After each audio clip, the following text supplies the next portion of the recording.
Hello, hello, hello, hello, hello, family. This is Gina with Bijounois. You are tuned into the Blackness. I'm really excited to be here again with you guys today. I've missed being here. It's only been a couple of days, and I was like, But as I explained before, it was for a good reason. It was my birthday weekend and my husband's birthday. His birthday is also this weekend. So we've been taking some time just to really give thanks for another year, giving thanks, for the opportunities and for the blessings in our lives. And, also the contrast, contrasts have to be recognized and appreciated too for what it is. Because, every time that there is contrast, there is a reason to, you know, get more, want more. When you know what you don't want, you know what you do want. So you're propelled to do what needs to be done to have more, to have exactly what you do want, if that makes any sense. But I want to take some time to really say thank you. I've had so many people reach out to me, be it on, Facebook, Instagram, or in YouTube, my emails with birthday wishes, and I'm really grateful, and I can feel the love, and I really truly appreciate it and need it. Please keep bringing it. I love it. So that being said, we're going to be talking about.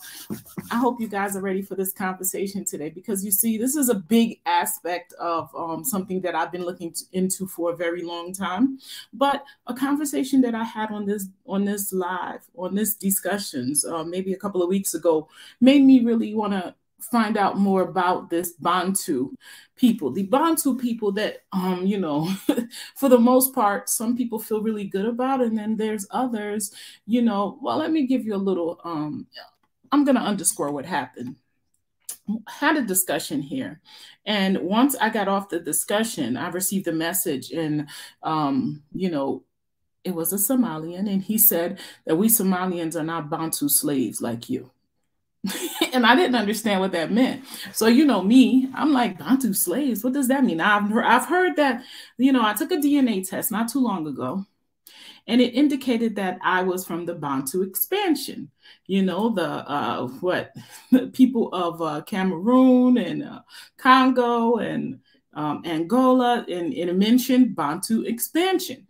So that being said, I was like, yeah, it said Cameroon, Congo, Western Bantu people, 22%. So I was, of course, I wanted to know, what did he mean by Bantu slaves? You know what I mean? I'm like, I thought maybe it has something to do with the reality of the transatlantic slave trade, maybe. But no, it goes deeper than that. I was really shocked to see that. And I didn't really think that the Somalians had anything to do with a slave trade, or had any parts, or had been affected. You see, this is how much I don't know about the continent, and this is why a lot of people say, "Well, why are you so concerned about the continent?" Because it's my fucking history, man. It's everything. It's like everything that was taken from us. We have the right to know everything about the continent, and it's our responsibility as a people. I mean, not just the continent, but the world, but in reference to us in particular, our facts, our car facts, shit. It's our responsibility to learn as much as we can. And I think it's respectable to learn as much as we can about the people, the conditions around some of the circumstances that have them where they are now, where they were before, where our ancestors stood prior to them having to go through the transatlantic slave trade is important to me, because it's our history. And I'm gonna tell you something, guys. Our name was taken from us. Our history was taken from us. Once you take a person's language, their name, their history away from them, you leave them with a hole. And within this hole, you could put whatever you want in it. And I really feel like that's what happened with us as a people. But I'm starting to realize that didn't just happen to us, the people that were taken across those oceans. No, it also happened to a lot of the folks that remained. I bumped into, while doing my research, and this discussion, it really was supposed to be just about the Bantu people, the history. Well, we're going to get into that. But while doing my digging, I bumped into some other stuff, and that other stuff, it kind of took, it took precedence in my mind, because it was like, man, I didn't realize I didn't realize that so many people were being affected. I thought Mauritania, I thought Libya, but I didn't know our brothers in Somalia. The Bantu people in Somalia was also still being affected in some ways, maybe more so maybe a couple of years ago, but still today there is some racism, prejudice, if you say bias, if you would say, by people that look just like them, and sometimes within their own selves, you know, separating themselves from West Sub-Saharan Africa, stating that they are something else.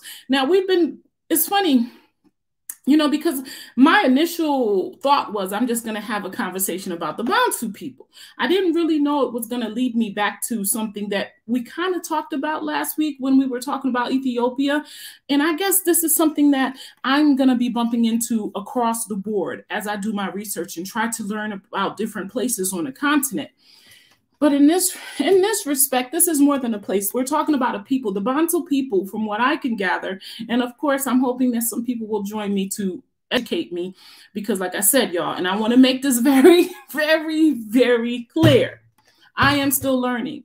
You guys are basically on my journey. I'm on the journey to learn as much as I could learn about myself and my history, our people, and even more. So that being said, and to dig into the reasons why and why not, and the mindset that was behind the reasonings. So for me, it's everything. I'm learning everything as much as I can in this lifetime about our people, because it's been many hundreds of years, you know, that the people that are represented in my DNA didn't have access to all that they are. So I hope I explained that. If you got me, put a 1 in the comment section.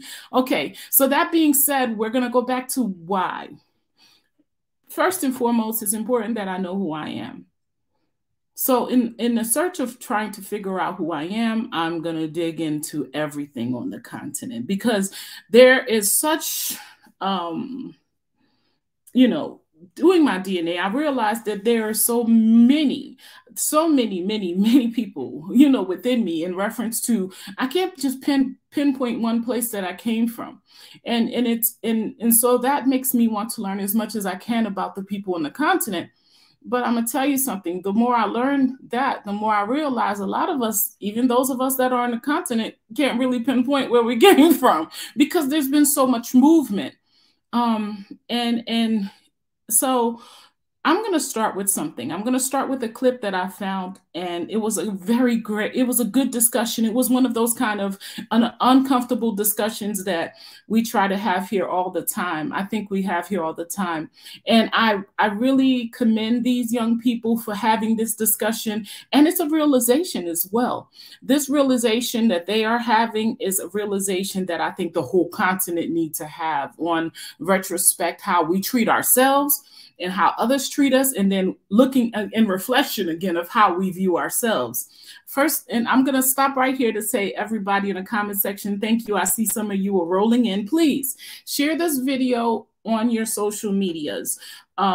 I can't say it enough. The more people that we have watching, the more YouTube is gonna, you know, get more people on board. Do me a favor and also hit the like button. The more people that hit the like button, the more, you know, they're gonna put this video out there. And don't forget to subscribe if you have not subscribed. So going back to what we're talking about today, we're talking about the Bantu expansion. We're talking about the Bantu people. We're talking about ethnic tensions that have to do with the Bantu people. The Bantu people are spread across all of Africa, y'all. So I can't really I'm going to do one at a time. Right now, we're going to talk about the one that came up first. I'm going to get some history on the Bantu people based on one man's perception, because to be honest with you, I'm still learning. I don't know if any of this that I'm about to share is all factual. I'm sure some of it may not be.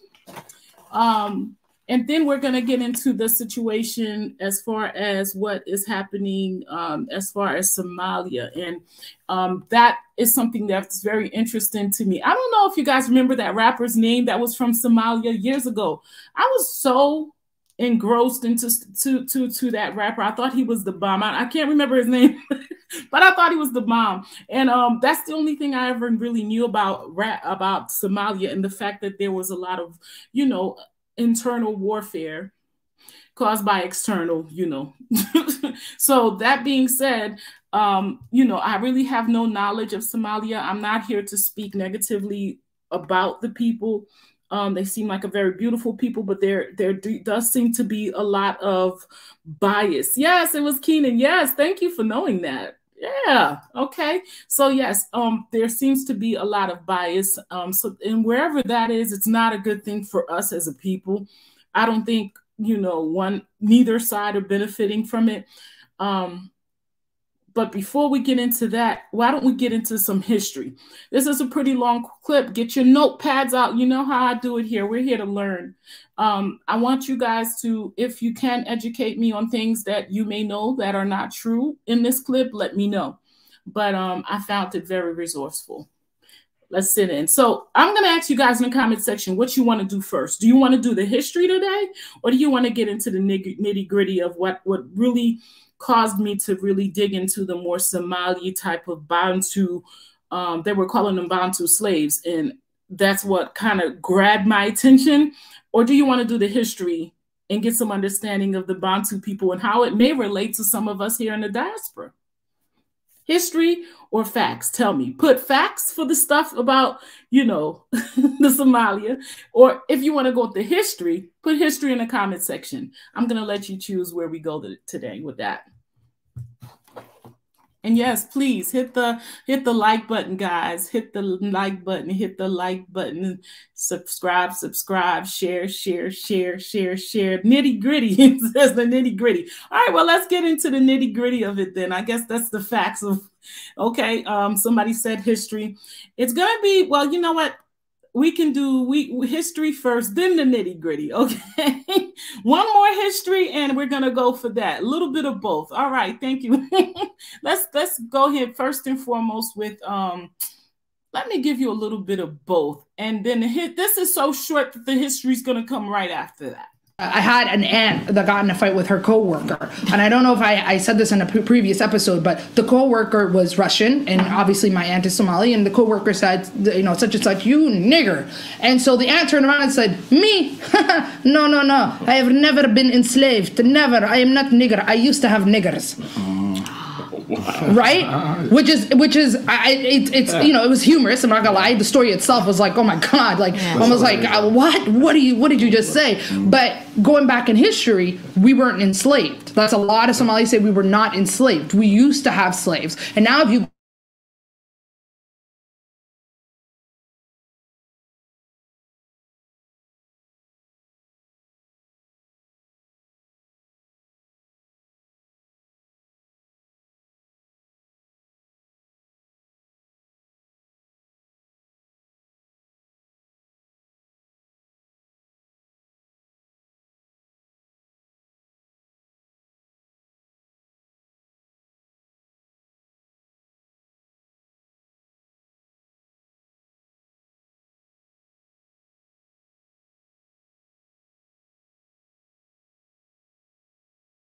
right? Yeah. And so that's what I just wanted to bring back up to the table, is that there is systematic oppression happening to us. Yeah. You see what's happening here, right? And so that's what I just wanted to bring back up to the table.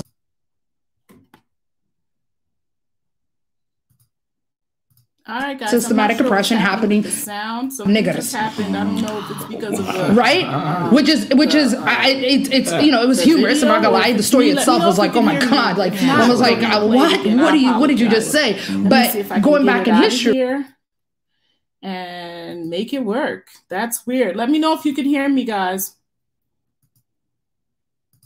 Put a 1 in the comment section if you can hear me.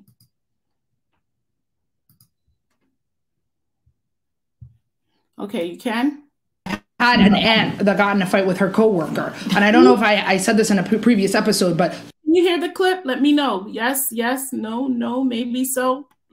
Give me a thumbs up, or yes. Okay, great. The coworker was Russian, and obviously my aunt is Somali, and the coworker said, such and such, you nigger. And so the aunt turned around and said, me? No. I have never been enslaved. Never. I am not nigger. I used to have niggers.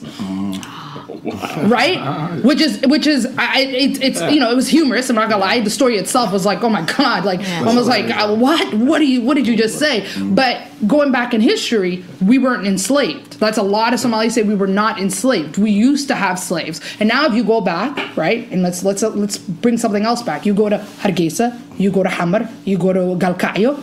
Who are like the housemaids, the people that do your laundry, the people that do your dishes, the people that clean, the nannies, and so on and so forth, are usually the West Africans. And when I went there, the West Africans were known as what? A derogatory term, which Jerer, Daga, so forth and so forth, right? But it was never a Somali girl. So that shows me that there's a systematic oppression still happening in Somalia with us, we here are niggers. This part of the discussion is very interesting, and I'm very proud of these young Somalians for coming together and really having this open discussion. When I talk about us having like those open discussions, those uncomfortable conversation that makes us really look at ourselves and really say the things that we need to say to heal. This right here is what I'm talking about. I am so grateful that I was able to find this, and I hope you guys are appreciating it. Put a 1 in the comment section if you are liking where we're going with this so far. Back there, we have niggers, which is really messed up. You see what's happening here, right? And so that's what I just wanted to bring back up to the table, is that there is systematic oppression happening to us here, and then back home, we oppress others. You know, in Canada, I used to teach at York University. Some of my students, they come to me and they say, Prof, these white people, they discriminate us. This is not right. This. I said, yes, welcome to the real world. Because I have training for discrimination. You gave me. Back home, you gave me that training. To me, this piece of cake.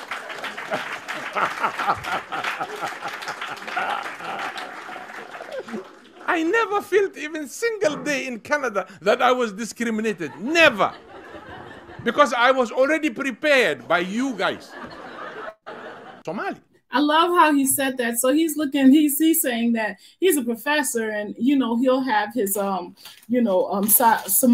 students come to him. I guess those of which that are in Somalia, not in the place of, they're not the Bantus. So they'll come and say, oh, we're being discriminated against. He's like, and he's a Bantu, and he's, I guess because they're in Canada now, it's like we're all Canadians. But in Somalia, you look at me like a Bantu, and I'm not at the same level as you. And he's like, oh, really? I don't see any discrimination. This is the same way you treat me when we're on. I thought that was wow. So if I tell you the historical background of what happened to me and what happened to my brother, which he all registered. His book is called Unearthing Apartheid in Somalia. You can't believe. When my brother graduated from primary, all the teachers, all the parents were invited there, and my brother was #1 in the school. The headmaster was Ustad Abdullah. He was half Arab. And Ustad Abdullah, then children are given their certificate, they called their name, and the parents are there. My brother was called, and he went to get his certificate because he scored all 100. 100, 100, 100, 100. So the headmaster said, this is the kind of student we want. This is the kind of student who will help tomorrow the country, the whatnot and whatnot. And an old parent stood up and talked to the master and said, trying to tell us all of our children were defeated by this slave. Because we are considered a slave in Somalia. Not only we, every African negroid-looking person, if your nose is big, if your hair is kinky, you are a slave. I don't know who owns me. I'm looking for my master, I don't see yet.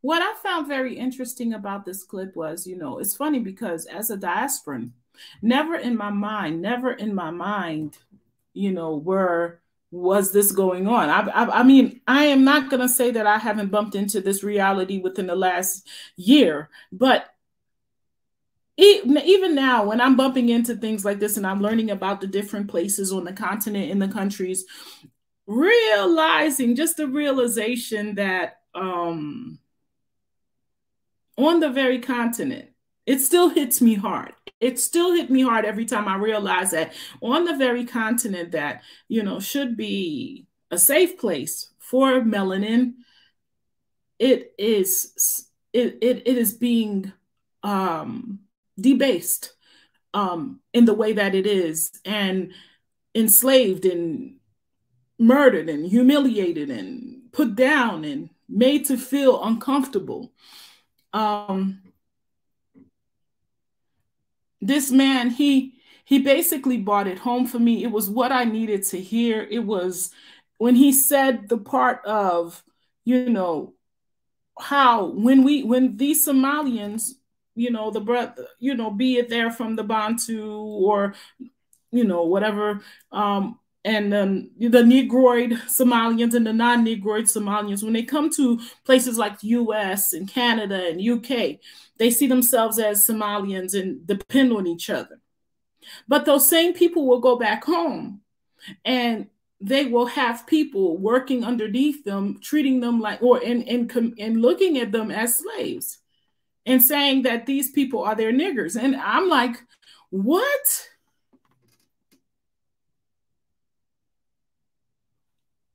I was talking to someone today and I said, I'm starting to wonder if everything that we went through as a people made us basically lose our minds. But then, no, it was happening before then. We kind of taught people how to treat us. And we're still doing it today. When you pay attention to how we treat each other, let's say on Facebook, on YouTube, and all those other places, there's just this disregard for we don't respect, we don't appreciate, and we don't highlight the positives. And that is something that we have done to ourselves. We started that trend. People came in and enjoyed it, and they participated and ran with it and took advantage of it. But yeah, we have to own it. It's ours. All right, so let's get into a little bit of the history. I'm going to go into a little short description of what I found out about in Somalia. There's so much more, guys. If you're interested to learn more about Somalia, those of us that are in the diaspora and the continent that don't really know what's going on, it's really important that you try to really dig in there and really find out, because I'm starting to realize something. There's a lot of us that really don't understand how not free we are in this world as a people. Like, I mean, there are a lot of people that are still, I don't know if you're aware of this, but I was researching. I'm going to get into that clip. I'm sorry. But I was researching and I realized that there are companies that are, well, nonprofit organizations, they call them, that are going into places like Sudan and even, in certain places like, Somalia, and they will buy slaves. So these nonprofit organizations, I saw one with this white woman, they will go and they would buy slaves from these people, which in turn would give them the slaves, and then they would go and free the slaves. But there is a problem with that. You see, if you are putting money out there saying you're buying slaves, what are they going to do? They're just going to capture more people and enslave them so they can get to the money. So this thing that they're doing that they think they're helping, I don't even know if that's what they're truly doing. I don't know if they know that what they're doing is starting the slave trade all over again in a big way. But they have this organization, and basically they come together and build all this money, and then they go into places like Sudan or to Somalia or Libya, any of those places, and they'll go ahead and buy slaves from people, and then in turn will free those slaves.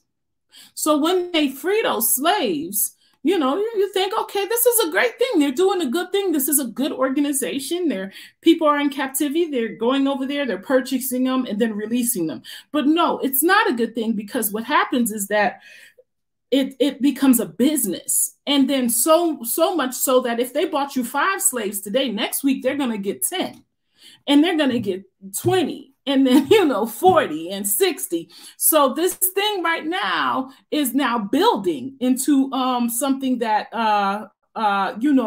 is going to become something that is no longer controllable. And I really, I sit back and I'm thinking, God, is this how it started? It started with, I'm just going to get rid of these people. They're criminals.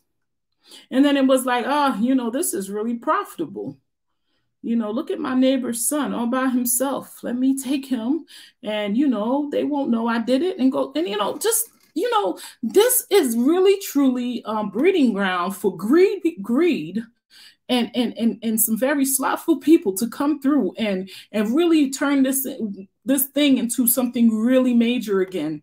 So I really wish we could speak on that and make sure that this is not happening anymore. There's no way in hell that anybody should be getting paid for human beings in 2021 or 2022. For that matter. Okay, so that being said, let me get into this next clip and share with you guys something that caught my attention. With another video, and in the last video I talked about how the identity of Somalis include being black in a system of white and Arab supremacy, because under those systems one is perceived as being black despite some not taking such ownership. This video is about the East African slave trade as it pertains to Somalis. My point in talking about this is to also acknowledge the brutality and wrongdoings of slavery by Arabs and not just the system of slavery itself, because there are aspects of history where slavery was not a caste system and your freedom could be obtained and you were treated with respect. However, with the knowledge we do have about Sunni Arab Muslims, we know that they acted savagely and used Islam, more specifically Hadith, to justify their brutal treatment of Africans. The East African slave trade was already 1,000 years old before the transatlantic slave trade began. Many Somali people perhaps are unaware that Somalis were also victims of the East African slave trade by Arabs, being subjugated to enslavement. And I know when hearing that, many Somali people may be confused. However, I will explain how Somali people too were victims of being enslaved by Arabs. So usually when Somali people hear about the East African slave trade, they're like, we weren't slaves, Bantus were slaves. And I'm like, let's take it back a little. Firstly, when it comes to labels or putting people into racial categories, one must realize the impact of terminology when it comes to how outsiders and foreign explorers called other races of people in Africa. At one point, Somali people were even included in the term Moors by Europeans, a term that was usually held for ethnic groups of West Africa. In The Politics of Dress in Somali Culture by Marie Aku, she talks about the politics and history of Somalia, along with the implications of Indian and Arab influence on Somali dress, as well as the intermarriages that occurred. She includes a section from a Portuguese explorer where he calls East African Moors. Whenever you read documents about the Arab slave trade, the term that is often used to describe the origin of slaves are simply East African or Zanj, with the location being the Swahili coast. Even today, if one looks at a map of where Somalia, the nation-state, is, and then compare that to the areas where Somalis reside in East Africa, Somalis fall well beyond the physical boundaries of the nation-state of Somalia. Not long ago, the borders of Somalia today were much larger, but due to civil war and everything else, other countries claimed what was Somalia's territory. However, historically, Somalia has never had its own nation-state where Somalis had a specific territory belonging only to Somalis until relatively recently, and that's because Somalis are typically nomadic, which means Somalis did not just reside in the nation-state that exists today. I say all this to explain that Somali people were not just where the nation-state of Somalia exists today. The reason why it's important to understand what Somalia or Somalis were called when talking about the East African slave trade is because the locations and the terms used by the people that were doing the enslaving included people from what today is known as the nation-state of Somalia. So here's what I mean if that's unclear or hard to understand. If Somalis were known as being Habesha, which in many literature from Arabs, Somalis were included in that term pre-nation-state of Somalia, then that would mean that they were referring to even Somalis when saying Habesha in literature. Therefore, when Arabs enslaved East Africans, in which they called East African Zanj, they were also including Somalis. In the earliest Arabic references, black Africans are either called Habishi or Sudan, the former designating the Ethiopians and their immediate neighbors in the Horn of Africa, according to Bernard Lewis in Race and Color in Islam. Now, going back to how Somalis always talk about Bantus being slaves as opposed to Somalis, note that the majority of scholars say Bantus did not get to East Africa until the 1900s. And again, the East African slave trade was around for 1,000 years before the transatlantic slave trade, which started during the 16th century. So the East African slave trade was already in existence before Bantus were used. The usage of using Somalis as slaves slowed down in the 13th century when the majority of Somalis accepted Islam, according to Ibn Said al-Maghribi. The implication of this statement means that previously, before the majority of Somalis embraced Islam, that they were used as slaves.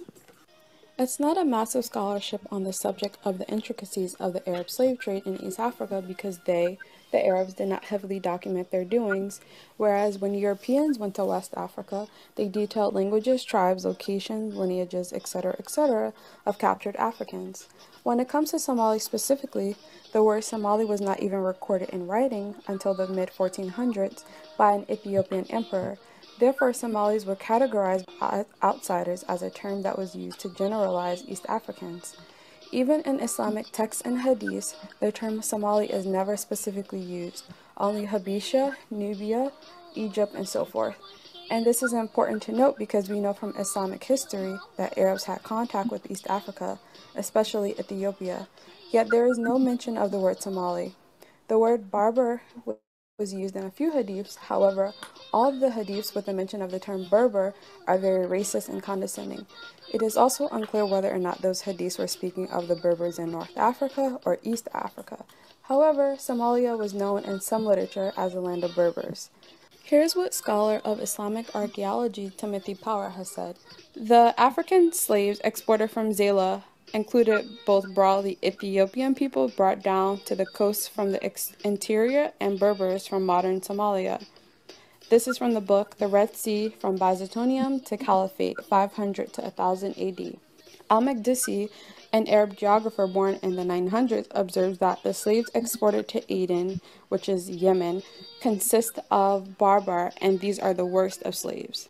I figured Somali people would want me to use a Somali source too, although we can all stand a dose of Orientalism to neutralize our history. However, here's a Somali source named Sharif Adaris, and the book that he made was published in 1955 in Mogadishu, and he talks about the history of Somalia, and everything that he says is from geographers who traveled to the Horn of Africa. So the reason why I've been using the sources that I've been using is because they're the sources that even Somali historians use. I will also put another Somali source in the description box below. So yes, of course, all people throughout history eventually resisted colonization and enslavement. There was even a rebellion called the Zanj Rebellion, which happened in Iraq and Basra. Fast forwarding to the 1900s, Somalis did not initially resist colonization or rule. And here are some pictures of Somalis catering to white people and being put in zoos for white people to enjoy. Stop. They were being put in zoos. So they were catering to white people and then being put in zoos. You know, I was under the impression that the reason why some folks like, you know, the Somalians and some of the Ethiopians have such great regard for white people is because they treated them so much better. I never realized that they were being put in zoos. Some of the same stuff that happened to us via the transatlantic slave trade happened to these brothers and sisters that had to go through the Arab slave trade. Very interesting. For white people to enjoy for their amusement, as if Somali people are animals to them. So when we think about the East African slave trade, we have to realize that Somalis too were subjected to discrimination, enslavement, and racist attitudes by Arabs. When we look at Somalia today, I think the effects of colonization. And the thing about it is that, you know, a lot of us through, you know, in the Americas, yeah, we're still dealing with discrimination and racism in a way, but in the Arab world, our brothers and sisters there are some that have never known what freedom is. And that's the part, just like the young people were talking about. They said, what did they say? They said something about how, here we're being called niggers, but back there we're calling them, we have people that we're calling niggers. Well, that was, one group of Somalians saying how they treat the other group of Somalians. It's just, yeah. Although it was heavily resisted during the 20th century by Syed Muhammad Abdullah Hassan, aka the Mad Mullah, contributes to some of the problems that Somalia has had over the last few decades. I really hope that this video is informative and makes Somalis understand that under the system of white and Arab supremacy, we're all black, and I hope that Somalis partake in the scholarship of understanding how outsiders viewed Somalia, because real historians neutralize their history with what outsiders have said. The rose-painted narratives that our proud ancestors painted contain obvious biases. Therefore, it's important to look at. So you see, she said something, the rose-painted glasses that, our ancestors have paid. And I think that has a lot, the more I'm learning about like places like Ethiopia, of course now Somalia and other places, that they tend to paint these rose glasses where they didn't go through this. They never went through that. But what do you call that?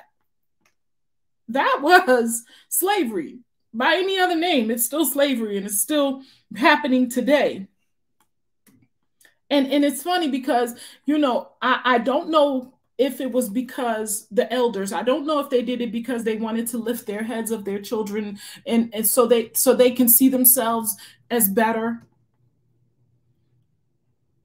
I don't know if that is the reason behind it, to tell them that, hey, you're better than these people, and, we were never enslaved and things like that, or we were never, I don't know why they do that, but when they do that, they remove from themselves, from their history, facts they need to be able to propel themselves to not making those same mistakes again. So in turn, they were being treated like animals by these people, and they in turn started treating themselves like animals just because some of them interbreeded with other races. Okay. More than one perspective, and that's a general rule when it comes to academia. The main takeaway from this video is that Somalis were used as slaves before converting to Islam, and even on some levels after converting to Islam. However, the amounts that were used were smaller after the majority of Somalis converted in the 13th century. Keep in mind that the population of Somalis were a lot smaller than today because over time we have exponential growth. Therefore, there are a lot more Somalis today than there were centuries ago. This means back then the impact of taking even a couple hundred of slaves was significant to the population that existed. Later on in the 1900s, Arabs would start to use Bantus that were imported from other African countries, which is one reason why Somalis today. So later on, they started using Bantus that was imported from other African countries. Is this to say that the Bantus originated from somewhere else, or were the Bantus, the people that they were calling the Bantus, there originally? There is some debate for that, and I'm still trying to sort that out. So hopefully we'll have some people with more knowledge on that come on tonight. If anyone comes on, I hope there's quite a few people having live discussions, so we don't know. They have amnesia about being a part of the East African slave trade. So with that being said, as always, comment, like, and subscribe, and thank you for watching. So you see the sister's channel. She has one of the most interesting and honest channels, guys. Please, please, please subscribe to her channel. I love it. Okay, so that being said, I agree with you. They would have never tell you the truth because they are ashamed of the truth. Instead, they would rather lie. And even if that lie means to debate, to derate a margin of their people and to subjugate a margin of the people, they would still lie. And even the people that are being subjugated, they are lying to themselves in some cases too. I have the full video of this professor that I want to share with you guys next. I truly want to get this in there because I think some of the things that he said was just so profound. And this professor right here is coming from he's a Bantu from Somalia. I don't think you are going to be happy with me, but let me start. Somalis deny Africanity. They do not want to be identified as African. They want to be Arabs. And the Arabs are pushing them. There's a dilemma here. You see, there's identity crisis here now. I don't have identity crisis. I'm an African, and there are so many Africans in Africa. I don't have identity crisis. You can call me whatever you want. But I have identity. You do not have identity now because the Arabs have refused you. They are telling you, ya Abid. And is that the case, guys? You know, I've heard many people say that, but is there a clear refusal from the Arab nation of the darker melanated people with, you know, noses like mine? Is there a blatant refusal? And if so, why are so many of our brothers and sisters, you know, that come from, you know, sub-Saharan Africa, why are they so many Muslims, especially since, you know, it's just a little confusing to me. And I have to be completely honest. This is where I get lost. I know Islam is not, it's the people that, but how do they get away with treating these people that are in the same faith as them less than? I don't, is it in their law to do so? I would like that to come out tonight as well.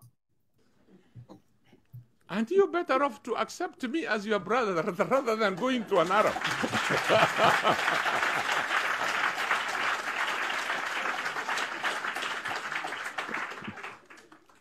So we called Somalis in that article Africanity by accident of geography. This group consists of those who happen to be in Africa without their wish to be there. Individuals who found themselves living in the continent by virtue of circumstances beyond their control. In other words, circumstantial Africans. Members of this group are not pleased to be identified with negritude or blackness, be it by value, ideology, culture, ethnicity, or any other quality except by the accident of being in Africa, of existing on the continent. So, the only time that a Somali nomad or a pastoralist, and I have nothing against nomads, the only time he or she will accept to be an African, or she or he may instantly turn around from Arab to Africa, is if she or he encounters discrimination of identity, denial from that group. And I have seen this in Egypt. I have seen it in Saudi Arabia, and I have seen it in Canada. I'm a Canadian by, you know, naturalization. Is it? So in Canada, they come to complain. I was teaching at York University in Canada. ورنا على عبود قال هذا والله you know مثل كلا الصع, and I tell them welcome to the real world.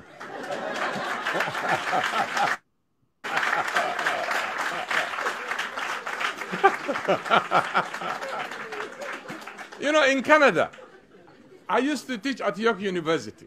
Some of my students, they come to me and they say, Prof, these white people, they discriminate us. This is not right. This. I said, yes, welcome to the real world. Because I have training for discrimination. You gave me. Back home, you gave me that training. To me, this piece of cake.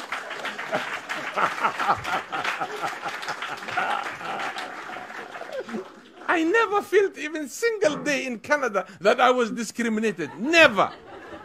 Because I was already prepared by you guys. I would argue that an overwhelming number of Somali intellectuals are simply university and college graduates.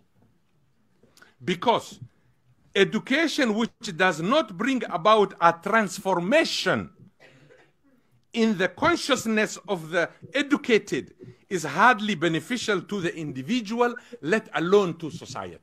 That was the bomb. Education that does not bring transformation in the, I mean, wow. If you are educated, and the education It's not bringing any transformation in you. You still go back to your tribe. You still go back to the nonsense of calling me, or Adon Batai, Bida Batai, which I don't understand. You see, but like now I'm not called Adon because I'm a professor. Everybody knows there's a little resource around me. Everybody will come. You see, he's saying now that he's a professor, they all treat him like, you know, that's just our people. Now I'm removed from Adon to Adonhood. Now we're Sudan way. Sudan. I'm not Sudan. Adon.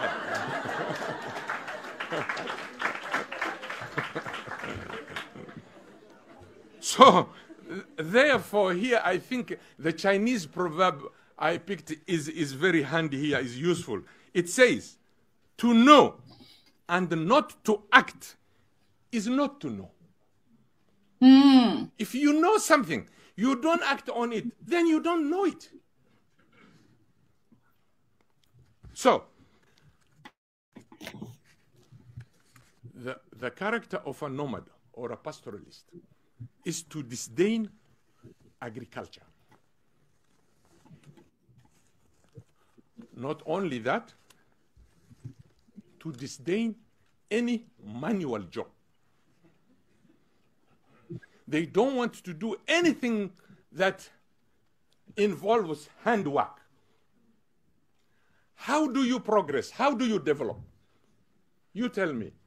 These missiles that are being sent, this technology that is happening among the Japanese and all this, do you think it came because of Gabay? No. It started with a hand. And now I am doing the handwork. You insult me because of doing the handwork. Kabaha lugu tolay. Borsa lugu semeye. You respect the Italian who makes the shoes and the handbag. But the one who is with you, who's a Somali who makes the shoe, the knife, the metal, you derogatively abuse. Ask yourself, are you intelligent really? We can live together and we can be diverse. There are countries. I love that fact. Let's not go past it without paying attention. We could live together and we could be diverse. I love it.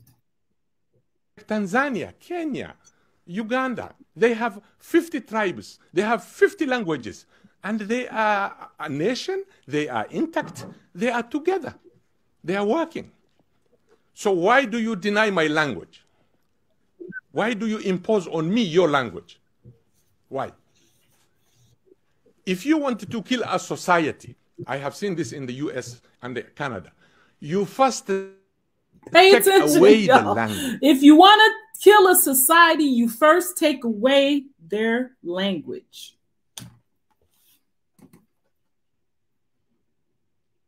We don't really realize that, man.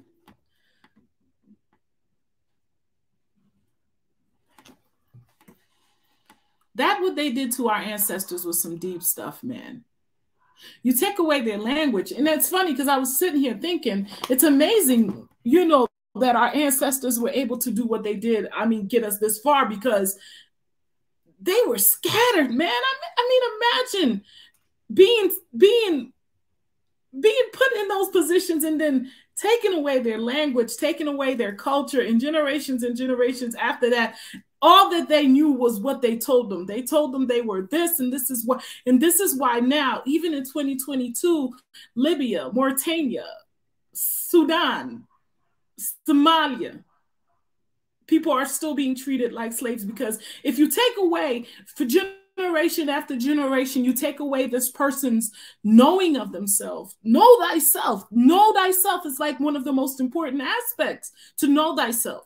Because once you know yourself, can nobody give you or sell you anything that you don't need? Or can nobody turn you away from your course? And this is what they did. They turned us away from our course in every respect. When you want to kill a culture, you take away from them the language. then that culture is dead. You know why? Because you are adopting another language and you are always told, no, you are not the master of the language. Stand behind. Because you adopted this language. It's not your language. So many young men in my country, in Somalia, they have been robbed of their culture. I was in primary, I don't know if we have time to finish this. An old man came to register his son in a school that he moved in that area. And the headmaster tells him, because he was speaking a different language, it's a Somali language, but different, but the headmaster didn't understand. Now the headmaster answers the father, look at him. We can't get spaces for Somali children. And he's asking for space. So who is he? Where did he come? He's a Somali. So if I tell you the historical background of what happened to me and what happened to my brother, which he all registered, his book is called Unearthing Apartheid in Somalia. You can't believe. When my brother graduated from primary, all the teachers, all the parents were invited there, and my brother was #1 in the school. The headmaster was Ustad Abdullah. He was half Arab. And Ustad Abdullah, then children are given their certificate. They called their name, and the parents are there. My brother was called, and he went to get his certificate because he scored all 100. 100, 100, 100, 100. So the headmaster said, this is the kind of student we want. This is the kind of student who will help tomorrow the country, the whatnot and whatnot. And an old parent stood up and talked to the master and said,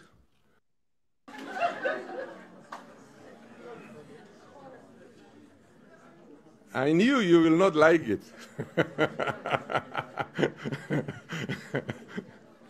You see, my brother scored 100 in every point because I am a Bantu. My brother is a Bantu or a Jarer, whatever you want to call it locally. So a parent from the dominant clan, Somali, says, he told the headmaster, are you trying to tell us all of our children were defeated by this slave? Because we are considered a slave in Somalia. Not only we, every African Negroid looking person, if your nose is big, if your hair is kinky, you are a slave. Powerful. Okay, so, this is where we're beginning, guys. It was, for me, to be honest with you, I have to tell you guys something. I'm doing this for me. For somebody said something to me. I mean, I told you this conversation started because somebody called me a Bantu slave, and I didn't know what the heck that was. And I was like, okay, I'm gonna find out what that meant. And the only videos that I saw where they were calling people Bantu slaves was in regards to the Somalians and the Sudanians, the people in Sudan. And so that being said, it's really interesting to me that our people. But I promise you, I'm in a space where I'm learning so much more, and I'm really starting to realize that there is more to it than we could even imagine. But the young people, they kind of brought it to bat for me. And those of you that didn't get to see that clip, I'm going to play it again because this was the most important aspect of what I saw. When these young people were coming together in a realization of what they were and what they were not and what they had become somewhere else. And now really taking a look at themselves and realizing, man, this is what we do to ourselves. This was phenomenal. This was uncomfortable. It was the conversation that I believe that needs to be had all across the continent in the world, really, because this is not just happening on the continent. It's happening in so many places. And there are so many people still suffering. And for me, that is the part. the one thing about our disunity, the one thing about our divisiveness, be it for religion, cultural, or whatever reasons that we give, racial boundaries, whatever reasons that we give, the one thing that stands out for me is that there are so many children suffering because of it. There are so many people displaced because of it. There's so much more that we can be doing if we were to get over these biases. Now, I know that I be asking a lot with that, but I'm gonna keep asking. Why not? Had an aunt that got in a fight with her coworker, and I don't know if I said this in a previous episode, but the coworker was Russian, and obviously my aunt is Somali, and the coworker said, you know, such and such, you nigger. And so the aunt turned around and said, me? No, no, no, I have never been enslaved, never. I am not nigger. I used to have niggers. Right, which is it's you know, it was humorous. I'm not gonna lie. The story itself was like, oh my god, like almost like what did you just say? But going. Let's stop right here. I want to ask you guys something. Those of us, and some of you may be on the channel that have people that, you know, if you are from the continent or let's say from the Caribbeans, because this happens in the Caribbeans as well, where, you know, with the Caribbeans, it's a caste thing. It's about the poor, the rich, and you treat the poor. You basically, you could have people working for you for free. You give them a place to live, food to eat, and maybe, you know, a couple of dollars to buy clothes every now and then. But I think that's still slavery in a way, because these people work their backs. I mean, they work from night to dawn, and they wake up before you do. They go to sleep after you do. And that's the way it is. So that being said, you know, this conversation is being had. How many of us that are having these situations where we are going to the islands or going to a continent and we're so comfortable because we have people washing our clothes and we have people, you know, ironing our clothes, and we have people, you know, doing everything we want them to do, cooking, cleaning, and everything else, where we get to act like we're kings and queens, or we get to live such a comfortable life. How many of these people, how many of our people are willing to let go of those conveniences? Is it going to take more than just us looking deep within and understanding that this is wrong? Or is it going to take, you know, what it took for us to be able to get from underneath the other people? And it's sad, because it's funny, because for a lot of times we talk about the transatlantic slave trade, and we think about all these different European nations that kind of came in and did this thing to us. But guess what? For the most part, what's happening to our people now in respect to slavery, it's a lot of people that look a lot like us, but lighter shades. Now, a lot of folks might go into that and really talk about the admixture. That's why they do it. And in Somalia's case, maybe that is the case, but in some cases it's not. Like in places like Haiti, it has nothing to do with admixture. It has a lot to do with greed, with lack of empathy. It has a lot to do with just wanting to be better than someone. I'm continue with this clip, but this right here is a sore subject for me. Back in history, we weren't enslaved. That's a lot of Somalis say we were not enslaved. We used to have slaves. And now if you go back, right, and let's bring something else back. You go to Hargeisa, you go to Hamar, you go to Galkayo, who are like the house mates, the people that do your laundry, the people that do your dishes, the people that clean, the nannies, and so on and so forth, are usually the West Africans. And when I went there, the West Africans were known as what? A derogatory term, which Jerer, Daga, so forth and so forth, right? But it was never a Somali girl. So that shows me that there's a systematic oppression still happening in Somalia. With us, we here are niggers. Back there, we have niggers, which is really messed up. You see what's happening here, right? And so that's what I just wanted to bring back up to the table, is that there is systematic oppression happening to us here, and then back home we oppress others. So that being said, I'm going to get into a little bit of history right now, but that kind of like threw my whole conversation tonight was just really going to be trying to figure out who the Bantu people are. I found the clip and I really wanted to present it in you know, just basically to have some folks that have knowledge of the Bantu expansion, the Bantu people, to give me information on that. That is the clip that I'm about to go to. But when I found out about the Somalia and the whole, man, I could not ignore it, so I felt like I needed to bring it to the table. Anytime I find something like this, I'm gonna bring it up because it's not okay. I know that these are only discussions. There's not really much that I can do, but I can tell you from the bottom of my heart, the fact that any of our people are still living in those conditions where they are being looked at as less than or berated, and especially by their own people, we can do better. And I think that we need to speak on it. We need to make it known that this is not, it's not okay. So now in my mind, when I see a Somalian, be it that I'm going to be looking, are they considered the Bantu Somalians, or are they considered the Arab Somalians? And when I do see, I'm going to give you guys a story. You see that I always burn frankincense. I don't know if you guys know what I be burning. I know y'all see a lot of smoke. I know y'all hope I don't be smoking like that. But I burn a lot of frankincense and myrrh. I've been doing it for 20 years. It's now an addiction, to be honest with you. It's what I do. It's how I find balance. But let me give you a side story before I share this clip. The place that I used to go, the place that I go get my frankincense here since I've moved to Georgia, has been this place. It's the Somalian guy, and I believe he's an Arab Somalian. And he's always been very cool.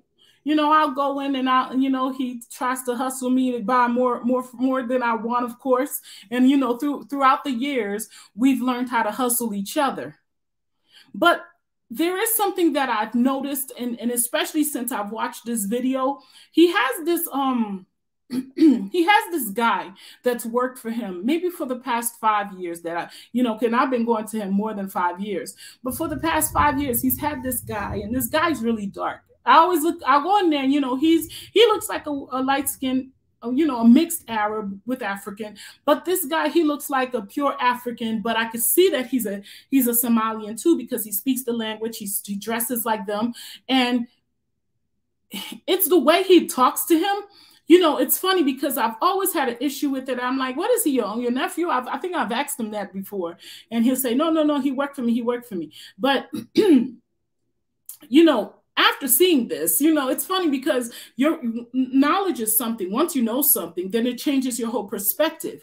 Now when I go to this place, me, I probably will bring it up. Like, what is his ethnic group? Or I will try to find out. And it's kind of sad because now when I look at people that come from certain places, and now that because I'm learning more about those places, I am now looking at you with the realization of this is what you may be doing, or this is how you may be thinking of me in my wide nose, my wide sub-Saharan, Congolese nose.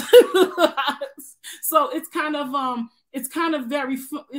really it's daunting for me, because it's like while I'm learning this stuff and sharing it with you, it's affecting me as well. So, I'm healing from it, of course, but at the same time, it's something that is really affecting me. So this place that I usually go get my frankincense has now going to be this place that when I go back to, I'm going to be paying attention and maybe asking certain questions and really trying to rationalize within my mind. Should I go into another shop where there's a Bantu Somalian? Because the whole area is Somalians, guys. So, I've always shopped with us.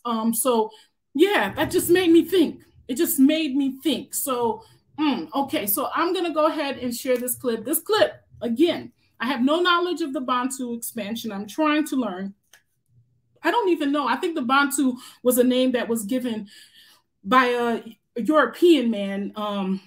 You know what? The clip's going to talk about that. Let's get into it. You guys, this is a very long clip. After this clip, I'm going to be exiting because I'm still celebrating birthday weekend with my husband. My birthday was on the 6th. His birthday is tomorrow. We've been celebrating, and it's really refreshing to be able to come and still enjoy this time with you guys. But I'll probably be heading out early. I do want to share this clip. Let's get into it. My goal here is to give you a clearer explanation of the true meaning. Okay, so this being said, let me just put a trigger warning. Anybody that have a problem with the Hebrew Israelite, this is coming from a Hebrew Israelite perspective. And as I stated, it may not be the perspective that is all accurate. I am open to be, to learn, basically. Behind the Bantu migration. or at least that is what the Europeans call it. So we're going to put together our own history concerning that event. So, according to European documents and European historians, the story is that our people came from the area of West Africa in the Cameroon and Nigeria area, and for some reason, maybe due to famine or climate change, the Bantus from the area of Cameroon and Nigeria went southward and sort of scattered along South and Southeast Africa. And they claim that this incident happened in two waves. The first wave happened around 1000 BC, and the second wave happened around 1 AD. Okay, so they have bits and pieces of the story, but I'm going to break this down for you the way it really happened. So,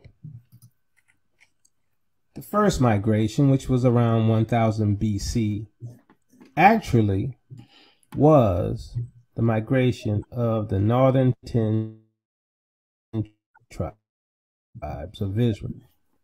After their captivity in Assyria, right, we have the 2 Ezra example, where they left Assyria, went west, and crossed the Euphrates River, and went into a land where no man dwelt. Now, as stated before, if the Most High had to hold back the waters, they walked, right? Simple, right? The Most High wouldn't have to hold back waters for them if they had a boat. Wouldn't be necessary. Obviously, the context indicates that they walked. Okay. So they ended up, the so-called 10 lost tribes were fleeing the Assyrian invasion and ended up in West Africa and scattered throughout areas in Africa. So the first migration, or better termed refugees in exile, happened around 1000 BC, according to the Europeans, modern Europeans. They also indicate that the Syrian invasion of Israel happened in 724 BC. That is just a difference of 276 years. Okay, that is only a 276-year difference, which can be allocated as simply an acceptable margin of error by the European scholars. But this can easily be considered the exact same time frame. So the first migration, or better stated as asylum seekers, was at the same time as that of the Bantu migration, or expansion as they call it. But it really was the Israelite refugees seeking safety in Africa. Let's pause right here. I want to welcome Yobo. Keep in mind what you guys are hearing. Take notes. That's what I'm doing. I want to welcome Yobo to the conversation. Yobo, welcome. Tell me what you think about what we're talking about today. Okay, can you hear me? Yes, I can. Welcome. Welcome. I just want to know what's the topic specifically about? If you could just go over a bit, is it about the expansion? Is it about the slave trade? I'll just like to know so I can get my point across. Definitely. We talked about a couple of things. It was, underscore, well, above all, we're talking about the Bantu and trying to understand who they are. It stems from a comment that I received from somebody. They called me a Bantu slave, and I didn't know what that meant. So I went to do some research on the Bantu people, and bumped into and typed in Bantu slave, and then the Somalia came up and Sudan came up, and I did some more research on them. So we talked. I shared some clip on that, on why they were being called slaves, Bantu slaves. But in essence, gonna be trying to figure out as much as I can about who the Bantu people were, where they began, and things like that. Just the history on that. Yes. Well, it's a very long topic. I know. I'm I so mean, I'll try to cut it down as short as possible. Well, basically, there's different subgroups in Africa. There's Southern Africa, that's the Bushmen. There's a West Africa, that's Niger Congo A, and then there's Niger Congo B, that's the Bantu, and then there's the Afro-Asiatic, Cushitic, that's the Somali, and then there's the Nilotic, the tall dark ones.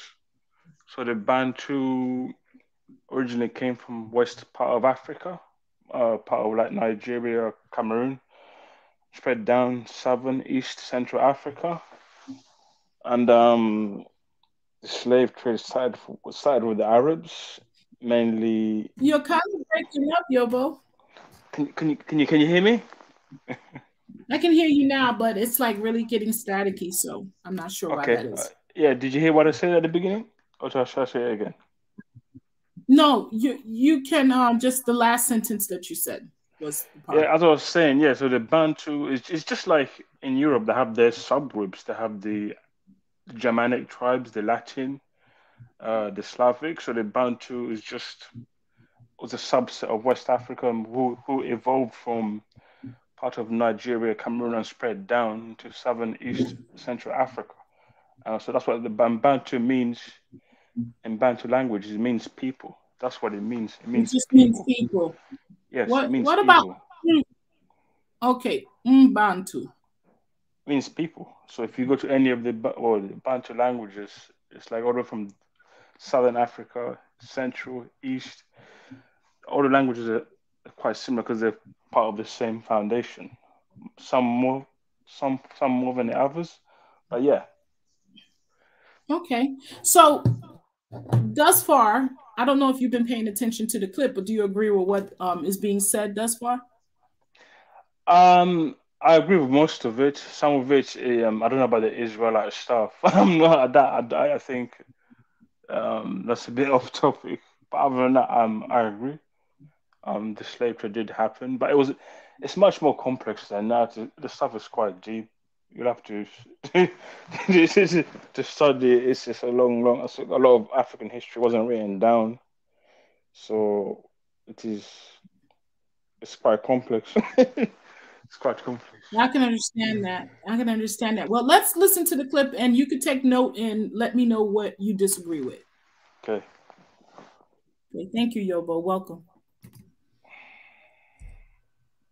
So the second migration was Judah in exile when the Roman army attacked the Jews of Israel around 66 to 70 AD.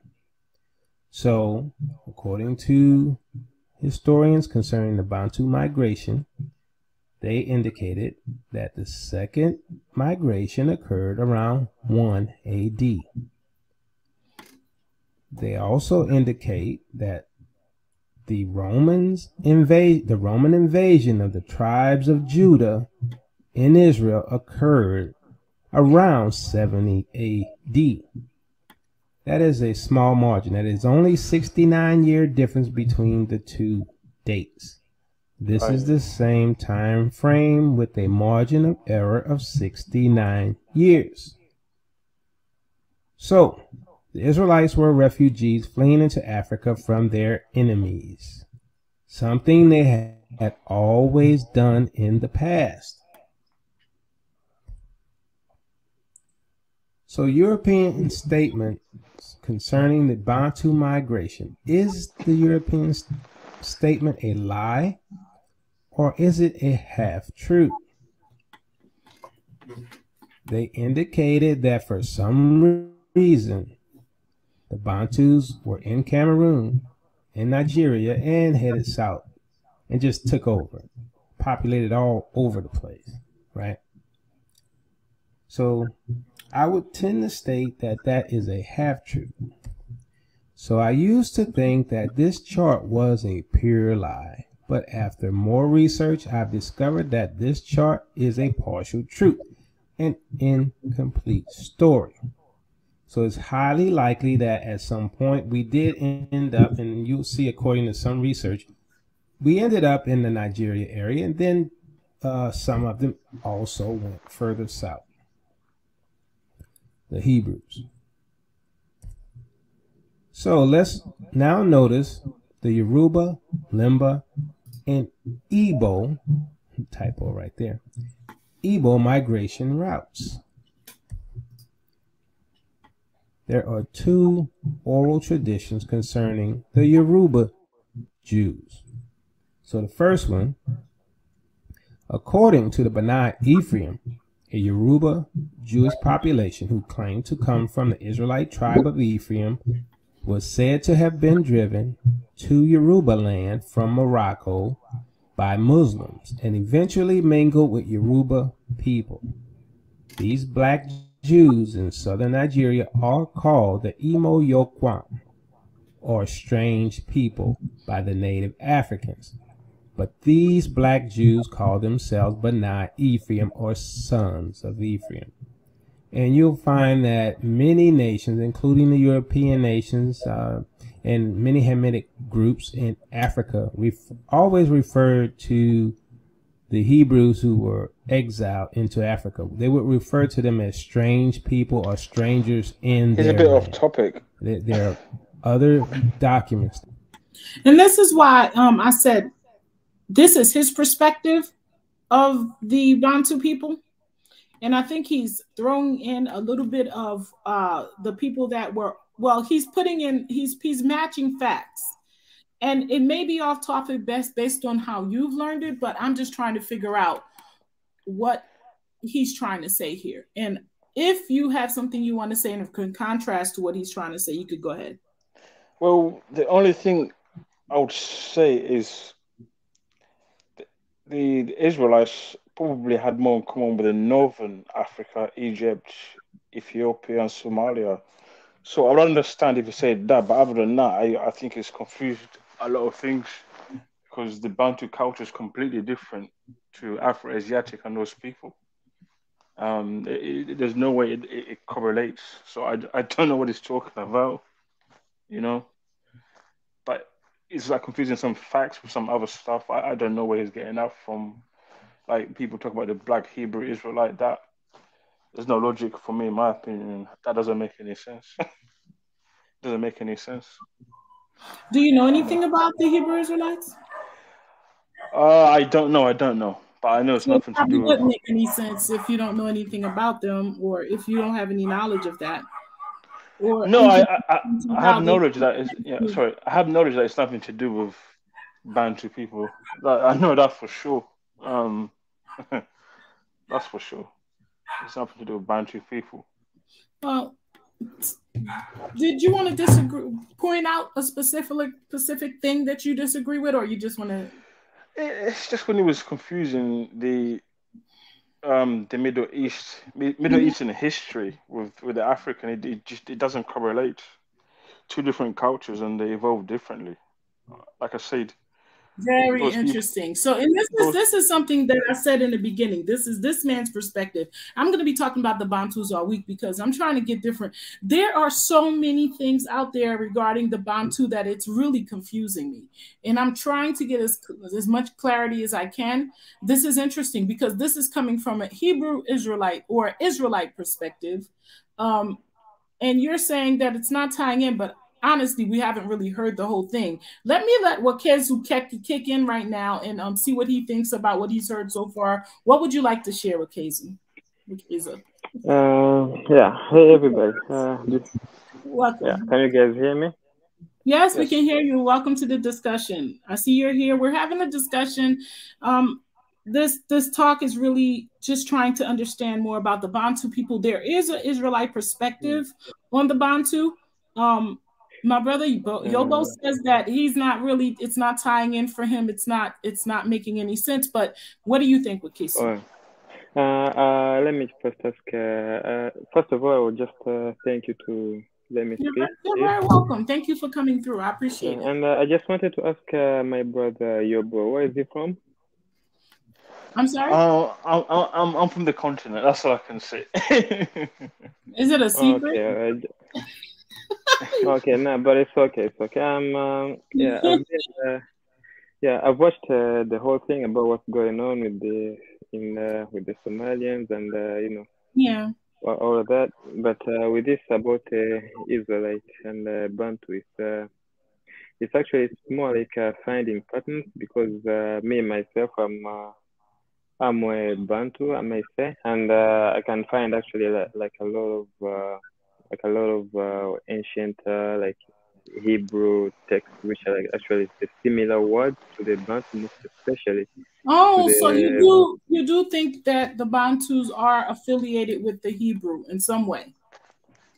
yeah, of course, because when I look at some words in Hebrew, and actually they're the same words in Niger, Congo, Bantu speaking languages. And let me see, for me, being a Bantu, actually, I can, for example, I can someone from South Africa, Zulu, they can actually be speaking their language. I can understand some words, and I'm from Uganda. And for example, someone in Congo, anywhere in Congo, they can speak the language, and I can understand some words. And Wow. someone in Zambia, all over those countries down. So there's like this connection, and when I find all these words out and I try to find out actually where they're from, and actually take me back to the Hebrew text and yeah, all of this stuff. So yeah, so I actually think there is a That's little very connection there with the with the Bantu being Israelite, and if even taking looking at the examples of how the ancient Israelites like used to practice their the rituals and all of this stuff. Me myself being a Bantu and in my tradition, actually find the same similar stuff like we're still doing and yeah, it's actually yeah. So there's a lot of things which can connect to Well, there's a lot of things that. that are the same. Okay, so what do you say Mm. to that, Yobo? I know you stood in a place where you didn't feel like they were anything. You disagree with that, right?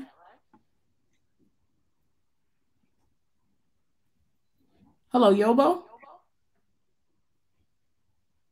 Looks like we're having a bad connection, Yobo. But I know that prior to Wekezu coming in, you did say that you didn't feel like there was any Israelite connection with the Bantu people. Okay, so that being said, while you're working on your mic, are you okay now, Yobo? Can you hear me?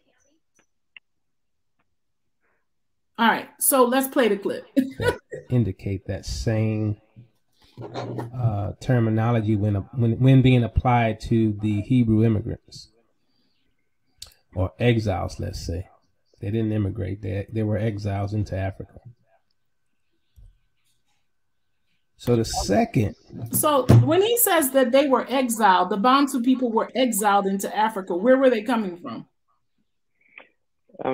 Actually, with this, usually what he's saying, because most of the Bantu, if you look at the history, they actually came from the area called Niger, which is in West Africa, and you can find most of those people migrated all the way to Congo, and they spread out to East Africa and all over to South Africa.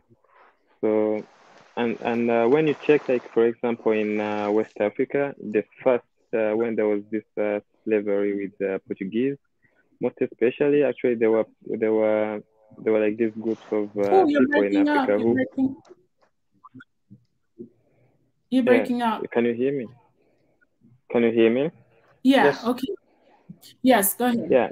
So with these first days of slavery and all that, so actually there was a group of Bantu people that were still living in the Western Africa.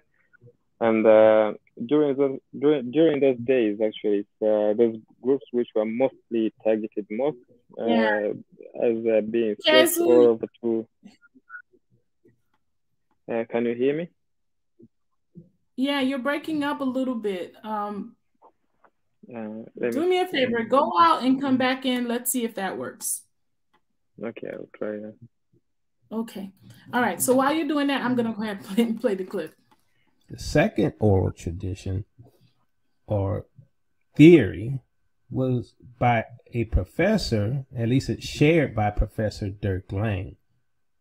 Professor Dr. Emeritus of Beirut University in Germany has performed extensive research concerning many West African groups and their origins in the Near East. In the abstract to one of his many essays, Dirk Lang origin of the Yoruba and the lost tribes of Israel, Dirk confirms the traditions of a Levantine or Israelite origin of the Yoruba Nigerians. According to Oyo Yoruba tradition, so this is the second one, the ancestral Yoruba saw the Assyrian conquest of the Israelite kingdom from the 9th and the 8th century BC from the perspective of the Israelites. After the fall of Samaria in 722 BC, they were deported to eastern Syria and adopted the ruling Assyrian kings as their own. The Great Migration of Refugees from the collapsing Assyrian Empire, 605 BC, according to Yoruba tradition. And according to Dirk Lang, in this particular scenario, the Yoruba came out of the Assyrian territory. So they were part of the first migration. Okay, and some of it's very possible, like the sons of Ephraim, they went to claim that they ended up in Morocco. And that's very likely as well. Okay, and parts of the Yoruba clan actually followed this migration route here, whereas sons of Ephraim followed the route through Algeria into Morocco. So the Limba migration, according to oral tradition, they fled from their homeland into Yemen, crossed into the Horn of Africa, down into southern Africa. And the Limba have a very strong history, oral history and traditions that prove they are the Hebrews. Same thing applies to Igbo. They have a strong history and evidence of being the Hebrews. Now, the people that actually have some of the strongest evidence are the Falasha Jews, which is why the fake Jews accepted them into their land, because it was well documented many years before the white Jews actually showed up that the Falasha Jews claimed to be of the tribe of Israel. So the Igbo oral history indicates that they traveled from Morocco to Nigeria, known as the sons of Gad. So just like the Benai, I'm sorry. I guess what I'm trying to figure out is he saying that these people originated from Morocco first before they became they did not originate in West Africa. Did we come from West Africa, or I mean South Africa, Ethiopia, or did some of us come from Morocco? I guess that's my question. Yeah, I think no. Yeah, for me, I think he's trying to because when you see the word, you're breaking up. I don't hear you. Can you hear me? Hello, can you hear me? Yes. I can hear you now a little bit. Yes. I think he's trying to say because those who actually migrated in Morocco, actually, these were most especially when you hear the word.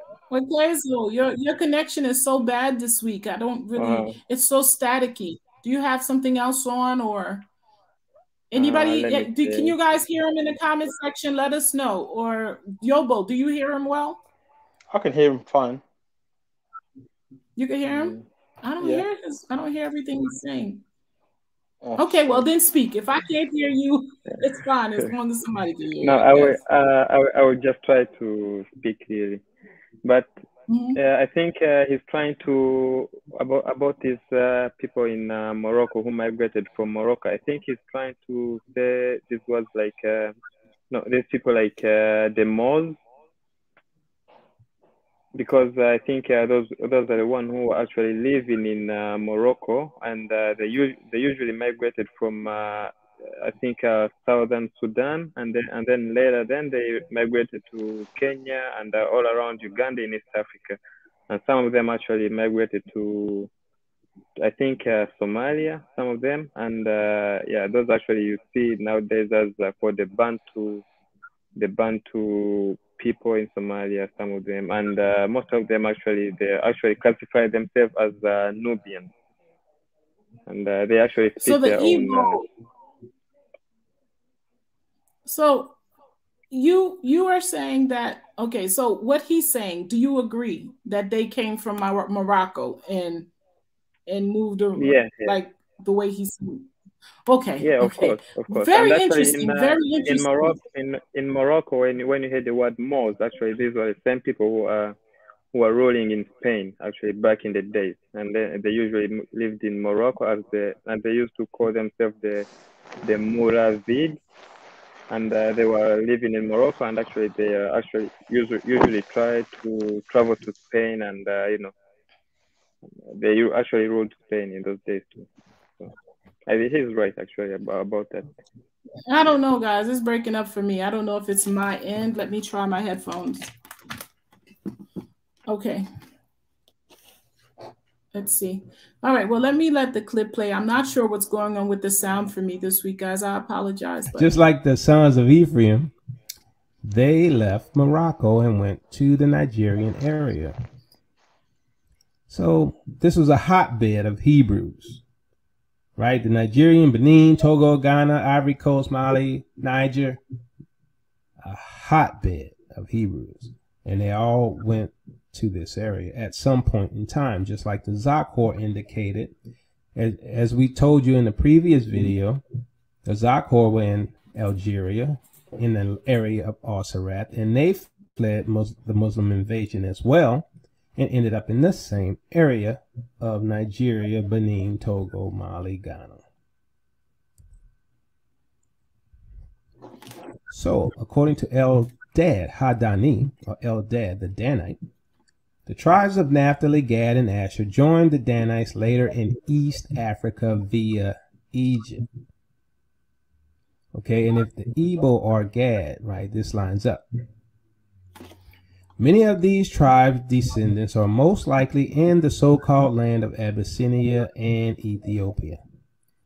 The Kikuyu of Kenya and Yibir of Somalia are also Hebrews in the east area of Africa. The tribe of Simeon and Manasseh are identified as being in the area of Iraq. A people known as Afro-Iraqi exist there to this very day. And they are most likely of the tribe of Simeon and Manasseh. Judah is in West Africa primarily and scattered to the non-African nations as slaves according to the scriptures. So here is a map of Abyssinia, and this encompassed modern day Ethiopia as well. And we know, according to previous documents that we shared and the maps that we shared in previous videos, that there were many Jews between Abyssinia and the Congo.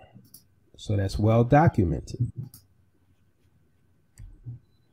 So we have here Amazulu the Zulu by Thomas Jenkinson. Now this is concerning the Zulus and the evidence that they as well are Hebrews, and the fact that they have been in Africa for such a long time indicates that they as well were part of the 10 tribes that went into Africa via the exodus, the exile by the Assyrians. So here we have, they used to practice circumcision universally, but Shaka put a stop to the practice among the Amazulu, with the Arabs at some period may have been the means of introducing this. He's trying to give an out, right? He doesn't want to identify them as true Hebrews, so he come up with his fake theory there. But all the other articles and historians prove that they are the Hebrews. Okay, so the Kafirs got their name from them. The Mohammedans or Muslims call infidels Kafirs. They have ceremonies for the coming of age, both of boys and girls. They have sacrifices on such occasions too. They are polygamous, and the bridegroom pays a dowry of cattle to the father of the bride, as in old patriarchal times in Canaan and Ireland. Chiefs summon their wives to the royal hut. Common men visit each house separately. If a chief's daughter be seduced, the offender must pay the whole dowry, as in Levitical law, whether the father give her in marriage or not. The Jewish law does not obtain amongst them in such cases. At the feast of first fruits, the people bring of their fruits to the chief before they taste themselves.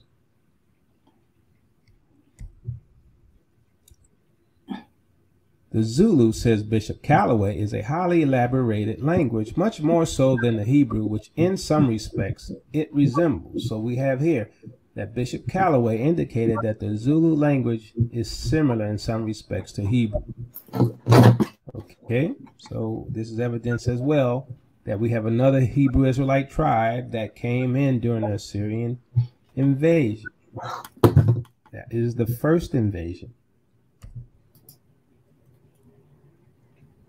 John Ogilvie, author of Africa Being an Accurate Description of the Regions of Egypt, Barbary, Libya, and Beladugaria. So let's see what he had to say.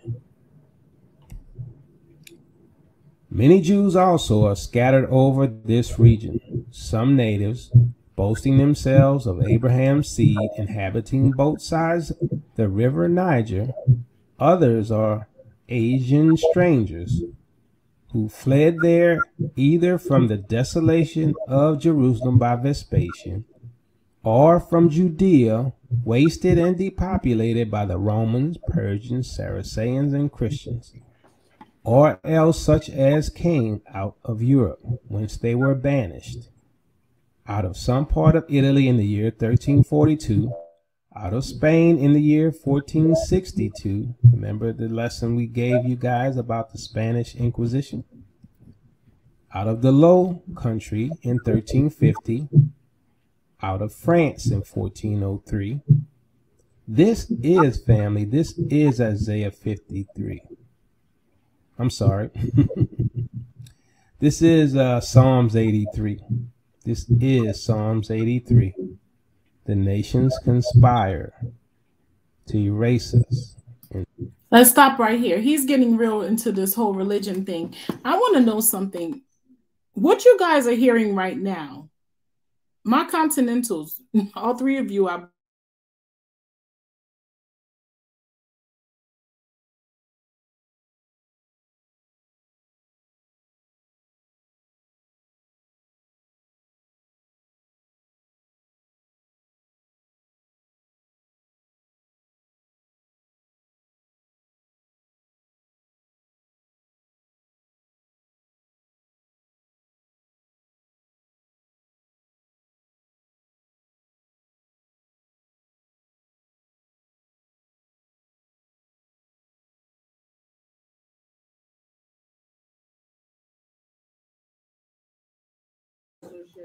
Are you there, Yoho? pretty much.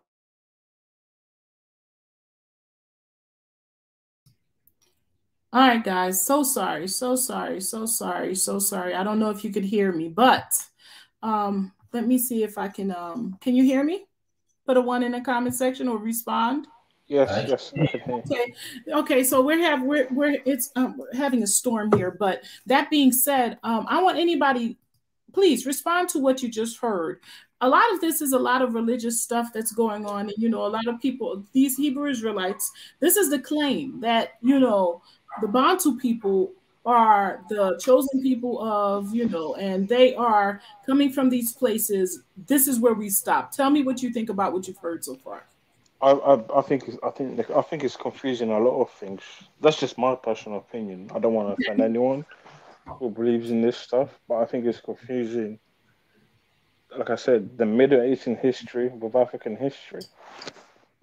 Those people have more in connection with the Afro-Asiatic people. Okay. Yeah. All right. Yeah. Thank you so much, Yobo. And I can understand you being confused, especially if this is not something that, is familiar to you. Now, what Queso said that he was familiar with the whole aspect of the Bantu people being the Hebrews, that they have a lot of things that are traditionally the same as Hebrews. So that's a contrast from you and from what Queso is saying. Or is this Dr. K or is this K? Welcome to the discussion. Yeah, this is Dr. K. Can you hear me well? Yes, Dr. K, welcome, welcome. Tell me what you think about what we're talking about. I'm sorry for the interference. We're having a storm. Yeah, Salam, Habari, I forgot the other African, Salam and all the other African greetings. Also, Shalom, of course. Yes, Shalom. Yeah. This is actually really interesting because there was actually a prince who was enslaved. I'll put up the book on the private chat after I finish speaking. Okay. But there was a Igbo prince who was enslaved and sent to America. And when he was freed, because obviously he could speak Arabic, he could write really well. He was very educated. He was a prince, right? He was freed with that factor because, even the Kakunas, I call them the Kakunas because of Caucasian. Anyways, doesn't really matter. I like that. I like that. The Kakunas could see that he was a very educated person, so they couldn't enslave him long. So they freed him and he went to England. What he noted in his book is that the traditions of Igbos was very adjacent to the traditions of Jews. This is, again, something that was just happened, by itself. He had no motive to note this because he could have noted different things, right? He could have noted the most powerful tribes and similarities, but no, he saw what he saw. Now, I'll give so I'm actually from different mixed tribes. My mom's tribe is from the Buganda tribe, or the Wanga tribes more specifically. Actually, it's where from the characteristics of that movie came from, Wakanda, the Wanga tribe. Oh, wow. Yeah, it was actually the most advanced government system in East Africa when the Europeans came, was so-called the British. So that's where that story and lineage came from, the Wanga tribe, or the Wakanda, as it's seen in the movies. So that's my mom's tribe. Now, my dad's tribe, he's mixed between Kisi and Oromo. So he's, half Ethiopian, half some other Kenyan tribe in there. But the interesting thing is, my mom's tribe, they actually talk about their origins coming from Northeast Africa. And this is actually adjacent to a lot of Bantu tribes. The Kikuyus also have the same story, lineage, of coming from a place called Misr. Misr is a word that actually means Egypt, right? Okay. So actually, a lot of the people from my mom's tribe, they claim that they came from Northeast Africa, and they were actually pushed down by the Arab invaders. Oh my goodness, that's exactly what he's saying. Yeah, this is all my oral history. I've learned it since I was young. So they were pushed down all across the Nile Valley into different Southeast African countries, all the way from Kenya, Zimbabwe, Zambia, all the way down to South Africa. So this is the oral history of most Bantu tribes in so-called Kenya region, and including Lemba, Remba, all those tribes, they have the same oral history. So the thing here is the so-called Bantu migration states that we came from Nigeria, Congo, Cameroon region, but the issue is, right, which migration was this? Because there's several migrations that occurred, separated by temporal differences, time difference. So the issue here is, if you look at the cultural practices, for example, I'm going to talk about the simple ones, but my mom's tribe, they practice male circumcision. And also, of course, when the person is died or has left this world, they also kind of shave their head. The mourning rituals, exactly the same as Leviticus. Even the god system, if you look at the Kikuyus, Kambas, Merus, even the Maasai, the Luyas, and the Buganda and the Wanga, they have a god system called Enkai or Ngai or Mungu or Murungu.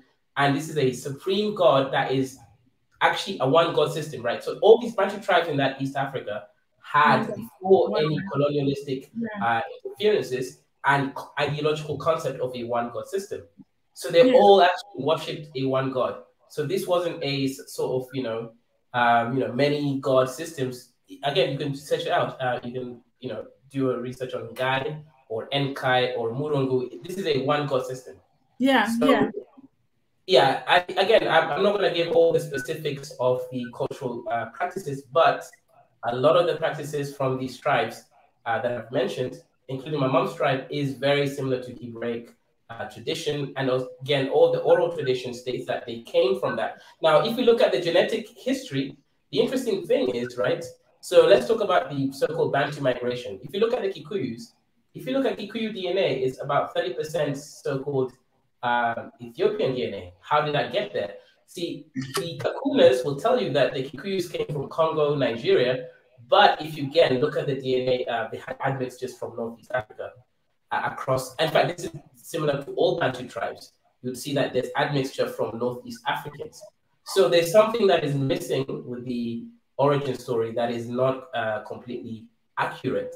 So something I think is off. Something is something is off, and I'm more likely or more akin to believe the ancestors and what they wrote down about their, you know, for example, the Lemba and the Remba. What they noted is an interesting thing. I looked at the studies.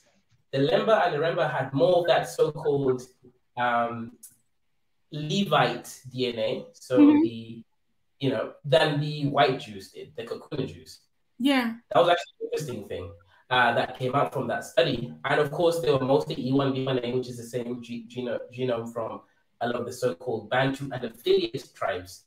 So yeah, it's quite interesting, but I would like to say that it's important not to ignore the oral traditions. Our ancestors had no reason to lie and or even choose a tribe that was insignificant. If they wanted to lie, they would have specified a tribe that had more power in historical significance. And I have to thank you, Dr. K, because when I saw this on my deep dive ancient ancestry, I saw Neolithic Morocco, and then right after that, I saw Ethiopia. Now these are remains that they found, and I was like, well, what was? Why is the oldest one Morocco? And now that you're saying that, it makes sense. Yep, it's the oldest is going to be around Morocco. Then you're going to have you know, common ancestry with humans, and you're going to have Ethiopia / Northeast Kenya. So that was the second one that came for me was Ethiopia. And I couldn't understand, and I was like, okay, so that doesn't make sense. Morocco, what would Morocco have to do with it? I thought it would have come from South Africa, or well, the oldest deep dive one is South Africa, but that didn't show up. All Bantu traditions, at least the ones that I know of, we all originated from Northeast Africa, including the Igbos, including some of the other, like I said, Kikuyus, Kisis, everyone. Yeah, we all originated from Northeast Africa. Now, when it mentions Ethiopia, it mentions Northeast Kenya / South Ethiopia. That's where the Turkana people live, which have the, you know, the oldest sort of DNA that we've found from so-called human ancestries. But I would like to say that if you look at now this is an interesting thing here. This is not an abstraction, but if you look at the Bible predicts specific things such as slavery, onto ships, onto having, you know, chains of iron on your neck, into the northern hemisphere. That is exactly what happened. And and the transatlantic slave trade was the only trade slavery that was done was ships. Was right? That exactly? Yeah. So if you look at all of that evidence and you look at the predictions as well as the timeline of the evidence, it is very interesting. And again, I am gonna go believe my ancestors from my mom's tribe, from the historical narrative that they have given, because it seems consistent with the narratives. The narrative that the Kakunas have tried to draw up just does not make any logical sense to me. What I'm trying to now do is discover any sort of missing links or historical proofs that I can sort of see. But I would like to say this, like Hebraic tradition, when you look at a lot of the Bantu tribes, especially in East Africa, is very, very adjacent to Hebraic tradition, all the way down to government systems, mourning practices, you know, when someone's dead, or even look at certain circumcision practices, as well as, you know, the one God system, because a lot of, you know, what Kikunas would have told you is that we had a lot of, you know, polygamous God systems, but a lot of the Bantu tribes actually truly did have this idea of Mungu, Murungu, or Ngai as a supreme God. Yeah, that's exactly why they were able to accept so-called Christianity, because they were like, oh, this is not any different. This is exactly the same as what we already know. It is just that we're now adding on these other sort of, narratives. But the one God system was already there, present. This is amazing because you know what, to be honest with you, you're helping me tie in the Morocco aspect of it. And I'm so happy that you came on to really elaborate on that, because I don't know why I thought this, but it makes sense now that you've said it, that we all migrated from Northeast Africa. Like, that's where the spread began. It makes sense now. Yeah, all human tribes that are significant. I would say the only human tribe that didn't sort of come from Northeast Africa is the Khoisan and the San tribes of South Africa, which were already in South Africa. Yeah. Right. These were ancient tribes that existed in South and East Africa. So the Khoi and the San were in Kenya and Somalia and Zimbabwe, but they were kind of they moved down all the way down the south. They didn't originate in Northeast Africa. They sort of originated in that region, East Africa, and then they moved all the way down to South Africa. But so they're very unique. Go ahead. So basically, are we all an admixture of the Khoi and those people that came from Northeast Africa, the Khoi and San people, and because I noticed that I have Khoi San too. So is that something where? Yeah, that is something a lot of us actually mix with the Khoi and the San. Again, depending on your sort of admixture. So for example, let's say the Bantus that moved to West Africa, they develop slightly darker skin on average, and also slightly oilier hair, just because West Africa is hot. If you go to Nigeria or Ghana, the heat is significant. But if you go down to places like South Africa or parts of Kenya like Nairobi, right now it's about 18 degrees every single day for half of the year. So all the different characteristics sort of subdivided itself. But now again, look at Israel. Israel right now, in modern context, has the highest level of skin cancer, right? Melanoma. There's no way that those people who claim to be in Israel today, which are kakunas of Germanic descent, are actually the so-called original Jew. That is just something that is in fact, if you look at the Bible, it talks about the tribe of Ashkenaz, Genesis 10 verse 10. It talks about the tribe of Ashkenaz, which is a Gentile tribe. Now, Ashkenazi Jews, they should call themselves Ashkenaz, meaning they are a Gentile tribe. Meaning that they're not of the family. They're right. It's an oxymoron, right? But it's there. You can literally Genesis 10 verse 10. It introduces the Gentile nations. Ashkenaz is one of them. And Ashkenaz in that time was known as the Germanic nation. The Ashkenazi Jews, again, came from Germany, Poland, that region. So it's all there. In fact, if you look at the tribal... I want to say something quickly. I mean, I don't want to sound rude, but it's not possible for Bantu people to have if came from Northeast Africa. It's geographically not possible. How so? Well, for example, just look at the people in North and Northeast Africa. They have no correlation with the people down east. But if you look modern parts of West Africa, Nigeria, Cameroon, you can see the migration pattern all the way down to East Africa. There's a correlation. But with those people, there's no history there. Like it doesn't add up. What do you mean? Because my mother's tribe historical narrative is Northeast Africa. Look at the genetic information. 25% of the genes is East African. It's so-called B1B1B genetics. Yeah, but that's true. But we all come from somewhere because all humans are related. But if you're saying we came from there, it's just not possible. I don't understand what you mean. But we gotta get more information, Yobo. Give us more. Give us the Bantu came from West Africa. They split off from West Africa. So that was a Niger Congo A. That's West Africa, and then there's Niger Congo B, which split off about 1,000 years ago, and then came down. Congo, Southern Africa, East. That's the Bantu people. So if you go to like Nigeria, Zede Igbo, they split off from those groups, and then it went down. But the people you're talking about, the Afro-Asiatic, those are completely different people, different culture. Okay, so let me give you some context, brother. Let me give you from East Africa, since I'm from East Africa. You look at East African tribes such as Kikuyu, 30% of their genetics is from North Africa. So if you are talking about your logic there, you'd have to What does that? provide Sorry, why. what does that mean? So, what do you mean by that? Is 13%? 30% means that you have 30% of the genetic information from lineage. Okay, let me give some basic logic. Most African people, the so-called Negro-looking people like us, we have a genetic ancestry from something called E1B1A. That's the, if you look at the Y haplogroup, meaning from the male 100%. ancestry. 100%. But we all come from somewhere, right? Finish. Right, but specifically, we come from something called E1B1A. That's our genetic lineage. If you look at the Afro-Asiatics, their lineages is E1B1B, slightly different. Now, if you look at the East Africans, 30% of their genetic information is so-called E1B1B, meaning they had admixtured with a lot of these people from North Africa.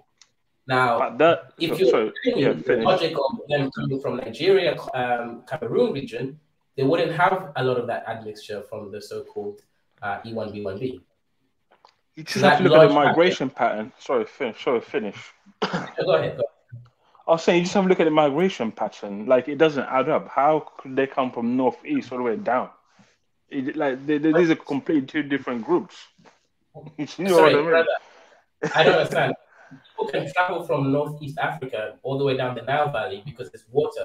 There is a river that travels all the way down from Egypt, all the way down into Uganda, and that's the Nile Valley. So people have been traveling across that river for 100%. But yeah, 100%. But I'll have to disagree. Though the Bantu are separate from those people. Those are Afro-Asiatics, Somalis, Ethiopians. They have more in common with the Egyptians and those people from the Middle East, and it makes more sense. You just look at the geography, all the way from Egypt all the way down to Ethiopia.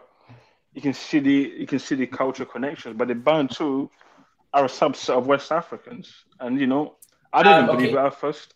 I didn't believe it either. I just looked at you just have to look at the migration pattern and the culture. Brother, like I said, the genetic. I'm a scientist. I look at genes. The gene pool of Bantus in East Africa is 30% North African DNA. That's first of all. The second thing is language, linguistic groups. If you compare Niger Congo A with Niger Congo B, there is no linguistic similarities. That's what I said. They split off a long time ago. But if you go to that west part of Nigeria, Cameroon, there's a common ancestor. There's a common ancestor there. Right. Finish. I get what you're saying, brother. There is no similarities in terms of linguistic, coherency between Twi and any of the so-called Bantu languages. Let me finish. I didn't say Twi. I said part of Cameroon and Nigeria. There's a common ancestor of a language that came from there that went down south. You just have to look it up. I don't remember. I don't remember exactly. I don't remember exactly. Maybe it's like I don't remember exactly what it was. But if you research it enough, you will see it. I've never seen this language. All I know is I believe my oral ancestral history, and my oral ancestral history tells us that we came from Northeast Africa. Of all these so-called Bantu, that's not possible. That's just not possible. But you know what? Yobo, let me ask you something. How is it not possible when I see it in my genetics? And I'll give you an example. Are seeing it. Most people are seeing it in their genetics. I'm not the only person that's take a deep dive into our ancient ancestry to check our DNA against other people's DNA. And what we're getting tells us that we have that we go back to Northeast Africa and then come down. That's not possible. It's not possible. Based on what though? What is your proof? I'll give you an example. Okay. So if you look at Europe, there's Southern Europe. There's the Germanics. If you look at the pattern, the migration patterns are quite similar. You will never see. I'm not saying it's not impossible, but you will never see a connection with the Germanics with the Slavic people because it's just still two different groups. Do you get what I mean? There has to be a progression pattern, and the Bantu. So, brother, like I said, Bantus are like in specific Kenya, 30% of their genes is North African genetics. That doesn't mean anything, though. Yes, it does. It means that it absorbed several groups on their way down as they migrated. That's But there's no literally there's no connection. There's no cultural connection with those people. What does that mean, brother? I'm still don't understand what connection means. Giving you the fact. Can I say something, please? Yeah, sorry for interjecting because this is getting too Sorry, hot. Normally I would wait. This is getting too good. I want to go. Go ahead. So yeah, greetings and to members of the panel and the chat. Yeah, this is getting interesting. I think Yobo has held his own quite well. Pardon? Are you driving? But you're on your phone. I'm not. Is there a noise? No, I'm not on the phone. No. Are you sure? Okay, go ahead. No. I think Yobo held his own quite well. Because I think when you are using those DNA codes, I think what we miss is that those are for paternal DNA. That's what I found recently. But if you go with the maternal one and you go back in time, you notice this is my maternal. I'm a woman. We can't do paternal. We can only do by maternal. So based on maternal, it goes back to Northeast Africa. Okay, let me give you the reason why it could be that. It could be that your gene from the south went to the north, not the other way around. What? Yeah, because it came from the south originally. But the oldest, okay, this is the part, Tunija. The oldest, like I was showing, the oldest maternal, which is LO, which is I guess the L. It is coming from Morocco. Because that's where they found the body. But if they go back 100 or something thousand years, you could have come from the south. You see what I mean? It's not very clear. So what you're saying is basically, the oldest bodies that they found was in Morocco. Well, the oldest one was in South Africa for me. Exactly. But that does not mean that is not a direct. That's just somebody that carries the same matro line as I do. Yeah, because just because you found it in the north doesn't necessarily mean your gene itself was it didn't come from the southern part. The reason why I think Yobo has a point, because even when I looked at West Africa, you look at the density there. It doesn't explain that they are coming from the east. Maybe they came from the east, but they moved from the north in the Sahara area to the east. That's how Egypt came to be founded, because Egypt had an infusion of a lot of people from the Sahara region because of the change in climate. So that mixture of culture was what catalyzed the civilization of Egypt. Let me give some context here. So in Africa, again, from the paternal line, you have different different genetics that is older than others. So the so-called West African, or even the Bantu DNA, E1B1A, is actually one of the newest DNA. Wow. So there's no way that they would have again, logically, there's no way that they could have originated from Nigeria. Because men move around. So the oldest is the A or B. This is commonly found in so-called Nilotics and Khoi and the San, all these people. We all agree that these are the oldest so-called common human ancestors. And then you have the E1B1B, the so-called Cushitic ancestry. That is actually older than the so-called West African or Bantu ancestry of E1B1A. So logically speaking, there's no way that it would originate from Nigeria, Cameroon. God. You seem to be believing your own story. See, break it down. They have 3 branches of genes from this in Africa. There, the source came from all the way south, almost. Okay, so let's get the graph in front of us. Yeah, you see that branch exactly. That L1 and L2, L0 is almost southern Africa, isn't it, Khoisan? That's L0. No, you got it. Northern Khoisan, yeah. L0 is right there. This is the out of Africa theory.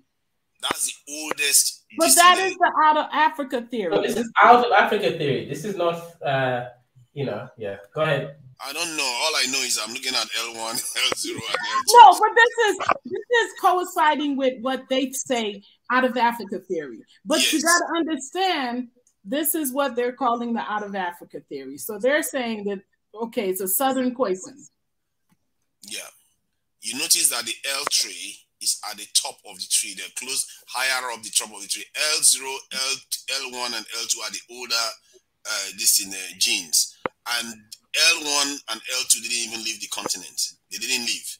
It's the L3 that left. So and there's a reason why L2 and L1, they are mostly in West Africa, Central Africa, to this in what they call it, Tanzania. If you look at the phenotypical map, it maps exactly that. This is why when you are going with the other one, there is no corroborating evidence with the way the people look. This corroborates it. So Gina, evidence. Tunaija. Go ahead. I think the only sorry for coming in like that, Gina. I don't know. There's a lot of crashing today. Oh, good. Huh? You see, he just jumped in. They didn't call him. Everybody's. Wait. You see. What I want to just say, or should I say, add, is that all these things we are talking about, I think I will go more with what K. I think that's, I don't know. Dr. K. Dr. K. Yeah, I think I'll go more with what he's saying. But also, I want us to understand that you see, when you're talking about Bantu and all that, most of the Bantus we have in the, let's say, from Central, West Africa, East Africa, going not as far as Southern Africa, but most of the Bantus we have in East, West, and Central, they are already mixed with even the Kushites, the Nilotes, and all that. Right. So the Bantus are not, if you go to Kenya, you find out that the same Kikuyu, like what Dr. K is saying, you find in the same tribe of Kikuyu, you find people that look exactly like those Kushites, maybe Somalis, or even Ethiopians. 100%. And you still find someone that looks exactly like a typical Bantu, maybe from the Congo. So that means it's no longer pure. How do I? No, let me not use the word pure. It's no longer like as straightforward as, oh, these people are just all Bantus and these are all Kushites. It's only some places, like if you go up north a little bit, maybe in Ethiopia and Somalia, those people, maybe because of religion and some other things, they did not intermarry. So they still have all their, like Eritrea, Djibouti, Ethiopia, Somalia. Even then, not necessarily, because like I said, majority of the biggest tribe in Ethiopia is Oromos. So my dad is actually half Oromo. Oromos look very different from the Habesha. Habesha is the more of the Tigrayan Amharas, the claim ancestry from Yemen or mixed. So basically, the Habesha claim that they were a bunch of Yemenis people or so-called Solomonic people that came from the king of Solomon, who had a child with the queen of Seba. Seba is actually Yemen. Although Ethiopians claim Seba is Ethiopia, but Ethiopia did have control over Yemen at that point.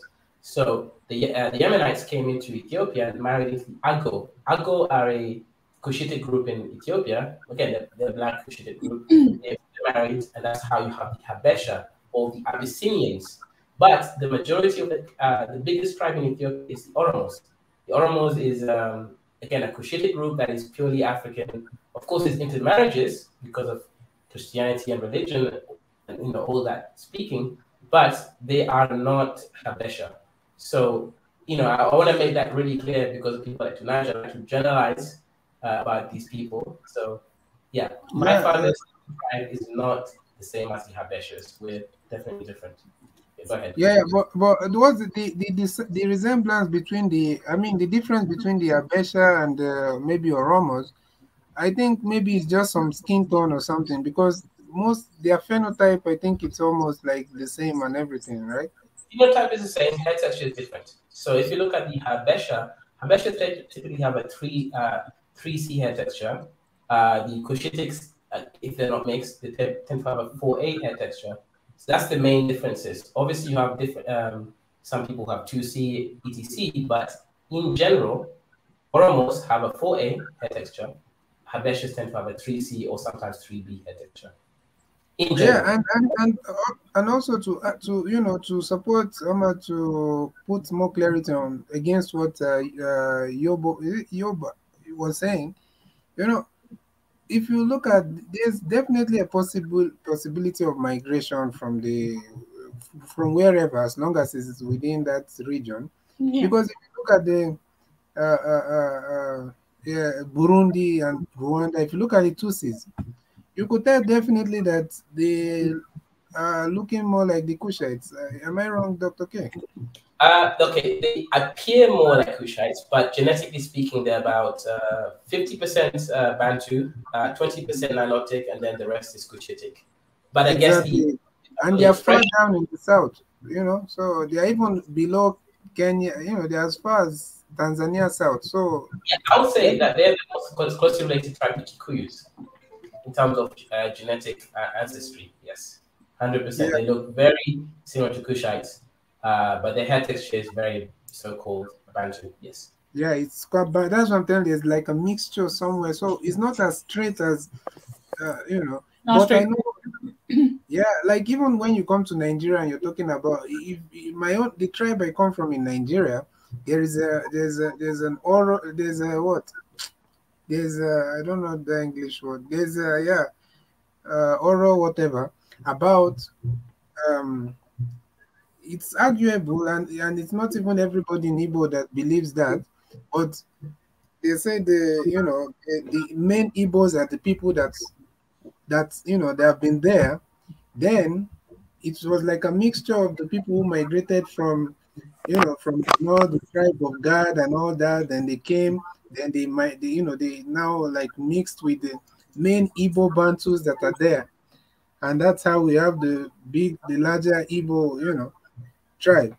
So that's how it is. These things I don't know as far as West, like Senegal and all those places, because that's a bit far away. But the Nigeria area and Cameroon, coming to East Africa, I feel like the Bantus that we have there are not exactly, there are some tribes that the Bantus are, mixed with Kushites and Nilotes and all that.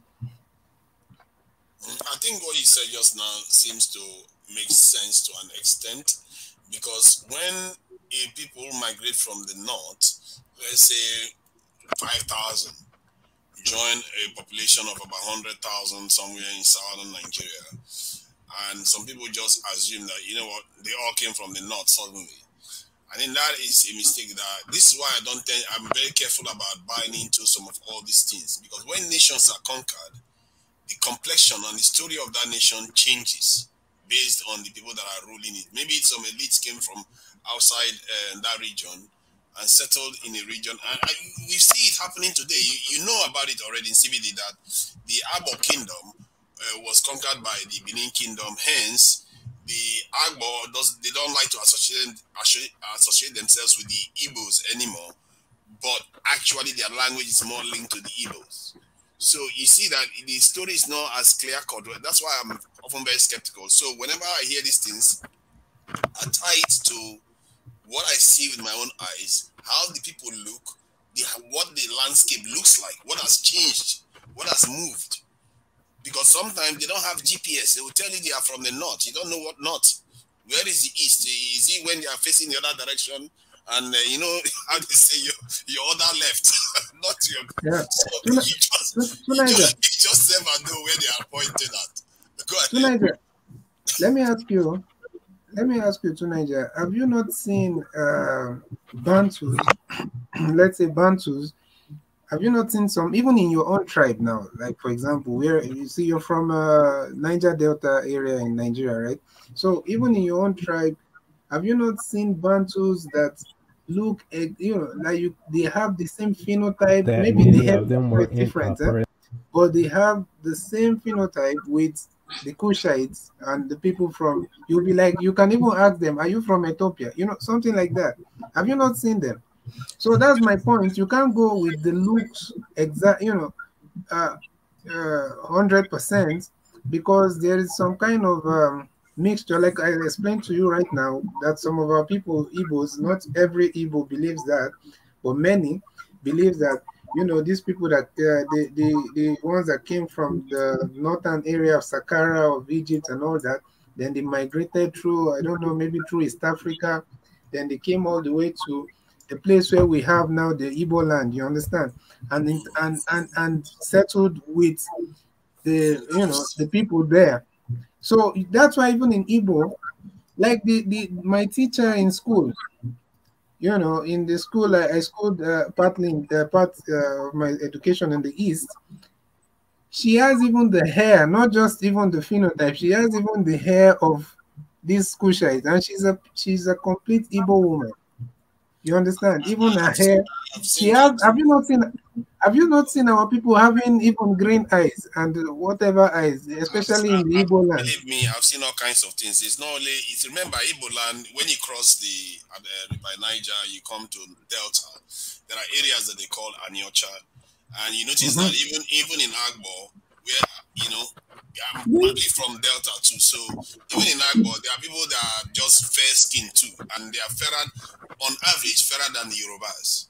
Now, to Niger, let me ask you something. Do you think that has anything to do? Do you think that's a reflection of them maybe coming from the northern area, and intermixing prior to fleeing? With this is why I said maybe there is some truth to what he is saying. But where I draw the line is when they start saying they are from Israel, or it's like no, it's like if fewer people came and joined with the bigger people. That population you are with, you have lived with them for centuries and thousands of years, not even centuries, and still you are still calling yourself what? No, Then you should not true respect the Niger. people that you met there. True Niger, do you believe that Israel was in Africa? That's the Before question, they Niger. That's the question. Israel is on the tectonic plate. Even see, Kush had an alliance with Israel, military alliance with Israel against Egypt. No, I mean they migrated from they are not in Africa to where they are now. But Do you believe that they are originally from Africa? Is that what he's asking? Yeah, that's what I'm asking. They traveled into Egypt in the ancient times that we know in the Bible, and there's also written accounts that the Cushites had an alliance with Israel against the Egyptians. So we always knew the Israelis were somewhere in that location where they are now. So let's not make the mistake of thinking that they were anywhere else. According to geographics. But I thought you were a Christian. But there was a part you saw. What of the part of the Bible that said they went to, the land? Okay, where was Moses leading them to? So they were somewhere before Moses decided to. They went outside Africa towards over the mountain of Sinai. Sinai is right next to Egypt. There, when you cross Sinai, you go into the Israel of today. And they settled in the place where they are now, isn't it? If we are to go with the simple explanation according to the Bible, they migrated and they settled. So why are you saying that they've never been anywhere else? No, I mean, when you are saying that they moved, maybe they went to Algeria or Ethiopia. No, they were north of Egypt. They might have went to what would have stopped them from going there to Niger? Because Egypt was going to capture them again. No, I don't think that would have stopped them I don't think that would have stopped them from going Egypt. They've always been in Africa, and they just migrated a bit northward and settled according to the Bible. So let's not. That's what the Bible says. I'm not the one saying all this. It's there in the Bible. They migrated. The kingdom of Or. If the kingdom of Or was in Africa, then that's true. But from what I know, the kingdom of Or, it was in somewhere in the Middle East. Yeah, actually, Israel is in Africa. The geographical tectonic plate of Israel is actually African tectonic plate. So Israel is actually geographically in Africa. So when African tribes are telling you that they are part of the children, it seems like it's so far-fetched, impossible, but that's just the simple truth. I'm not dismissing it. I'm just saying that if 20 people come and mix with 100 people, And then they say the 100, now suddenly we are now the people of the 20. You have to think that that doesn't sound right. It's You not see the what same I with the mean? coolers. They became completely white, black. No, they become black because they not even 20. The proportions I gave is even more slanted towards his argument.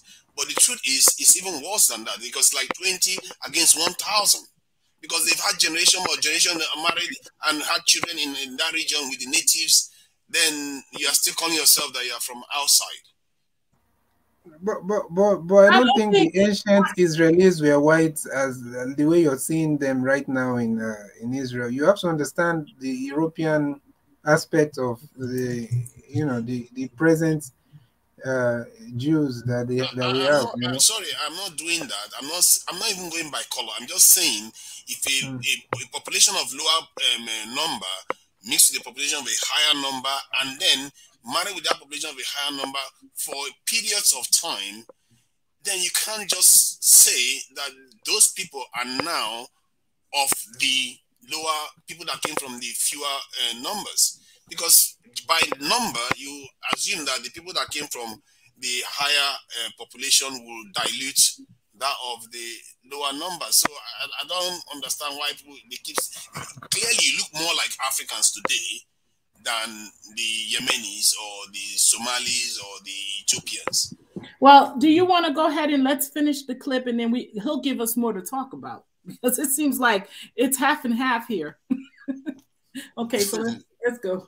Lower Egypt, upper and lower Ethiopia, Egypt, and other areas. Negro land, which is West Africa. All the things we shared with you in the past. So, as he indicated, we see here where Mozambique and Cape of Good Hope is. Cape of Good Hope is the most southwestern point of the African continent. And this is where many of the Bantu tribes lived, so-called Israelites, right? According to John Ogilvy.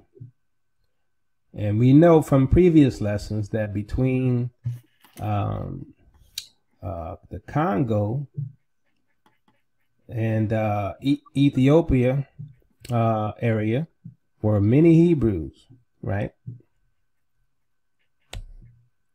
So this is a book titled Origin of the Bantu by J.F. Van Oort. Now, most of the writing in this book is a theory proposed by this researcher into the Bantu language and their origins, but he gives clues that show us that the Bantu origins are Shemitic. What is Bantu? Whence did the Bantu race originate? It may seem very audacious on the part of the writer to try and give the answer to these two questions, which are of such immense importance not only to South Africa and to Africa generally, but also to the science of philology. Yet the writer's researches and studies during an unbroken period of 3 years have gradually convinced him of the general correctness of his answers, and for that reason he considers it his duty to place the results of his work before the scientific public as well as before general readers. The answers to the above questions may be conveniently gathered in the following. The Bantu language belongs to that group of language generally known as Ergo-Altaic. Now that's a term no longer used, right? It's an outdated term. But back then, that's what they classified the language as.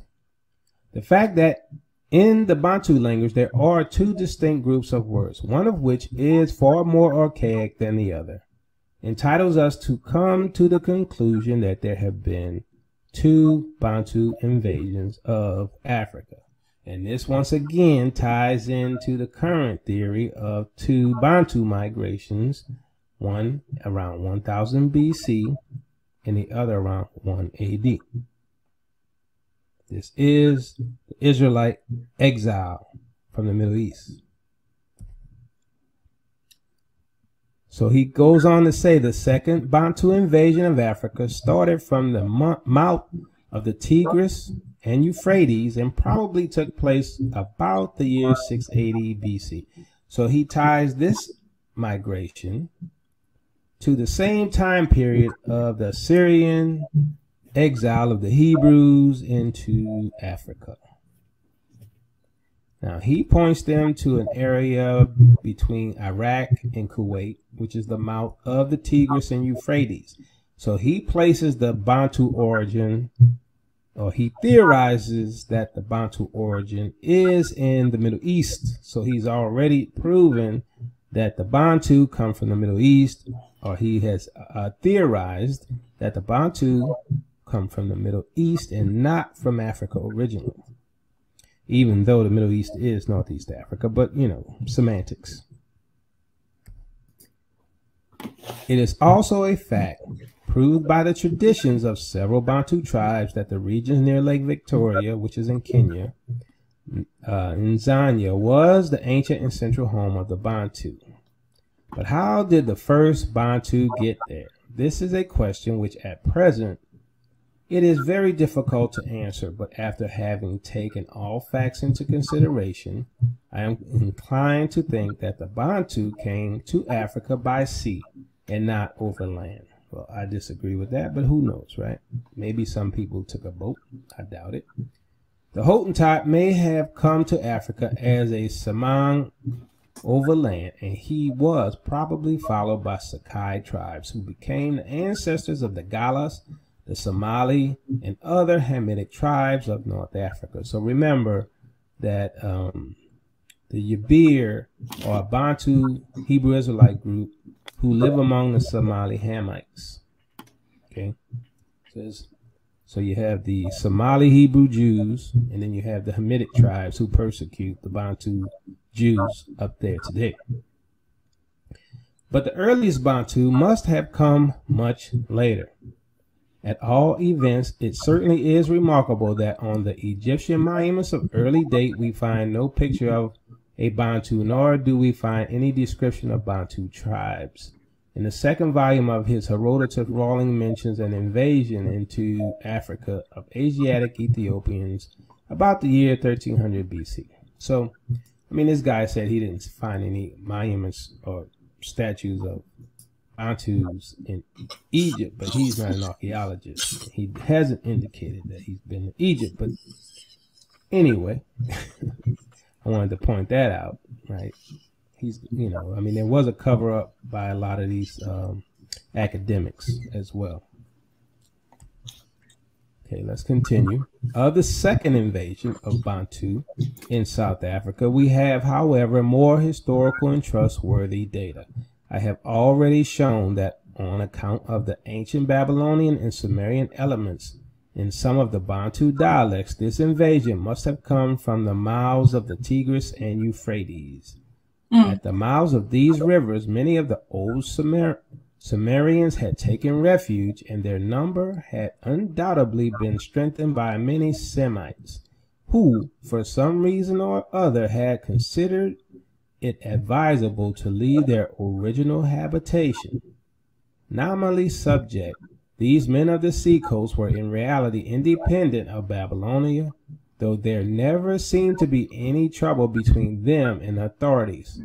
Matters changed, however, when about the year 900 BC, Babylonia became a dependency of Assyria, and the so-called king of Babylonia was really an Assyrian vassal.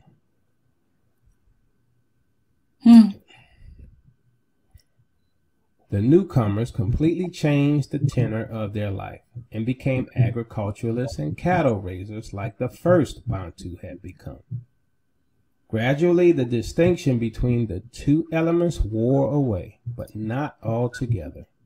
The Babylonian element was strong and died hard, and the old Shemitic linguistic factor was never altogether eliminated. It is impossible today, indeed, to draw a sharp line of demarcation between the various Bantu tribes, nor can we exactly tell which tribes came from the first invaders and which tribes trace their origin to the latter invasion. But, as a general rule, We may lay down that in those tribes in whose language we find but single traces of Shemitic, e.g. in Douala, Mpangwe, Isubu, Luganda, and Herero, we may see the descendants of the first Bantu invaders of Africa. So he calls the Bantus Shemitic invaders of Africa. But where, like in most of the Bakwina languages, and this would explain a lot of the division and the wars, and the fact that people are saying these people are not our people. Did you guys want to speak in regards to what you've heard so far? I don't want to play the whole thing. Everybody mic is on. I mean, is off. Can you guys hear me? The guy that says he was from this, his father was from the stars, was quite funny. Yeah. Yes, I saw that. I was holding my laugh, but yeah. I'm here to support him too. We'll do some research on that. Yeah. So you never know. Aliens from space. So yeah, I think this one is one of those things that why I have some issues with these things, because they are quite consequential. When I was just when you say that, when you say consequential, be real. What are you saying exactly? Like an example is like in Nigeria, where some of the Igbos say that they are part of the nation of Israel, the old Israelites before, but when they actually try to exercise that identity, they align themselves with the Israel of Jews of today. And this is the thing that somebody in the comments said that they don't align themselves with the Jews of today. But when they are acting, they carry the Israeli flag in Nigeria, and they align themselves with the Israel of today. So they're aligning themselves. Your problem is not that they're calling themselves the Hebrews, but they're aligning themselves with the Israelis, which is the European so-called Jews. Exactly, lending them their support, even when it's against the interests of their own homeland that they live in for thousands of years. And that is what I'm concerned about. No, I could definitely understand that. Can cause problems with that. I could definitely understand that, and I agree. That is definitely a cause for concern. Anybody else want to share before we go back to the clip? Yeah, sorry. I just want to say something quickly. This is just my personal view. I think that guy is confusing a lot of facts with he's confusing too many things. Like I said, Middle East is completely different from Africa. They have two different histories. They might have migrated and mixed about, but I think this guy's truly confused. I know, but you say that, but you're not giving us, like, Dr. K came in and he agreed with him, and he gave facts based on what his ancestors have told him. And then Speedy also, and I see also some people in the comment section, and I want to respond to you, Mr. Nani Mansa. I hope I'm not mispronouncing it. One thing I've noticed is that the Mande and the Mendinka come under the Limba, the Bantu. All of them look like they're the same. And I wanted to ask you guys this. The Limba, the Bantu, okay, let me show you what I'm talking about, which I'm trying to figure out why they are coming up as the same. And on the continent, do they recognize them as the same? That's really the question for me. I'm trying to put some things, trying to organize some things in my mind about how we see ourselves now and how we were in contrast to to then. But he said the Bantu came from the sea. That's just not possible. So you see right here where you're looking at what you're looking at. If you could see it, let me know if you could see it, because I don't know if you guys can see it.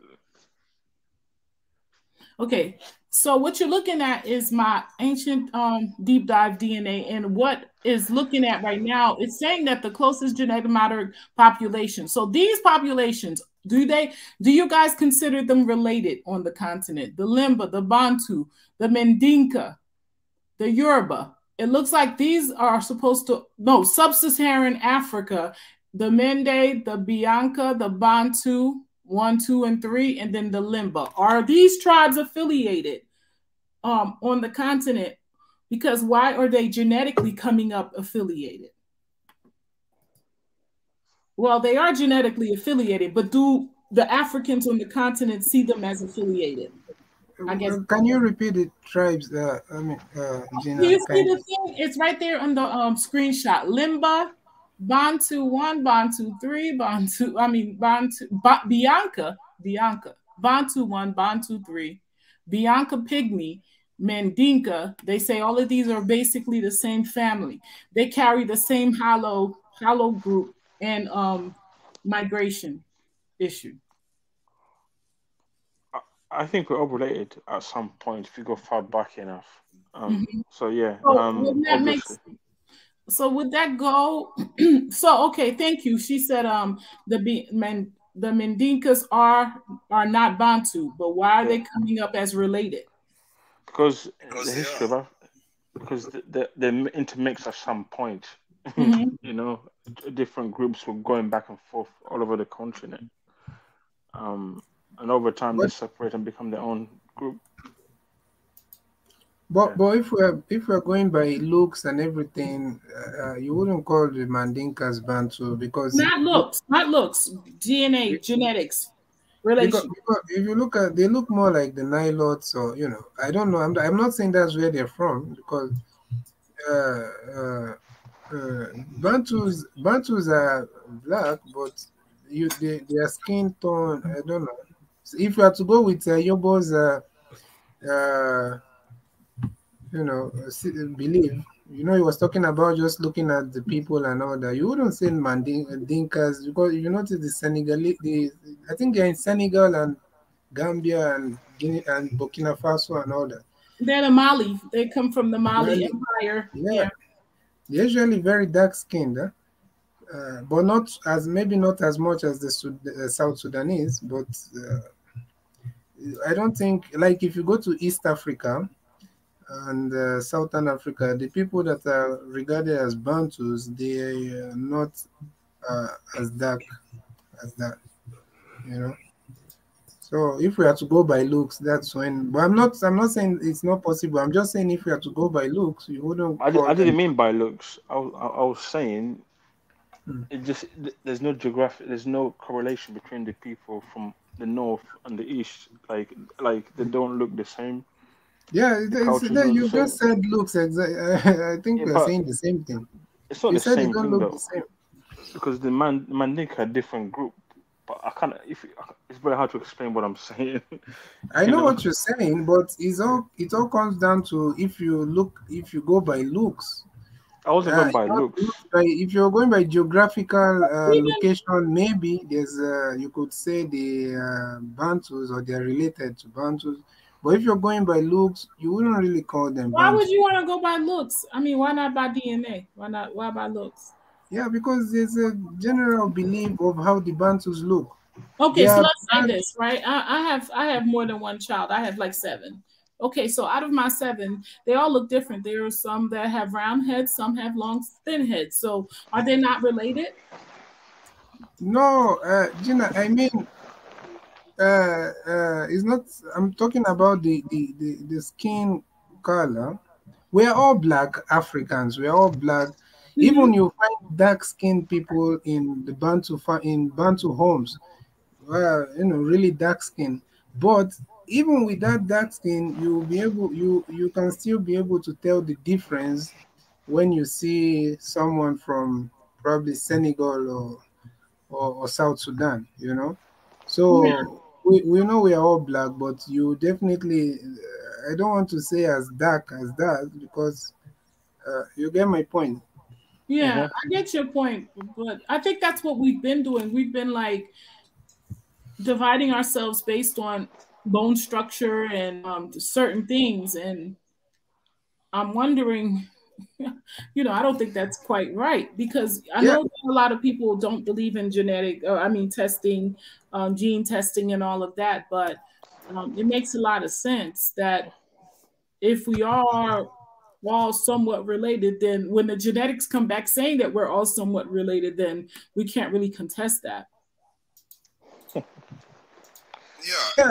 So how do you explain, like, for example, the South, the South Sudanese, because I think maybe because they've not done a lot of intermarrying with other maybe Bantus and all that, you You know, can clearly see. I sent you the map of the phenotypical map of the world and that of the genetic L branches. So when you look at it on the map and click the people on those locations according to what the maps, the DNA says, you will find that it actually correlates. The DNA, that L branch DNA correlate to a certain group of people that look in a similar way. And yeah, that if you click Africa, you know, different regions, you see how they look. Okay, let me go. Let me go. So you say click on different regions? Anywhere, yeah, you see the face. I don't know if you can zoom in. Okay, so I see that, but it's kind of small. Yeah, you see but this is Congo lead. But this is as of what now? This is as of now. Yes. But it's not as of then. It depends, yeah, I guess, but I think they are following what is there now, and it still represents what is on the map of the DNA too. That the correlation hasn't changed much, even if it's been there for you know, hundreds of thousands of years. It hasn't changed. So now I'm clicking. Let's go to North. Now you know this isn't right, right? Okay, yes, I know about that one. Okay, so if this isn't right, how can we now? Let me ask. If this isn't right, how can we go down here and say this is right? Because that one is tied to DNA. We know this right here is not right. This is not right. That one doesn't correlate with DNA, but the areas we are talking about today, about the Bantus, actually correspond to the DNA map that I sent you. I understand, but if we click up Upper North Africa and we see this, yes, which is not right. Even the West African, you know, shade there is not right, because imagine the whole generalization they did from probably Gabon, Congo, all the way to Senegal. Yeah, and you know, definitely it's it not looks right. the same all across until you get here. It looks like they just made it to just justify North Africa being white. But check other parts of the world. It's not only Africa. See, I know, but it's specific. You know what I mean? It's like everywhere else, it's all the same.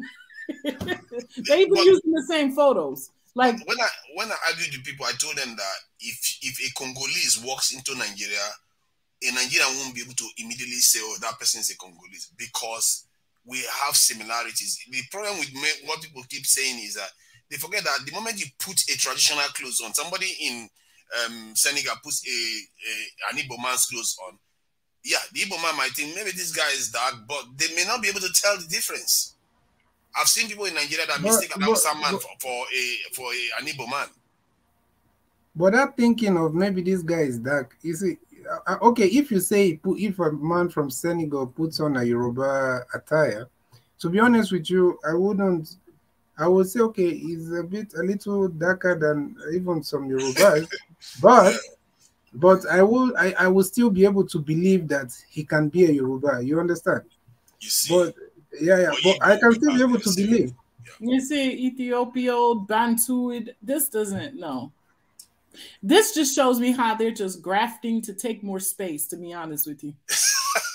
See, what they did was they just took many people's face and they definitely mapped it out the way they want it to be seen as, but that's not in actuality. That's not true.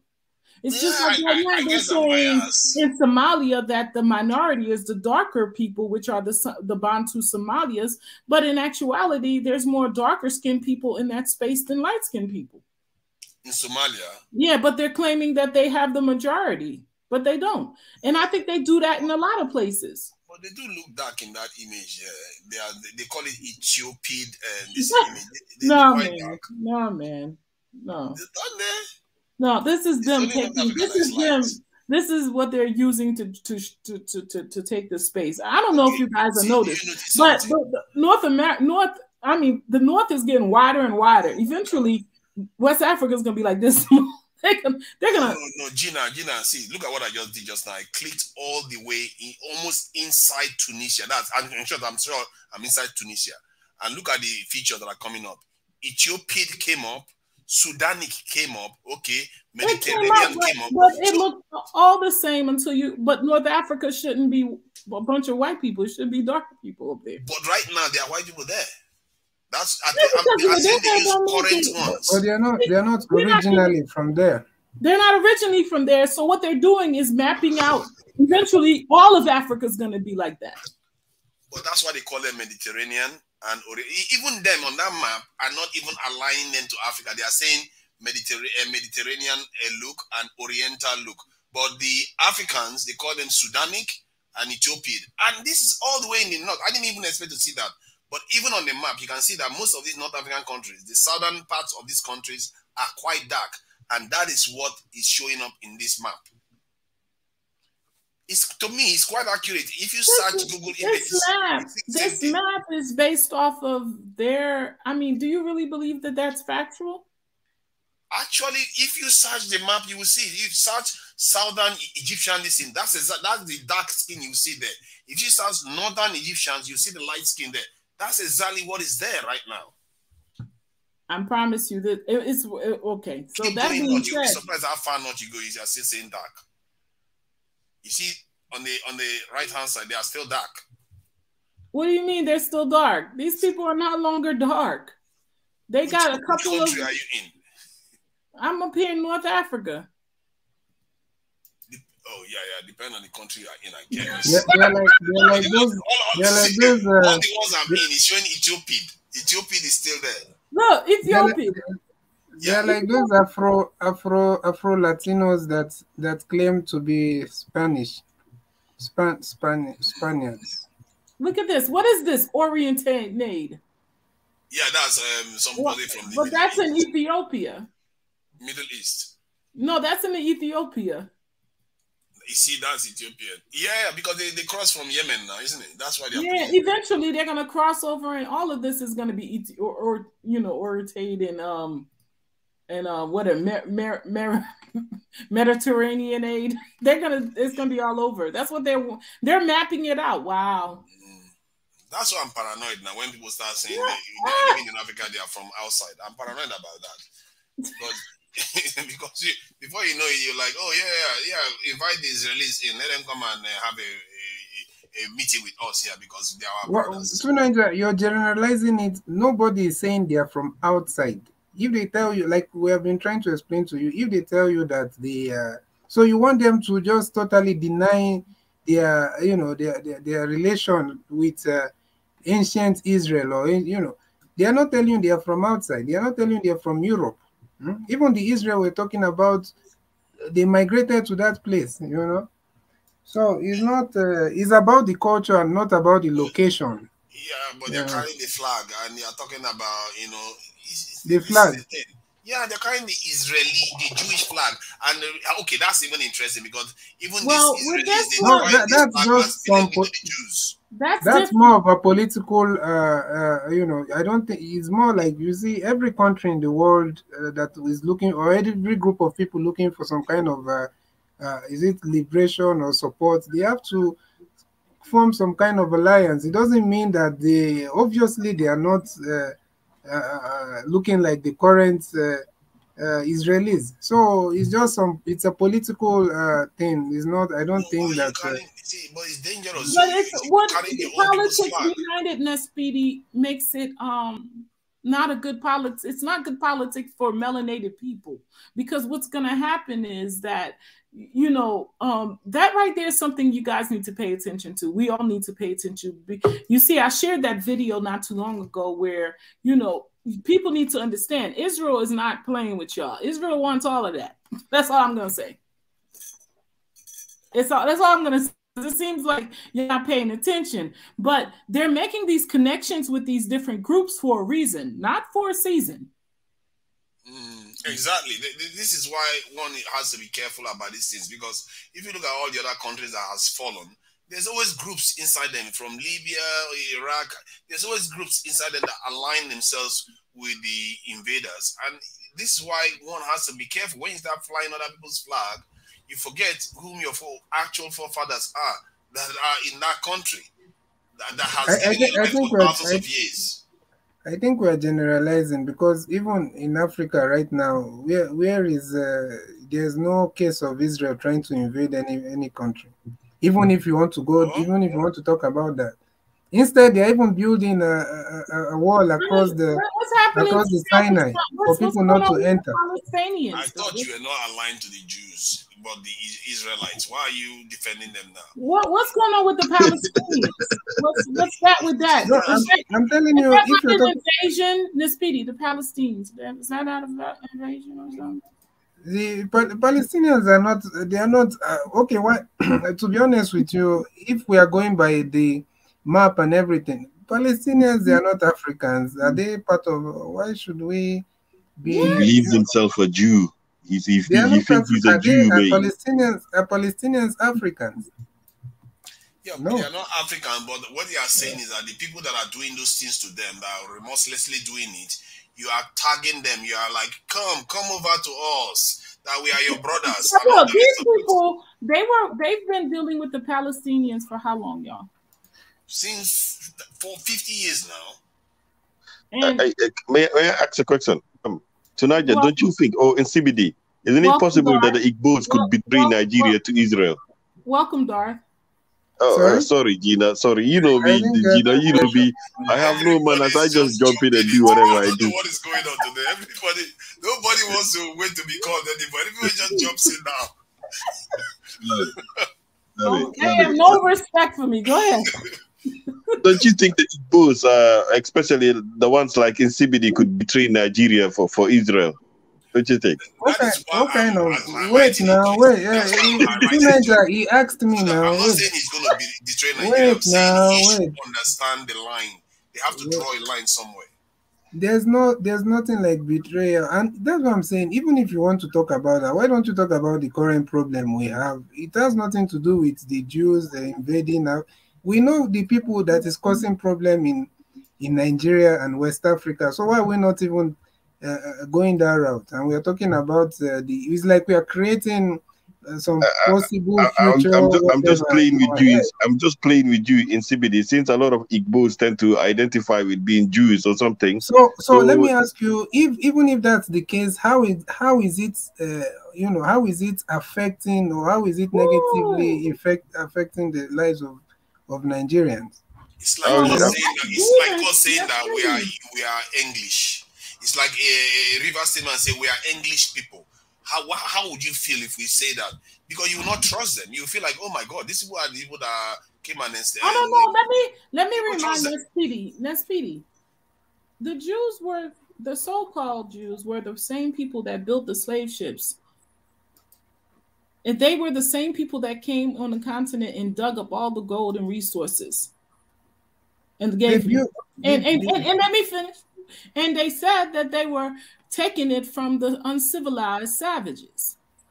So I don't know if history means anything, or if we're supposed to remember when somebody stepped on our feet, but if it does, then that's the one reason. Oh, okay. You see, to be honest, okay, I wouldn't want to go into all that because I'm sure there's a lot of, there will be some need to clarify a lot and all that. Because if we're talking about ships, someone will say, did they build a ship specifically for that, or the ship? Yes, they did. It was specifically for that. You could definitely research it. They were, in matter of fact, they were insurance companies, banks. These are the names right here. I always come ready. Jewish control over American slavery. These are the people right here. And these are the kind of names of slave ships, owners of the slave ships, real ethnicity. These are the slave ships, the names of the slave ships, the owners of the slave ships, and their ethnicities. But my point is this: if we agree that the present physical, how do I say, the present Jews that we have, if we are agreeing that these people don't look like the the ancient Jews or the original Jews, so why should we now when we are saying we are Jews, we are not telling you we are not What are looking you talking? You European. confuse me, SPD. You transitioned from we were talking about the ships, and now you're saying something else. Are you really working with? No, it's because of what Tunaija said. It's because of what Tunaija said. Tunaija said, why are we aligning now? And these are the same people we are that's the aligning. same thing I'm asking you. Why are we aligning ourselves? Why are we?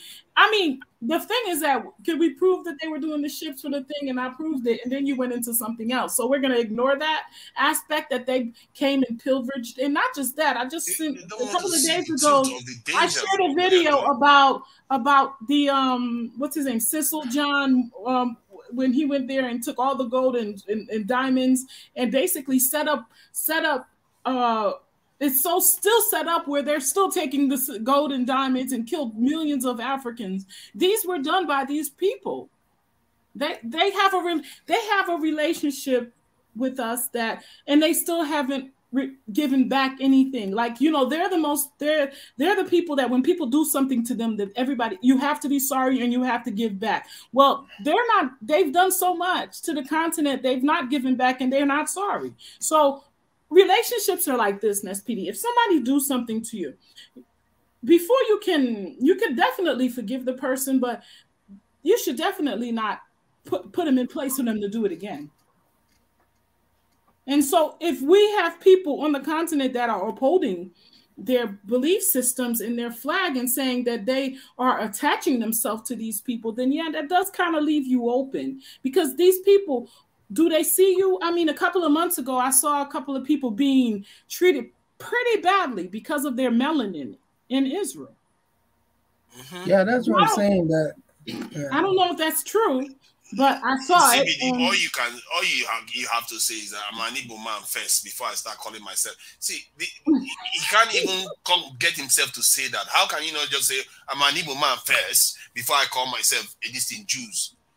And a lady just told me that we congratulated ourselves. Tunaija, you're funny. Did I ever tell you that I'm not an Igbo man, Tunaija? See, I'm always saying it here, I'm from an Igbo man. Instead, you are trying to defend the state of Israel about what they are doing. I'm not defending anything. I'm only talking about.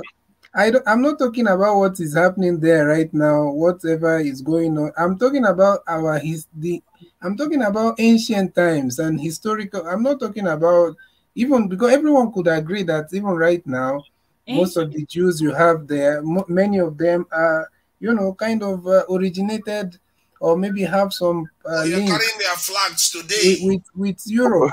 You're carrying their flags today. And this thing of carrying flags, I don't know where you saw it, Tunaija, to be honest. Personally, I don't carry Israeli flag. I don't know. I don't even know where you saw. Cannot carry it when they are making a speech. I don't have no flags. Sorry? You're saying Kano carry? Yeah, it's there when he's making a speech. So you saw, now you saw a few Igbo guys or one Igbo person that carried flag, and you assume the whole Igbo people are busy carrying Israeli flag. Come on, don't be disingenuous. You're not the only Igbo person. Oh my goodness, this is too much. I mean, to be honest with you, with everything, is it just because we don't know history that we are repeating the same things? I'm laughing, but I'm really crying. I am crying because this right here is just too sad. No, nobody is defending Israel. I don't know why we even got even that deep. I'm not talking. Where did we start from? Where was anyone defending Israel? We're only talking about. we are talking about the history. We are talking about migration and Bantus and all that. See, that was how we got to this point. It was not like the topic. The topic was not. You know what did set it off, Nespidi? I think it's when you said something like, I think you were sounding apathetic for. See, they're not even preparing for war. They are just building a fence to keep people out. Yeah, you were saying something to that effect, which made you look like you were. No, to be honest with you, when you're talking about Palestinians and Arabs, so should we go into what the Arabs did to Africans? So I don't want to go into their whatever they have going on. The thing about it is, it's sad though, Nespidi. I'm happy that you just mentioned that. It really is important that we go into it. You know why? Because it's still happening. And the reason it's still happening is because people ignore certain things. Like, you can't ignore the fact that if they're trying to grow a regime somewhere along the line, somebody ignored the fact that there are still slaves in Mauritania, in Libya, in Sudan, imagine that. That is And being that's why ignored. That is being ignored, and we cannot ignore the other aspect where certain people might be trying to plant their roots in certain places for a specific reason. You know what fascinates I me? don't support any of them. I don't support any of them. yeah, And so nobody. we are That's our what gets me tired own when Igbo people people start to be talking their own about people. Palestine and this You- and that. These are Arabs, and should we? Where are all the slaves Why that were would you taken align yourself from more Africa? to They were Jews that all are outside gotten. Africa than a Fulani that is right next door to you? you know, Our people Tunaja, would rather align themselves more with people that are outside the continent that look different from them than align themselves with their own neighbors. To Niger, you're making a case where you're making an imaginary case, because to be honest with you, how many Igbos have you seen carrying Igbo, carrying Jewish flags and all that? So Almost if people tell you that they have, person says those things. Almost all the people that live in Biafra says those things. they are talking about their historical. They are talking about their origin. That's why they're carrying a flag. Okay, one more. This flag thing, I've never carried an Israeli flag in my life. I don't know what you're talking about. Please help me out here. What were you saying? I just want to break the monotony. You know what fascinates me is I was having this conversation with another or somewhat British Igbo kind of guy online that said the origin. I wanted to know the origin of this Igbo claim that they were Jewish as well. And I said, looking at the geography and the proximity, you are all the way deep in the middle of the Gulf of Guinea. How did that happen? And then he said that it was during the Spanish Reconquista. Some of the Jewish fled from Spain and came all the way to Nigeria. And I say, so you went past Niger, Fulani land, all that just to settle in Igbo land in Calabar, you think the guy Nigeria. is a fool or something for telling you that he knows his origin? The guy says that the Jewish origin of Igbo people came from the Reconquista. It's funny. I didn't argue against him because I'm not Igbo, so I didn't argue against him. So I just said, okay, but I don't believe him. But the funny thing about the relationship that is now being had with the Igbo and, let's say, the people that we're talking about, the small caps, is the fact that they definitely financed the slave trade. And what is more weird about that is because a lot of the Igbos were taken into the slave trade. I mean, quite a big number, more like 35%. A lot of us have Igbo, even if it's at a minimum. Everybody has a little bit of Igbo in them. So Igbo, Yoruba, God people, these people were taken. So I don't understand how the Igbo is connecting themselves to that. Oh my God. They are more devastated than a lot of the other tribes. So that's weird. Yeah. Don't take it the wrong way, Gina. When I was learning about this, I came to the conclusion that obviously Jewish people, wherever kind of economy there is or industry there is, they try to don't say that word. I don't need to be flagged. Say small. Okay.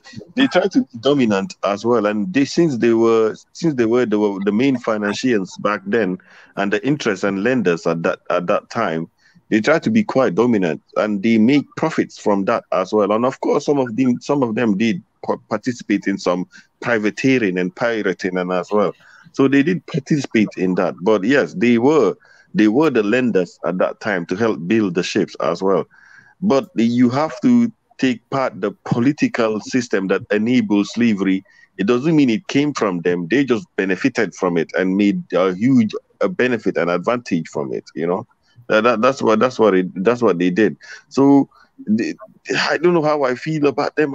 It's just like how they finance wars in Europe as well. Like when there's wars between European countries, they're always there to lend. Into a lot of superstition. Okay, continue. Just like how they finance wars in Europe as well. Whenever there's wars in Europe, they always lend to different parties, and they always end up at the top. They play people against each other, and they end up at the top. That's what they do everywhere.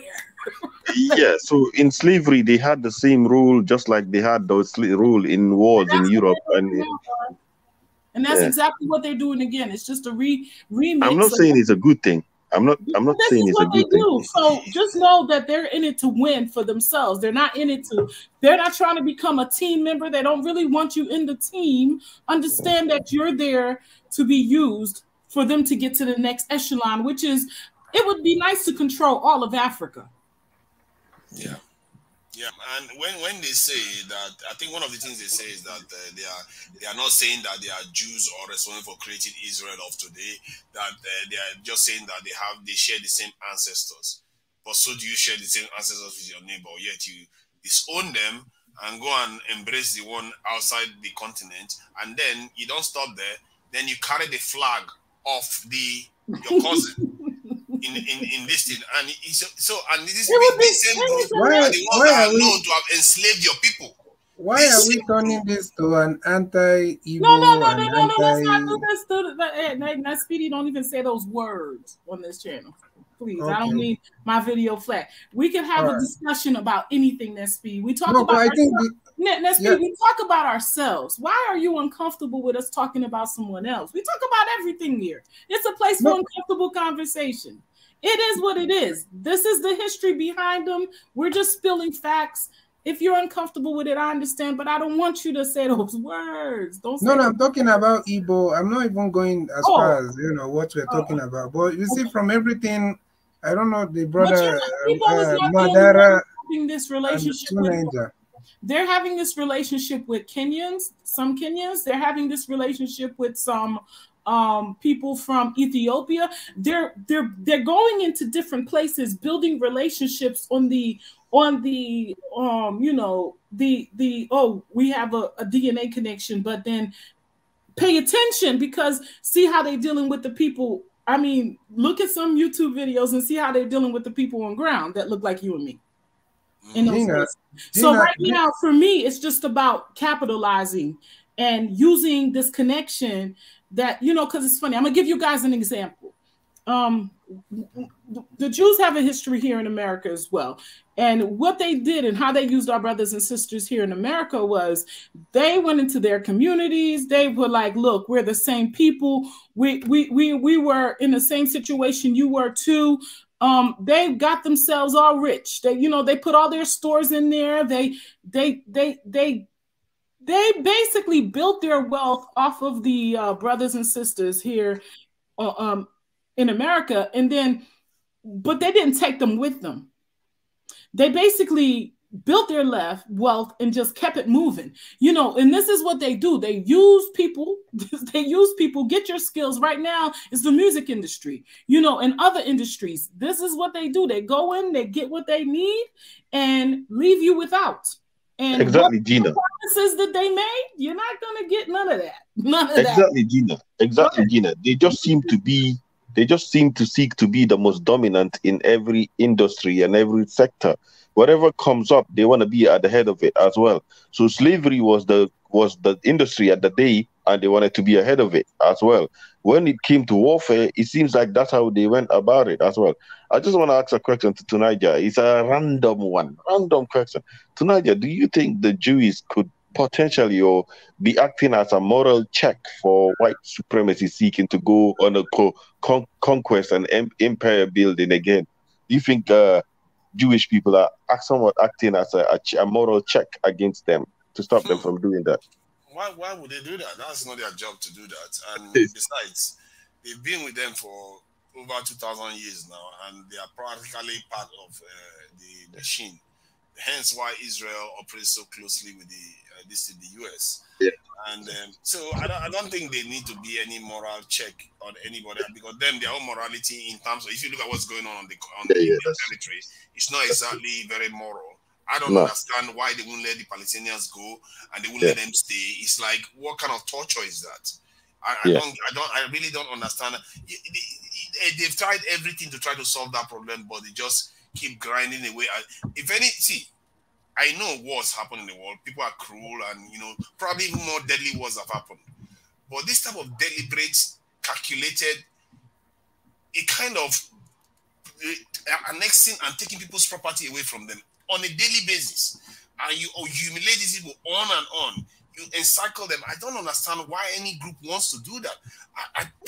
Man, believe me, I've racked my head about it. I said, I don't understand why these people are doing these things, other than the fact that they are behaving like the Australians that did what they did on that land, the New Zealand and the Americans. And you wonder why they are they are very aligned with America, because they know they have some kind of tendencies, similar tendencies. When they go somewhere, they want to dominate, they want to be powerful, and they don't know where to draw the line. They don't just know where to draw the line. Just let them go. They forget that their history includes that term. Pharaoh, let us go. And I want to say this, the Speedy, the Igbo people have all rights to believe that they are the chosen people of God. They are. They are a part of that. And guess what? That's only what I'm trying to defend. I'm not defending whatever Tunaja is talking about. Let me finish this. They have the right to believe that because they truly are. Just like, but one thing that they should not be doing is adjacing themselves to the people that stole their heritage. And that's what needs, and I think that's what Tunaja is saying. I think what the Sigrid doesn't understand is that he doesn't know that my blood is related to his. When he speaks, I will hear what he's saying. He thinks I don't know what. See, I'm inside it. When you are talking, when our people speak, we understand what the Igbo people are saying. So when we don't think that I'm saying this from the outside. I'm saying it from the inside. I'm saying these things we are doing is not going to get us anywhere. It's already gotten our people enslaved, including Igbo people. How can we not learn from history? Most of the slaves were Igbos, 35%.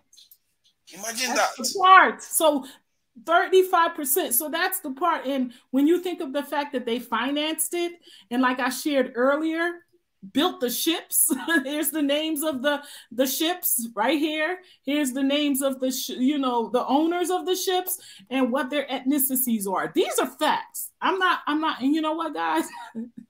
I'm not making this stuff up. They have it, all the facts are out there. They're not ashamed of it. This is just the reality of it. So they did that, and then they didn't just stop there. You know what I mean? They basically went back and got all the diamonds and gold, because if you look at the names, look at the Cecil John, what's his name? that I shared the video the other day, and what he did.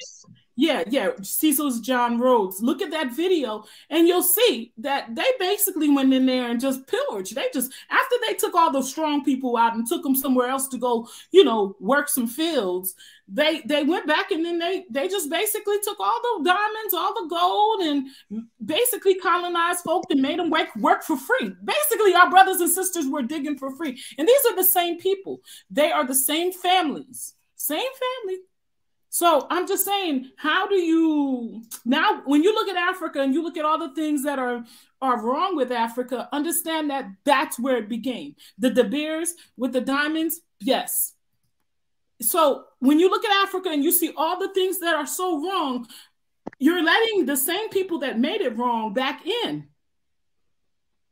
I'm just saying, it doesn't make sense. We can't trust anybody other than ourselves. But he has the right to believe that we are the chosen people. I do believe we are the chosen people of God. It's just that don't carry other people's flag.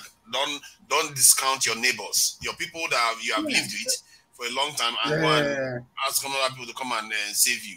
That's not going to happen, because they never did. If you think they didn't know that historically they are linked, you claim that they are linked to. You think this claim started yesterday?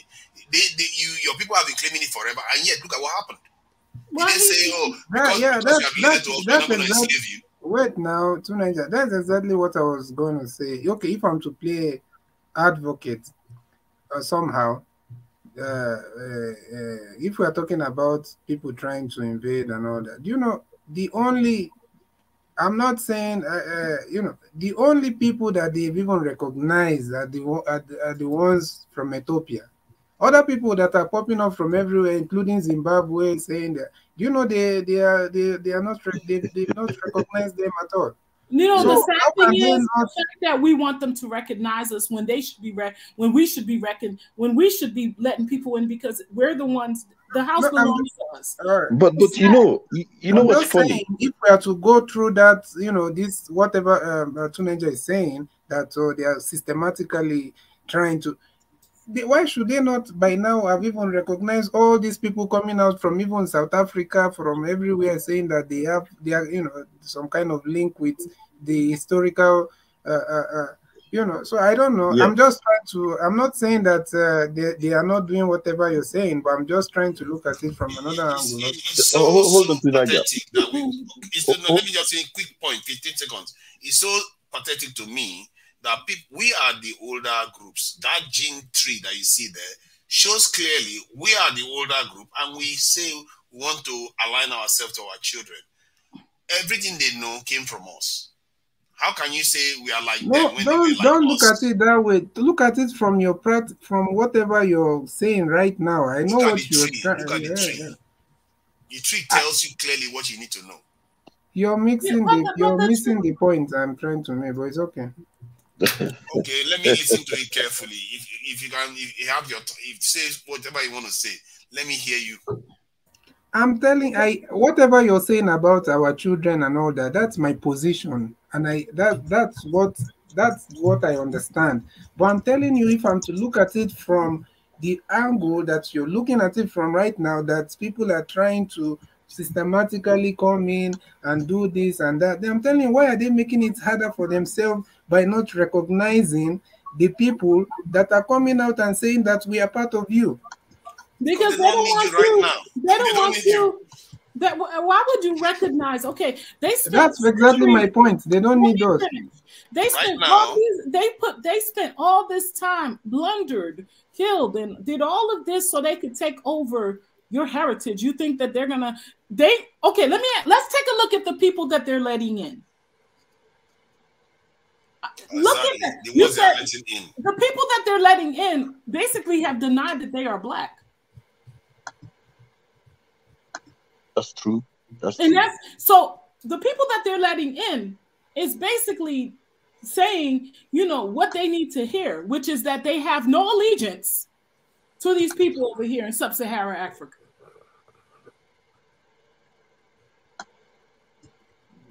And that's the case for many, I suppose, mixed type of people in African continent. And it's a problem. And I see Tunija highlighted it sometimes where allegiances lie. I mean, the only thing I can attribute to Jewish blood in the Western Africa region is probably due to the slave trade of either Portuguese who have Jewish blood in them, or actual Jewish people themselves, or the Africans that went up that got kicked out from Spain, the Moors as well. It could be that. But I don't understand how a place all the way so far as to Igbo land, Calabar region, to say that they are completely Jewish people related. I had an intellectual person try to say this to me. He said the Jewish people ran away all the way from Spain all the way down to Calabar land. And I just couldn't believe it. I never argued against him. I just took his word for it as well. And I left it, but I didn't believe it. But if I was to say, if anybody, because we know it all over West Africa, with certain people say they have Jewish blood. You have Lancados in Cape Verde and Guinea-Bissau. Igbo, I mean, there's several tribes that link back in, and not only that, guys, DNA is starting to prove it. Some of us have the oldest lineage back to. I think the DNA of Jewish people in the Western Africa region may be due to the Portuguese and Spanish or European types coming during the slavery era. You think so? They may have intermixed with the tribes. You are looking at it from the modern aspect. You see, it's like, I think you are not here when we started this discussion. You're looking at it from how it is right now, and you're trying to imagine probably from like 500 or 400 years coming down. We're talking of things that of ancient times and old times, and you're talking about. So explain to me how the land of Judea, the people of Judea, got all the way to Igbo and how they related away from modern times. Where were the Jews from? It's like we are going back in what we were talking about before. Where were they from before they got to wherever they are right now? The Jews descended from Abraham from the land of Iraq. They settled in the land in Canaan, and from that they came to Egypt and then went back to the land of Canaan. So the Igbos believe, if you want to know more, they believe that it was when they were in Egypt that some of them migrated south. And that's the same belief most other African tribes in the south, in the sub-Sahara. That's the first time you that, but it's an interesting perspective. Sorry, let me just ask you this quick question. So, are you saying that they didn't go on to be part of the formation of Israel as a state? Yeah. Not everybody that went on to be part of that formation. There are people that even before the Exodus, during the time of that Exodus, there are people that lost faith in according to the scholars and the people talking about these things. There are people that lost faith in in following Moses and all that, according to them, and they said they are going to migrate on their own, and they came down south to where you have even the Ethiopians and the Ethiopian Jews and all that. So why should you just discount people's? Why should you discount people's? Okay, you believe everything is written in the Bible, every single thing, or something like that. Well, so don't discount. May I come in? Yes, I was about to say, let's let Jude, Rakoya, and we have my soul sister Soul Roster that came in. Jude, you're gonna let Rakoya go first. Thank you. See, civility has returned. Who wants to speak, I've been waiting here for a while, and I hear people going back and Who let Judy speak? Who let Judy speak? I've been waiting here back and forward, and two Niger is going back and forward. He should acknowledge that there are other people on this planet that need to talk. No, okay, you don't have to keep talking. Just when I thought civility has returned, you start. I'm just saying, man. I came late because I was watching the football game, the biggest sport in Africa, and it's being hosted in Cameroon. So I was, Oh wow, you already started with the football. So I was happy with what was going on in Africa. So Jude, let's let ladies first. Ladies first. No, yeah, Rakoya should go ahead. I got a lot of stuff to talk about. With your permission, thank you. I like Rakoya. The new year, I wouldn't say much about Rakoya, but thank you. Judy, I'm going to be on your team now. Nice. Oh my God. Anyhow, greetings. Happy New Year to my family. I'm so glad that I made it this time. I have a lot of issues with this whole, I think there's a bit of an... Yeah, that's Judy. Let me turn them. Yeah. Go ahead. Okay. So I really have some issues with this whole narrative. And the reason I have is simply that if you go into several West African tribes, including the Ga, which is in Ghana, my maternal lineage, there's this history they talk about coming from Israel. They talk about it as well. You go to the Airways, which is my patrilineal line. They talk about the coming from Israel with the name. And now we hear the Igbos are very actively saying that. It is clear that there's been migrations of our people. And what in CBD is saying is right. They migrated from some northern places, which have been actually identified DNA-wise, coming from Sudan, the Sudanese, or what they call the Congo, Niger, or the Bantu. Some people have actually traced it to the Yoruba. Yeah, so it's it's like a tree where you can see DNA that goes actually millions of years. There's a whole lot of new emerging literature that are actually saying that even the Egyptians and these people actually did not come from the north; they came from the south. So the actual migration was along the Nile, and that they considered the head of the Nile to be their north because they're coming up the Nile.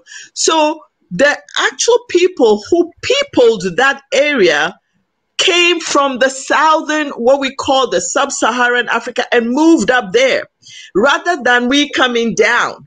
You see, okay, so we came from down and went up, and then up, yeah, exactly, and then came back down. So the oldest DNAs actually point to the Sudan, the Delta, that whole geographical area, which was very dense forest. Because again, if you look at it in terms of even physics, and it, life forms, bacteria and all that forms where there's heat and there's energy and there are nutrients. Right. You see, that's and the savannas and the deltas and the swamps is where the human beings came. So if you actually want to read literature that is outside Western literature, because there's opposing data coming from different DNA. The Chinese are also doing their DNA mapping, and you have to take a lot of sequencing from not only what the Western DNA people are saying, but what actually seems to be true. Where do we have biodiversity the most? Right. And it's likely that that's where life came from, rather than this notion of life coming from even that the people say the Tanzania and the oldest DNA. So that's ongoing debate. But what I'm wanting to say with this admiration we have so much for Jewish or Israel, such that we have people like the Igbos, and I am very skeptical because, like I said, the narrative is across of all of West Africa, and I feel like this is a recent narrative because of the Christianization of our people and the story of the Exodus and all that, which describes migration, became very, very attractive to our people, and they began to equate their own migrations to this Bible story, which shows that they came from Israel. But we know that Israel is a very new formation. According to the Bible, it was when Jacob tried to go up to the ladder when he came back, and then the God said, "You're going to be called Israel now." Israel is a figment of a recent occurrence, which, according to the Jewish Bible, if we want to use that as a way of referencing ourselves, the Jewish Bible says human life is only 6,000 years old. So are our tribes 6,000 years old, or are we the people who people this whole planet? Years and thousands of years. It is a fact that Black people were all over and we moved. This whole romance with Israel and wanting to be accepted by it, all to me comes from the Christianization and this foreign adoption. Because trust me, my mother's people are saying the same thing. But when you link blood DNA, DNA goes way before even the haplogroups for the Jews of today are showing up. Where exactly did we come from? I think that we're really struggling with a little bit of esteem issues. Are we the original people? Yes. Are we the people that the Creator created? Yes. And we don't need to align that with a story of people who are necessarily God's chosen. Or God does not choose. God creates. He doesn't love one person than the other. But he creates, and you have to understand the principle of God by observing what God, the language of God. The language of God is in nature. It's not in the Bible. God didn't write it. But if you want to know what the God was thinking, then look at what God was doing. There's absolute diversity in nature, plants, and all that. So to me, we as African people need to get our head right. We need to start thinking globally. We need to stop trying to be accepting of narratives that don't ring true in our own essence. And this whole story doesn't. If the Jews, according to the Igbos, if they are Jews, then what tribe did they come from? Because Israel only has 12 of them. Yes, there may be some links with DNA because I do agree there's a lot of traveling and migration. And we know that the Lemba in South Africa have actually been able to prove that some Jewish people settled. In West Africa, a lot of the Jewish links are from slavery, because a lot of the Portuguese were the first people, like I think it was whoever was speaking, I couldn't tell the name, who was speaking about the Portuguese. Many of the Portuguese sailors were Jews, actually. They were blood Jews, and these were the people who were manning the ships that came to Africa. And I have historical narratives. The families in West Africa who have traced themselves to 1500 Jewish families in Denmark through naming. And these people were slave traders. You see what I'm saying? They were slavers. So I wanted to share that and say that, there's a whole lot of narrative. Some of it, I think, comes from just people reading the Bible and being blessed by some white priest who's telling them about Exodus. And a lot of our people believe this because they saw the white man as God for many, many, many, many years.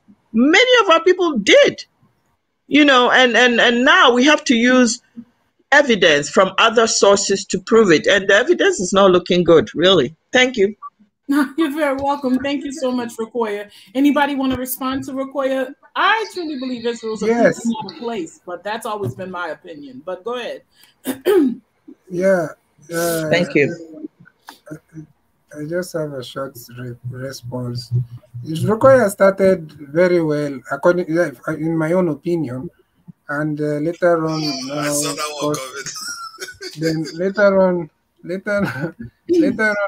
now he now threw us under the bus. She threw us under the bus because the thing is that she came up and said the thing that there must have been migration, and I was happy that at least Rokoya acknowledged. Then later, but the truth of the matter is that yeah, she's right. There are people that probably because of Bible and because of they just want to link the whole thing because of Christianity. That's a fact.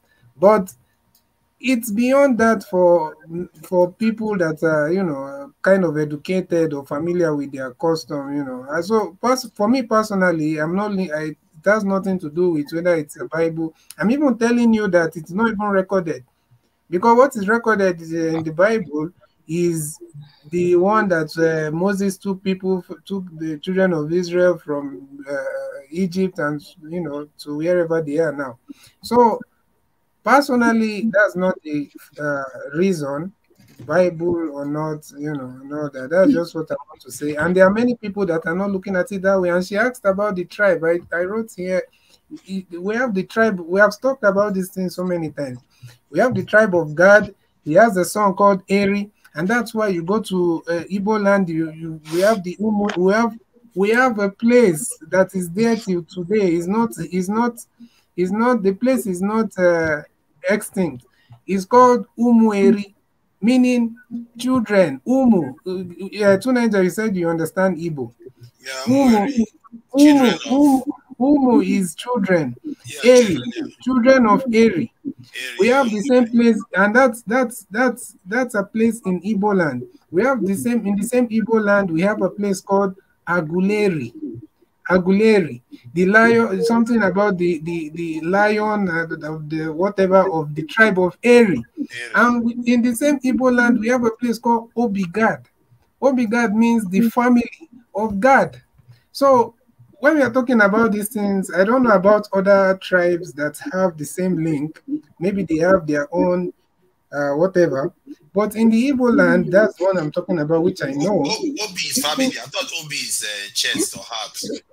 No, Obi in Igbo, it has two meanings. It has Obi is the heart, Obi is heart, and also Obi is family. I just wanted to show my credibility. So yeah, you're right. So it's not just something we are talking about. Okay, if you want to go into culture, if you know about the Igbos to Nigeria, you know about the circumcision on the 8th day they have been doing that before Christianity came to that area. The circumcision on the 8th day, we have the shaving of the head of a widow and the mourning for 7 days. We have all these things that is going on even till tomorrow. So we cannot just make it simplify it and say it's because of the Bible or because of in CBD.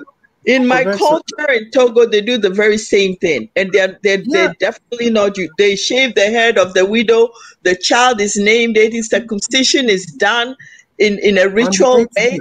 They are not Christians. They are voodoo worshippers. Yeah, that's what I'm saying. We should not simplify it to a biblical something, you know, because of Christianity.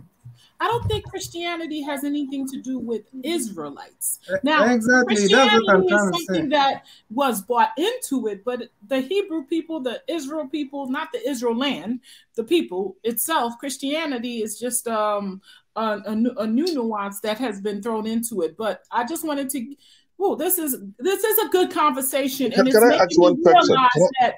You know what? I want to say one thing before you go, and I do want to let Jude and Soul Rasta speak. Yes. But I want to say this. Jude, calm your mic for me, please. I want to say this. Listening to all of this makes me realize something. If this is all true, and I believe that it is in some ways, and there's a lot of ways that it's not, then it would really speak to a lot. It would speak to a lot of the divisions that go on the continent and why some people say these people are not our people. And I want to dig into that a little bit more, maybe on another conversation, because I have to get more information on that, or just try to get a better understanding around that. But go ahead. Quick question. And then I'll go ahead and go to Jude, and then quick question. Rokoya, did us West Africans or Africans in general, did we used to practice the practice of circumcision before the Abrahamic religions came? Did we used to do that? Yes, it is. It is actually. You look at the again. I want to be very specific. Look at the tribes in the initiation rite of tribes in West Africa, in East Africa, when young men, not at birth, but before they are initiated into manhood, they go into these rituals where they are circumcised at 17, 18, which predates any form of white. It was a way that blood was poured on the ground, because our people understood the significance of blood and connection. So when for a man to go, because again, I'm jumping here and there. I don't want to give up everything, but they understood women, before a woman can go through and initiate herself to become a mother, she goes into a menstruation, right? And for men, they had to also spill their blood by cutting that foreskin and circumcising them, and the blood went to the ground, because we were seen as part of the earth. We are part of the earth. That's why in many African traditions, the earth is a woman. She's female because she gives life. And our traditions are so deep in nature, because we recognize that we came from the ground. We came from the soil. These things are more ancient. If you want to even look at it, a lot of our own ancient traditions is what today appears in biblical narratives. And let me second you there.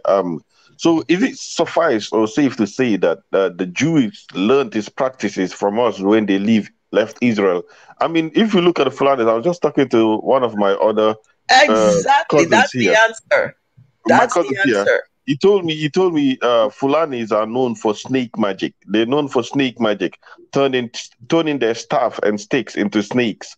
Now, I'd say, where did you hear people turning sticks into snakes or turning staff into snakes? The first time I heard about that was Moses and the Pharaoh's people. And yet we have West African tribes here that are known for that type of magic as well, or some kind of wizardry like that. So I wonder if everything the Jews learned was from Africa, and then they left Africa as well. That is precisely what happened. Just like some of us come into the US and live here and take technology and take it to our lands. The Jews, I don't believe that they were slaves. I mean, again, we won't get into that, but they lived in Egypt. They lived in Egypt among the Egyptians and learned a lot of things. And remember, I don't think they were genetically much different. I think they were black people. They were just a group of people, Berbers or whatever, and they were in Egypt and learned the way of the Egyptians. And as a time came for them to leave, which is also something that you could see in a lot of African traditions, like where a people identify by bloodline. So a time comes when you're not of that bloodline, you're told you are an other, because again, we have this connection to blood. So a person who looks like you, acts like you, could be still told you're not my people because you're not of my lineage. You don't have my bloodline. And that separation could have a group of people removed. And these Jews will do what they do. They take knowledge. When you know better, you do better. So you take new signs, you take new attitudes, and you take them and you claim them to be your own. If you are of that deceptive nature, anyway. All right, so thank you so much for that. This conversation is gonna have a part 2 because I gotta go do some digging and be ready for all of this. I'm gonna let you speak, be very patient, and then we'll go to Rasta, Soul Rasta, and KPG. Go ahead, Jude. Oh man, if I don't get into this discussion, maybe we pass me by. Is why thou? Is it thou or whatever? Is he still in this discussion? Has he begged for forgiveness or whatever? Has he said anything yet? Yes, he apologized. Has he apologized, or let me say that? Yes, he apologized. He did. Okay. We talking about Bantu. I'm confused. Maybe I don't know about the history, but things are always passing Central Africa. We talking about Bantu, and all what I hear is West Africa. I mean, we are all Africa, but this is a thing. Like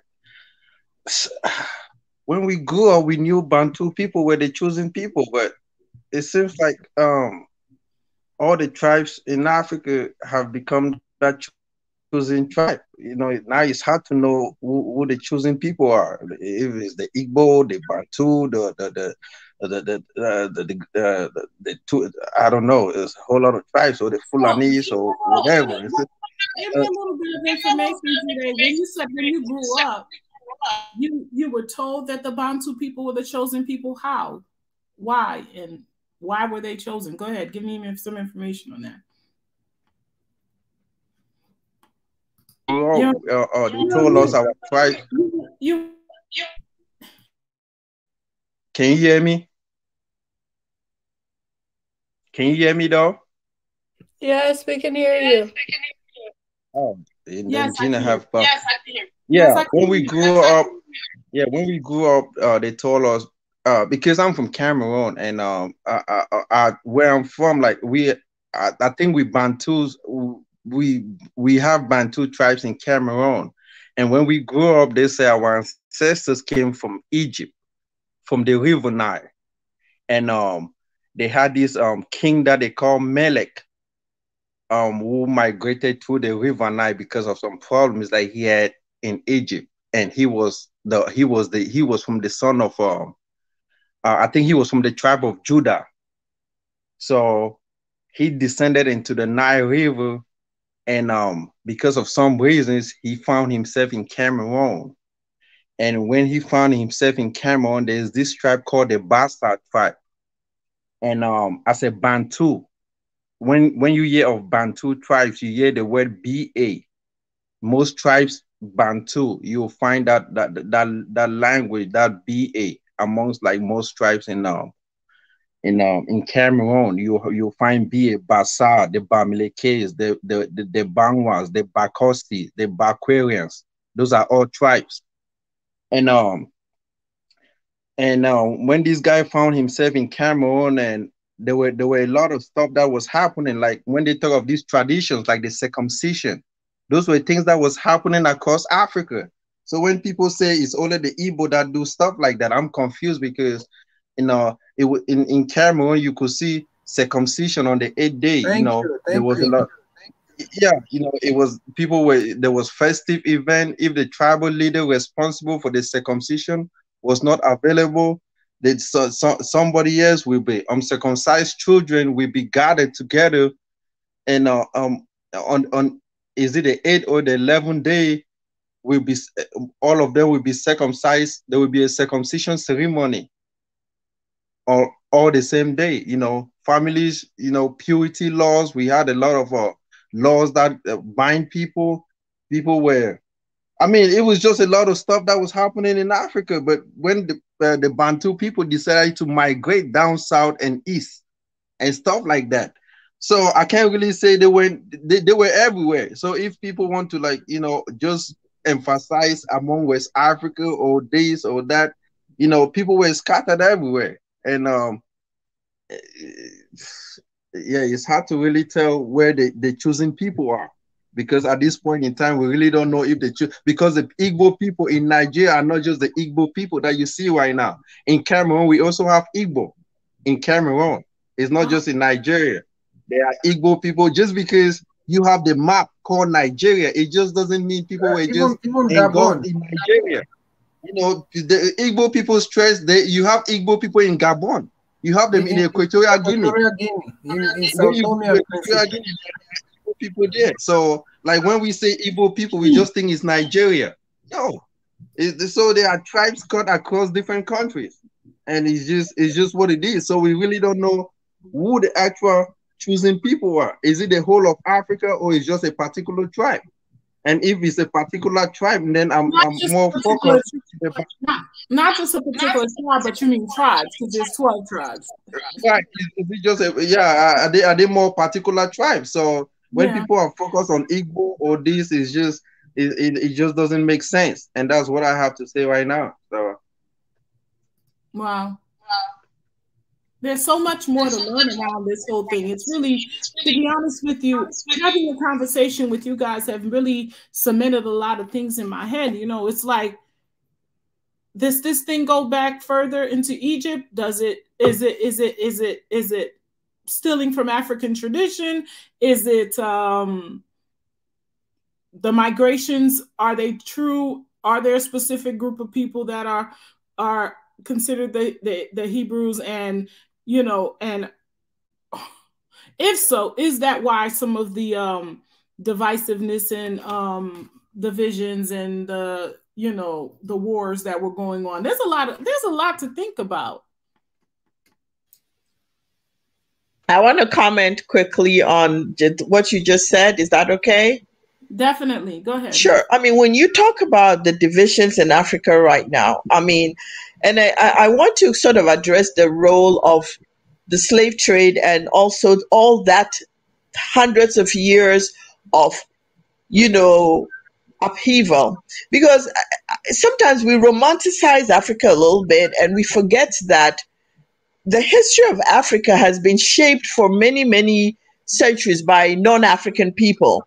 And we really can't really address things without being aware of how that history caused division in the people. I'm not saying that we were always one big united family or whatever, but we know that there were empires, which I think I shared a map years ago, empires that were 1,000, 2,000 years ago, that had groups of people. It covered territories. Like if you look at the Songhai, the Mandinkas, they went over countries, the things we call countries today, thousands and thousands of tribes. But these people were administered peacefully. They understood that we speak different languages, we have different customs, but there was that acknowledgement that we are all one. We are all Black people. We are all. So there was that so-called existing system where Africans traded, talked, married, and all that stuff.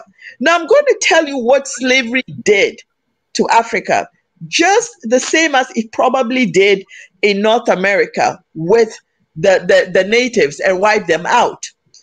When we knew that the Arabs had been trading Africans for thousands of years before. They were coming from the Sudan, taking these Africans. I'm not sure if I will say their type of slavery was any more humane than you don't take anybody's freedom.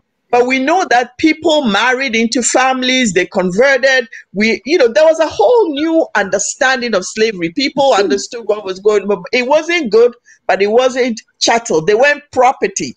They weren't you know, I mean, even within Africans, they had slaves. There was Ifa, our governing philosophy told people how to treat people who are not of your slaves. And it goes all to this bloodline thing. But I want to tell you, when the slavers came, I like you've said something, but I want to touch that. You said go ahead. The slavery aspect had to do something that is the bloodline thing. So yeah, that's what I'm saying. That there was a bloodline thing, because Africans have always had this thing where your blood told. Because remember, I'm using my traditions. We understood that a human being was physical and was spirit. Okay, right. Her body was given by the mother. Her blood made the body, but the soul was given by the male. Okay, so that is how, if you want to sit down and talk to people who are well embedded in our philosophies, Ifa and Voodoo, you understand, they thought everything very precisely. And when white people, Europeans, didn't understand that, they just called it all evil worship and they didn't want to go through it. So this is what I'm saying, that it was important because your bloodline gave an understanding of what your essence was. What did you come to this earth for? Okay. And so therefore, that is why somebody would say you're different from me, because your essence, your practices, your oracles are different from mine. But the Africans never had an issue of superiority. Mine is better than you. It was just yours was different. And you told the lines of your people. Now, what came on top of that kind of differentiation was slavery, where there was benefit in creating distrust among people. Because when people trust each other, it is unlikely that they're going to go and grab their neighbor and come sell it for. I'm talking about it as in terms of a generalization. Of course, there were greedy people, there were sellouts, there were people like that. But for it to become an accepted way for hundreds of years, people literally mistrusted each other, because that person could be a slaver. Your husband, you told us the story last week where a husband took the wife and sold the wife. You understand? That level of mistrust ate into the society of people, that people who had lived in kingdoms where thousands of different tribes and were able to administer themselves became so afraid of each other, because I don't know what you're going to do to me. I could marry you and you take me. So that is what heightened tribalism in Africa, because it had become an issue of tribes going after other tribes. And that was where the markings came. So some people had to put marks on their faces for their children, the scarification, so that when you see me, you know I'm one of yours. If I see you and you're not one of mine, you're good to go. You understand? So these are things that we are experiencing in Africa today in terms of Fulani, Igbo, this thing. But if you listen to the elders, this came from the period of upheaval. What you didn't know who you could trust. It had destroyed people's morality, people's homes, people's existence. It had resorted to a dog world. People went back from their kingdoms into hamlets in the forest. People were living in literally caves. The caves in Eastern Africa, Eastern Ghana, where whole town people will go underground. Somebody gave the word, here they come, slavers. They went underground. This was how it was. And until we kind of get momentarily into that picture to understand how crazy Africa had become, and now that we're trying to restore it, it's going to take some years. But we got to understand where it came from. So when people are attacking Fulani, these are all remnants of 200 years ago. Fulanis were warriors catching people. Wow. So you see what I'm saying? And for Ewes, fighting like in Ghana, the real rift is between Ewes and their Khans, because the Ewes will say their Khans are nothing but slavers, because what were they? They were fighters. They came and caught the people who didn't have major protection and sold them. So slavery really beyond depopulating Africa, also demoralized and dehumanized Africans to each other. Yep. This is what happened. And I just Man, wanted to do that. Rukoya, I think nobody is attacking Fulanis. I don't know why you said that. Go on, Gina. I don't know what they're saying. Okay, so that being said, Jude, I want to add something to what Okoye said.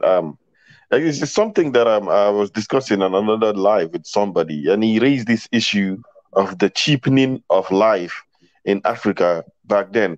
How cheap it was for people's life to be taken, even if the person was from another tribe, or the person, even he may be from your tribe, and then you sold that person.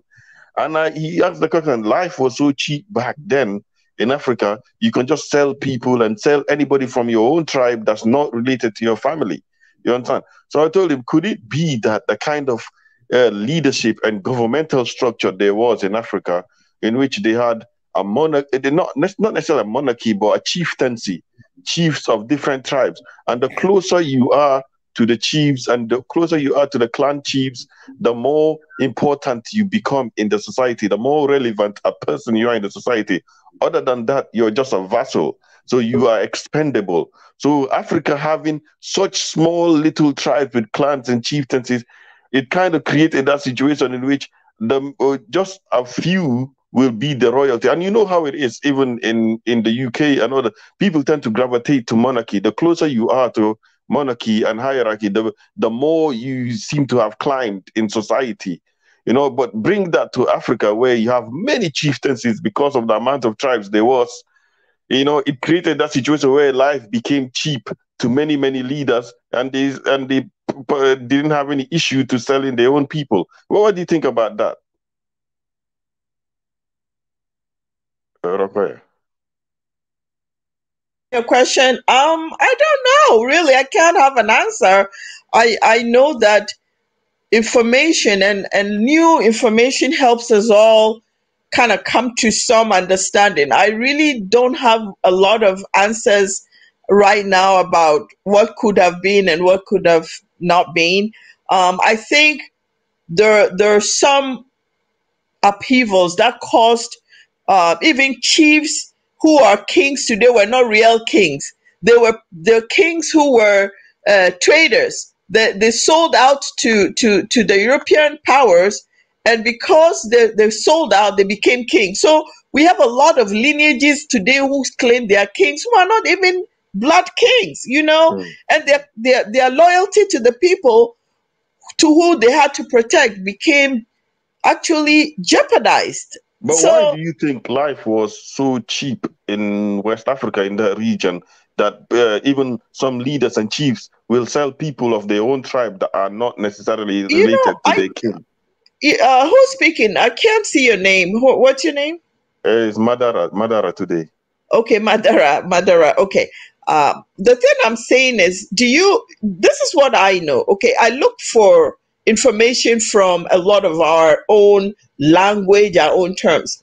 One of the things in my culture, the naming of children tells you a lot about how people see life. Okay, so for example, in Ewe, a woman has a child, they call the child Amone. Amone is God's gift, or Igbo will say Amara, or life is worthy. And the language is the names we give our children traditionally. I'm not talking about these fake Christian names we give. I'm talking about core African names. You see the morality and the ethics of people in the way they give names, the way they relate. And I have yet to see an African indigenous name that says life is cheap. Sell a child, throw away. You understand? You don't see that. You actually, even when we had a time like the Obanjes, or what we call children who die, a lot of women in those days, because of poor understanding of maybe medically or whatever, women would have children and the children die and die and die until they perform rituals and the child survives. And they name these children because they say the spirit of the child hasn't come to stay. They gave the children names that invoked disgust, but that told the ethics of the people. The Africans admired life. A woman had 20 children. When she had 10, she was celebrated. That is when, and so every African woman of my great grandmother's generation wanted to have 10 children because they gave her a special cow. No matter, do you think people who don't value life will do that? Yeah, that's quite interesting. That's a quite interesting perspective. It takes intelligence. I don't just go by what people say. I question the ethics because it tells you the way people live from day to day tells you about their ethics and their morality. This is pre-Abrahamic religion. Yeah. An African will tell you life is worth it. After all, I just got life. He can't feed the children, but he will accept them anyway because God gave it to me. And then I just think you sell. I don't know. Something happened. I just think it's an interesting thought.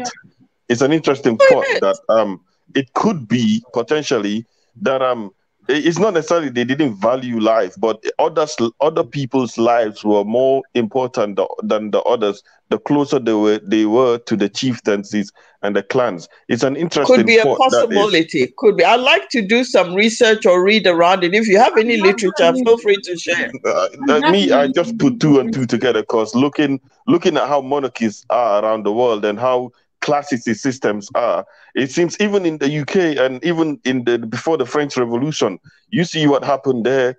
How the elite in France and they were close to the monarchy, and the more privilege you have, and the others were just like the lower classes, and it kind of created that system. And even to an extent, you can say that even facilitated the kind of servitude that happened in Africa prior to that. You know, I can't say I have literature. I'm just using my own thing. It's a thought process of mine. I'm not. It's very interesting. I'll just say it's very interesting. Yeah. Madara, don't forget that there are people that was most of those people we are calling. Many of them were also kidnapped, and probably the other people that probably they feel like they are some kind of maybe they've committed very serious crime, maybe like they're like on death row or something. They were also just easily. I'm aware of the other nuances. I'm aware of the other nuances between the wars between tribes and then the kidnaps and prisoners of war and criminals. I'm aware of those other nuances. I'm just exploring this other one as well. But yeah. Yeah. So I don't even me personally. I don't believe this thing of selling that. I think it was just. I don't believe it so much. You don't believe? I feel like it needs to. You don't believe the thing of selling what? Like people were just sold like that. I believe that they were mostly. But they have records of it. Our chiefs have kept records. They have apologized. So many people have written about it. It's this. You can't not believe it. It's on both sides. The European and the African side both say it. Yeah, they sold some people that they feel like probably they don't want in the community or something like that. Maybe. I read about the Igbos personally, because there's so many people, so many Igbos, especially in Haiti. But because the Igbos were so skilled, and because the Igbos were so strong and so hardworking, that they were literally being sold by and there are clear records of that. 30, I think over 32%. Of the people that were sent across the transatlantic slave trade were Igbos. Another high number were the Yorubas. Now, they have clear documentation of that. I think more were sold than were, and otherwise. I think we sold more than otherwise. And that's the truth. It's sad, but it's true. But you know what I was talking about? I said something earlier, and it's kind of making me understand how that goes. Like right now in Sudan and in places like Somali and Mauritania, they have this group of NGOs or nonprofit organizations that are going into those places where slavery is still a thing, and they're buying slaves from these people. Now, what do you think that's making the people do? They're buying the slaves and then they're freeing the people. But what do you think that is causing? It's causing for more people to be taken to be sold because now it's a profit. It's a big business now. So these NGOs started this thing to see if they can like help those folks and free people. But now, let's say they went and they said they had this thing where, okay, in 2019 when they started, they went and only got like maybe 10. Now they're like 40, 50. You know, the numbers are getting higher and higher where they're just going into certain places, taking people and selling them in those regions. So I think that's how it's greed. It's greed. Greed makes people do these things. And there is an element. I think somebody tried to make a point earlier on that. I think that was asking that question about what we value life. Compared to other groups around the world, I think on the continent there is an aspect that I feel like they really didn't put enough price on their people. They sold your people against something else. No matter what the people did, whether they are slaves, the point is that they are selling them based on like, oh, I will get sheepskin, I will get you know, some kind of jewelry from the traders, and I will give them human beings. And that is where I think that question has merit, because you can ask yourself, why are others not doing the same? Why are we the ones selling people for material things? So that is, for me, that is not good, and it hasn't done us any good. And our people are clearly strong. It was probably why it became like this is a popular thing for the people that sought slaves, and our people got caught up in it and thought, okay, this is lucrative, let's keep selling more. Even when it became something that maybe deep down they know something is not right, but they carried on doing it. And we paid an ultimate price for it in the end. So this was a very, you know, this discussion right here has me wondering, how deep should we go into this whole, you know, this is a scary thing. I'm going to be very honest with you guys. While you guys were talking, I was thinking, how deep do we go down this rabbit hole to find out, you know, about this whole Hebrew connection? And if there is such a thing, you know, if this is true, which I don't doubt, that there are people that came into the place, you know, because the whole world was first black. But then if it is true that certain people were calling themselves God-chosen people, and another group would probably not like that very much, and yes, there would be a reason. I'm gonna we need to do more research on that, because to be honest with you, I think it's about facing all things. And once we face these things, you know, then we can figure out how to better manage them. Rakoya gave us some jewels today. So a lot of things that he said, I'm going to have to go back and really hear again. I didn't really get to hear from So Rasta and KZNG. So Rasta, my sister, tell me what you think about what we're talking about. Yes, greetings, sister. Greetings, everyone. Blessings. Yeah, what I wanted to contribute was I've seen some different videos about ancient maps. I really like ancient maps. I think we can learn a lot from the ancient maps, and they do agree with the brother Nasib Bidi, you know, that in Africa was Judah. You can find all these ancient names that are in the Bible and actually in Africa in the ancient maps. So it's just, we really have been lied to about a lot of things, if not, you know, everything.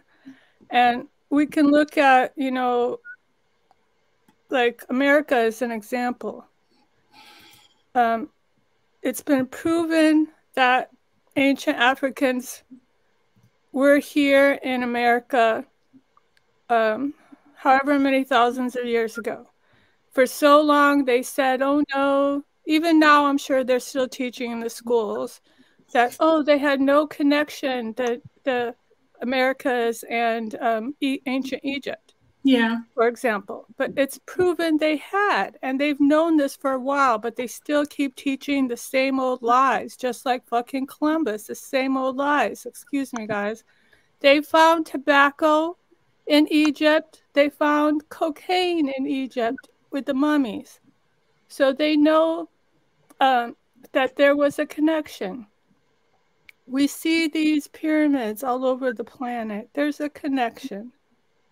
So I just want to say, you know, it's not crazy. Everyone keeps wanting to separate everybody and say, oh, these people can't be related to these people. Oh, no, these people can't be related to this. Oh, no, they don't look alike, this, and that. But now we see the DNA is proving that those stories are actually true.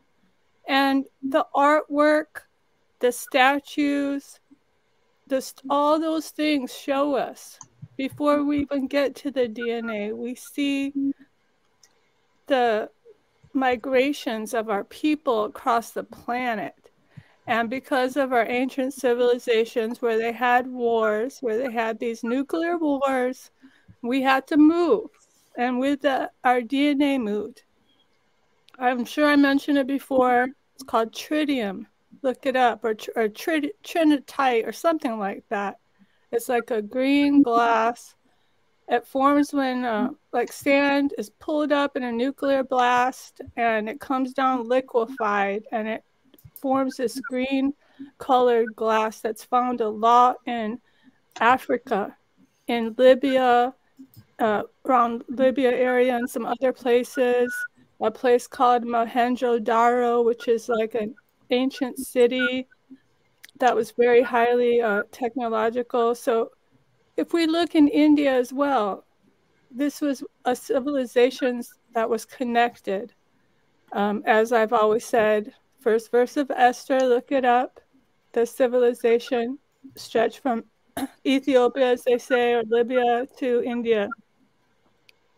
And all these stories tell us what happened in the past, and how there were these families and these cousins who fought against each other.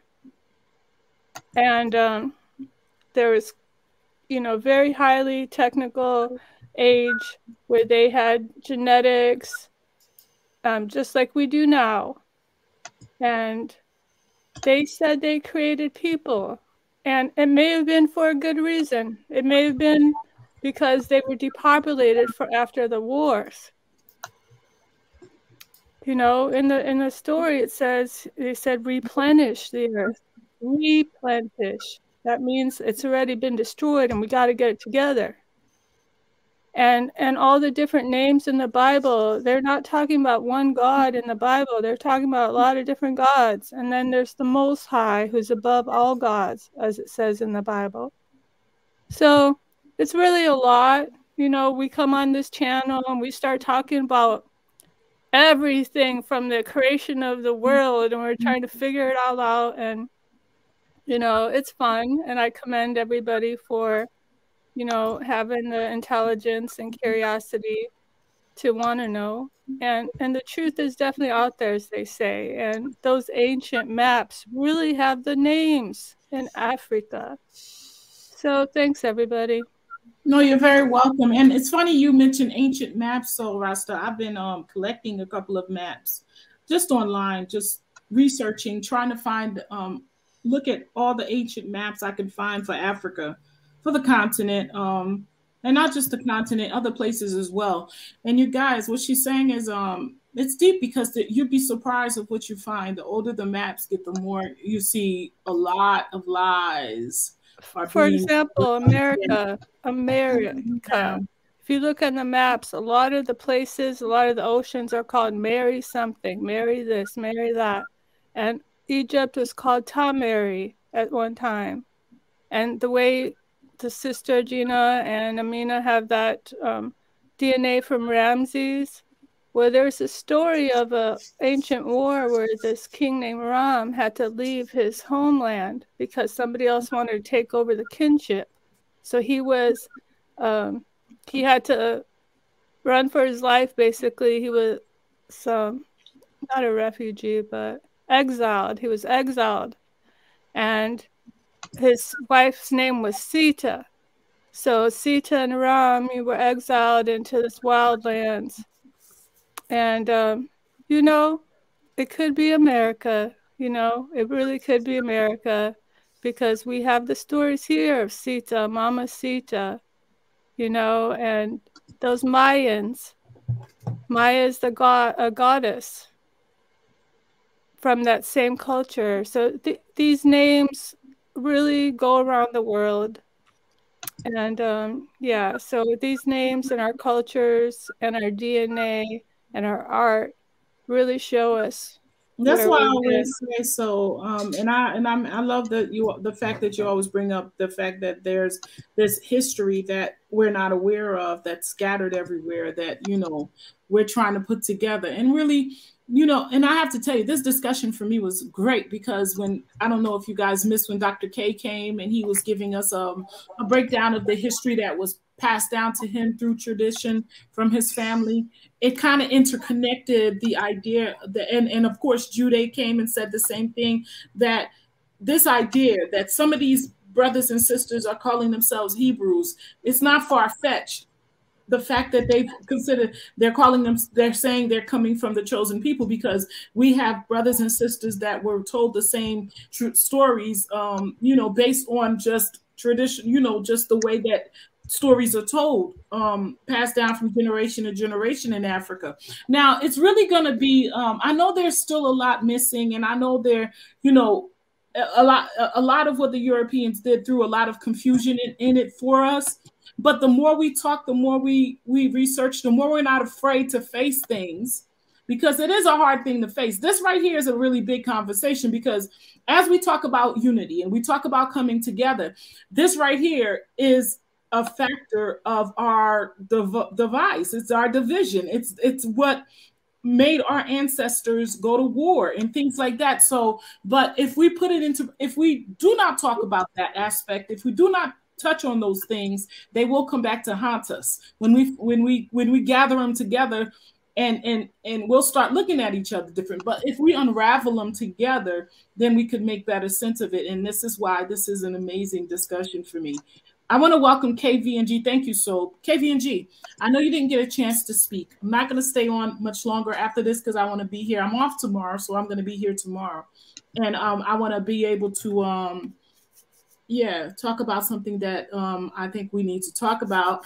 But let me know what you think about what we talked about so far. There's too much to talk about when it comes to this whole Bantu thing. This Bantu expansion, this people connecting themselves to the Bantu people, calling themselves the chosen people on the continent, is a big thing. It's like, go back, let's do some research, come back in, go back, let's do some more research, come back in type of conversation. And I think if we have it like this, like we did today, in a very familiar way, as family, in a very open way, hearing each other's point of views, even if we're not all together, all in, but at least respectively hearing it, I think we're going to get somewhere with this. VNG, tell me what you think about what we've talked about so far. Okay. Good evening, ladies and gentlemen. Good evening. Yeah, I'm going to keep it brief. First of all, I want to start with, I think it's high time we stop with the pseudo history. I think someone is coughing at the back. Yeah, whoever that is, guys, put yourself on mute. Oh, I don't know who it is. Let me just mute everybody, y'all. Okay, go ahead. Yeah, I think we should stop with the pseudo history. I think no one can deny that people want to have a sense of belonging to some things, or things that gives them some sense of validation or status in the world. I think what we are grappling here is most sub-Saharan African, or what you call Black Africans, trying to find themselves in ancient history or ancient time, because their present is an eyesore, and so they are looking for some sense of escapism for themselves. So they are dealing with the dichotomy of religion and dealing with reality. Most Africans have an inferior complex, and They think that the history that they have, as compared to other groups, is minuscule. So hence they try to attach themselves to other people in order to have some sense of glory to themselves. If we are to take this issue of Israel or some Africans being Israelite or Jews or whatever the name you give it to it, I would say instead of you coming from the religious point of view, I think it's high time we use our logic. Ask yourself, if you are an African living in any part of sub-Saharan Africa, why, if you are thinking with your mind, would you want to lay claim to the land called Israel, which is the scarcity of resources on that land, when you are living on the land that one can say is the very description of the honey and milk that is said in the Bible? If there is any chosen land or any chosen people, I would say that it will be on that part of the world, even though I do not align myself with those kind of belief. I have been doing my research. The first time I came into contact with people with this kind of understanding, and I say, even if you use the Bible as a form of reference, you realize that this info is killed by Genesis chapter 13 verse 1. And if you read Genesis chapter 13 verse 1, you realize that it said when Abraham went up from Egypt, the last time, the thing you and I know is that Egypt is in the northern part of Africa, right? Mm-hmm. If Egypt is in the northern part of Africa, the south of Egypt will be where?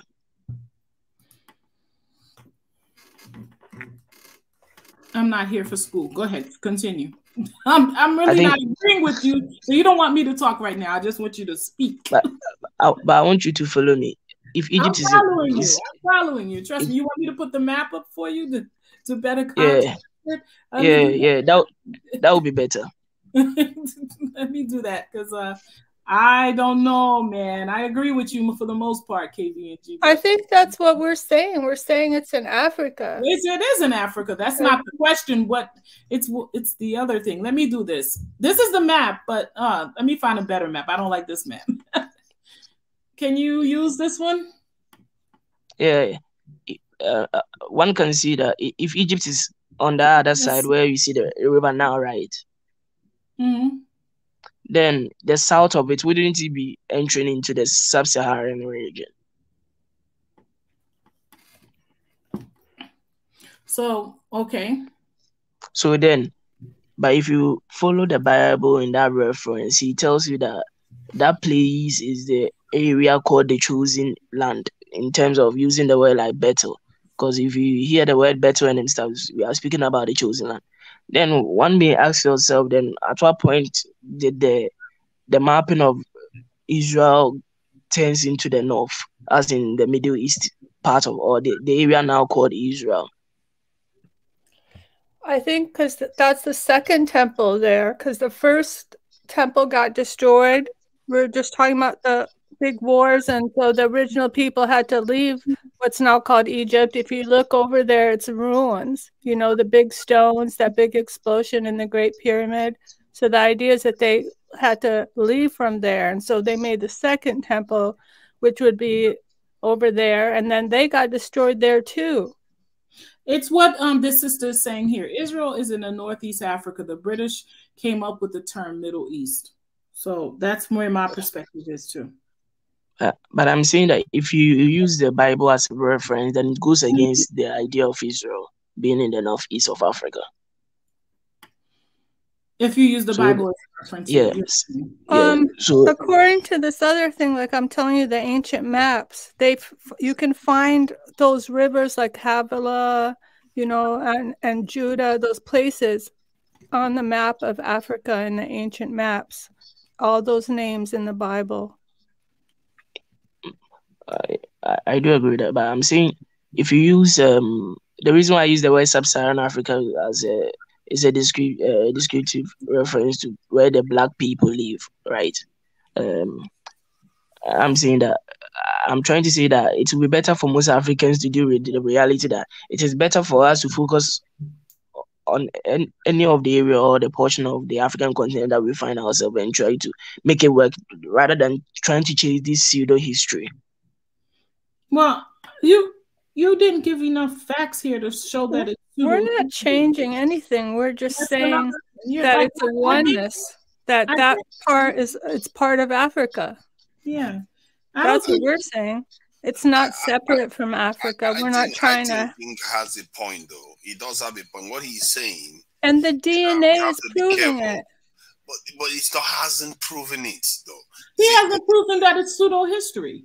No, they have proven that DNA in the Lemba people. They have proven the DNA that they are related with the Sephardic Jews, not the Ashkenazi.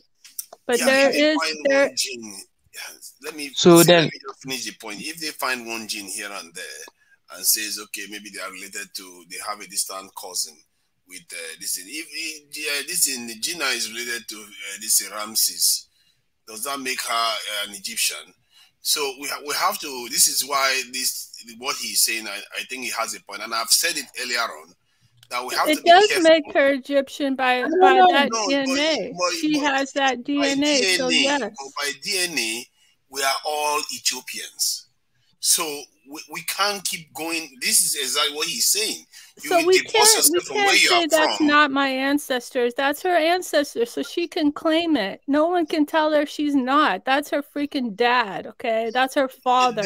Ramses is her father, okay? The DNA is there. It's not something no one's trying to make up. It's not our imagination. The question you should be asking yourself is that why is that people feel so emotional about the idea of having an attachment to this identity of Israel or Jews or whatever name that they want to give? Because they want to divorce themselves. Everybody tells them something. As if our forefathers had GPS. They didn't have GPS. They don't know where they are. See, the Sahara Desert. Serious right now? Seriously? Yeah, no, because let's be sincere. Wait. But let's not ask people. Let's ask me because I'm on here defending it. So I'm gonna speak. You can't ask Tunija that's agreeing with you. You guys could talk and call each other separately and agree with each other. If you want to ask a serious question, ask somebody that's defending it. So the point is this. You know, what's the difference of holding on to that other than to holding on to the things that we hold on to, like all the other stuff that we're holding on to, Christianity, African spirituality? What's the difference? Isn't it all about the ancestors? And so if they are connected, if their belief that they are chosen people based on their connection to their ancestors being the chosen people, then it goes in line with African spirituality, really. I think here's the problem that I have with it. If you check most of the migration pattern of most African tribes or ethnic groups, you will find that they all describe as coming from the northeast or the northern part. So one way or the other, one could say that at a point in time, most of African people were living on that part of the area, regardless of what time the various groups started migrating from that area. Anyone can lay claim to that identity because he said, my ancestors said that we came from them. I am saying that instead of chasing, being the fox chasing our tail with this, instead of focusing on things that is relevant, why are we wasting time on? Let me ask you something. This is not us wasting time. This is us having a conversation. Now, wasting time is to change the conversation and ask us why we're wasting time. You see, when you see the title says ethnic tensions, let's talk about the Bantu people, this is really what the conversation is about. I've seen many people do this where they get on a discussion. The discussion has a title. The discussion has, it's been going in a certain direction. And then they get in and say, why are we wasting our time in this? Because some of us are really trying to learn as much about ourselves as we can. It's not a waste of time. You see the Sister Gina, right? No, Sister Gina, can I answer your question? Well, you can, but let me finish my statement, man. Okay, so that being said, this is what people do to derail something that they don't want people to talk about. Now, this is not a waste of time because guess what? Knowledge is power, and information has to be, we have to share information to have a certain amount of power. For you, it might be a waste of time because you have certain things that you believe in and you're not going to let anything stunt those things. And so you think, let's work on building this house instead of talking about this. But for someone else, this might be something that they need to be able to move to the next thing. And you have to give space for that. It's about us allowing each other. We have to allow each other to get what we need from each other. And that's what I'm going to say on that. But go ahead. I'm sorry. So then can I ask you a question? So when you talk, when I hear people having this discussion on the issue, on the idea of Pan-Africanism, is it based on ethnic lines or nationality? To be honest with you, it's not based on, I don't think it has anything to do with, well, let me say this. I can't speak for everybody, KVNG. I'm not everybody. Everybody has. But I'm asking you directly. In your, why don't you say, why don't you say, Gina, when you talk about us, I'm asking, okay. I'm asking you question, but be direct. I want you to let me be direct. I'm gonna answer you direct. Go ahead. Yes. In your idea of Pan-Africanism, if you believe in this idea of people being Israelite themselves, would it be based on ethnic lines or on nationality? That's a good question. I don't even know what I believe in reference to that yet. I'm just trying to learn. I didn't realize the Bantu people were considering themselves the chosen people and that they had a connection to the Hebrew Israelites until not too long ago. So for me, I always tell people that I don't know if I'm a Pan-Africanist as much as I believe in the unity of Africa. I do have a lot of respect for past Pan-Africanists or people that call themselves that. I don't think that should be a thing anymore because, to be honest with you, there's too many things that cause divisions when people call themselves Pan-African. I just want to learn as much as I need to know. You see, wherever the needle takes it is fine. For me, truth is everything. So I'm just trying to get to truth.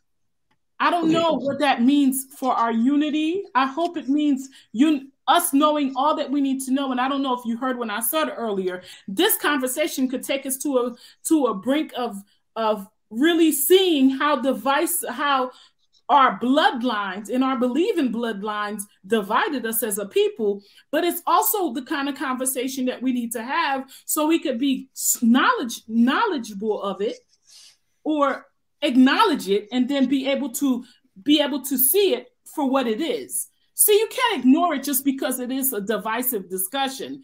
You should be able to still have it and be able to, this is why some people call these people not my people. Because I didn't understand that. When I saw that brother, when I saw that brother call me a Somali, no, he said a Bantu slave. I was like, what does that mean? Somebody called me a Bantu slave. They said it in a comment section of one of my videos. And I didn't understand what that meant. So I had to go research it. And now I understand what he meant. Because, you see, I couldn't ignore that. And why should I? Does it mean I don't believe in unity? No, that's bull. It just means that I need to understand the history behind all of that. Because... But then...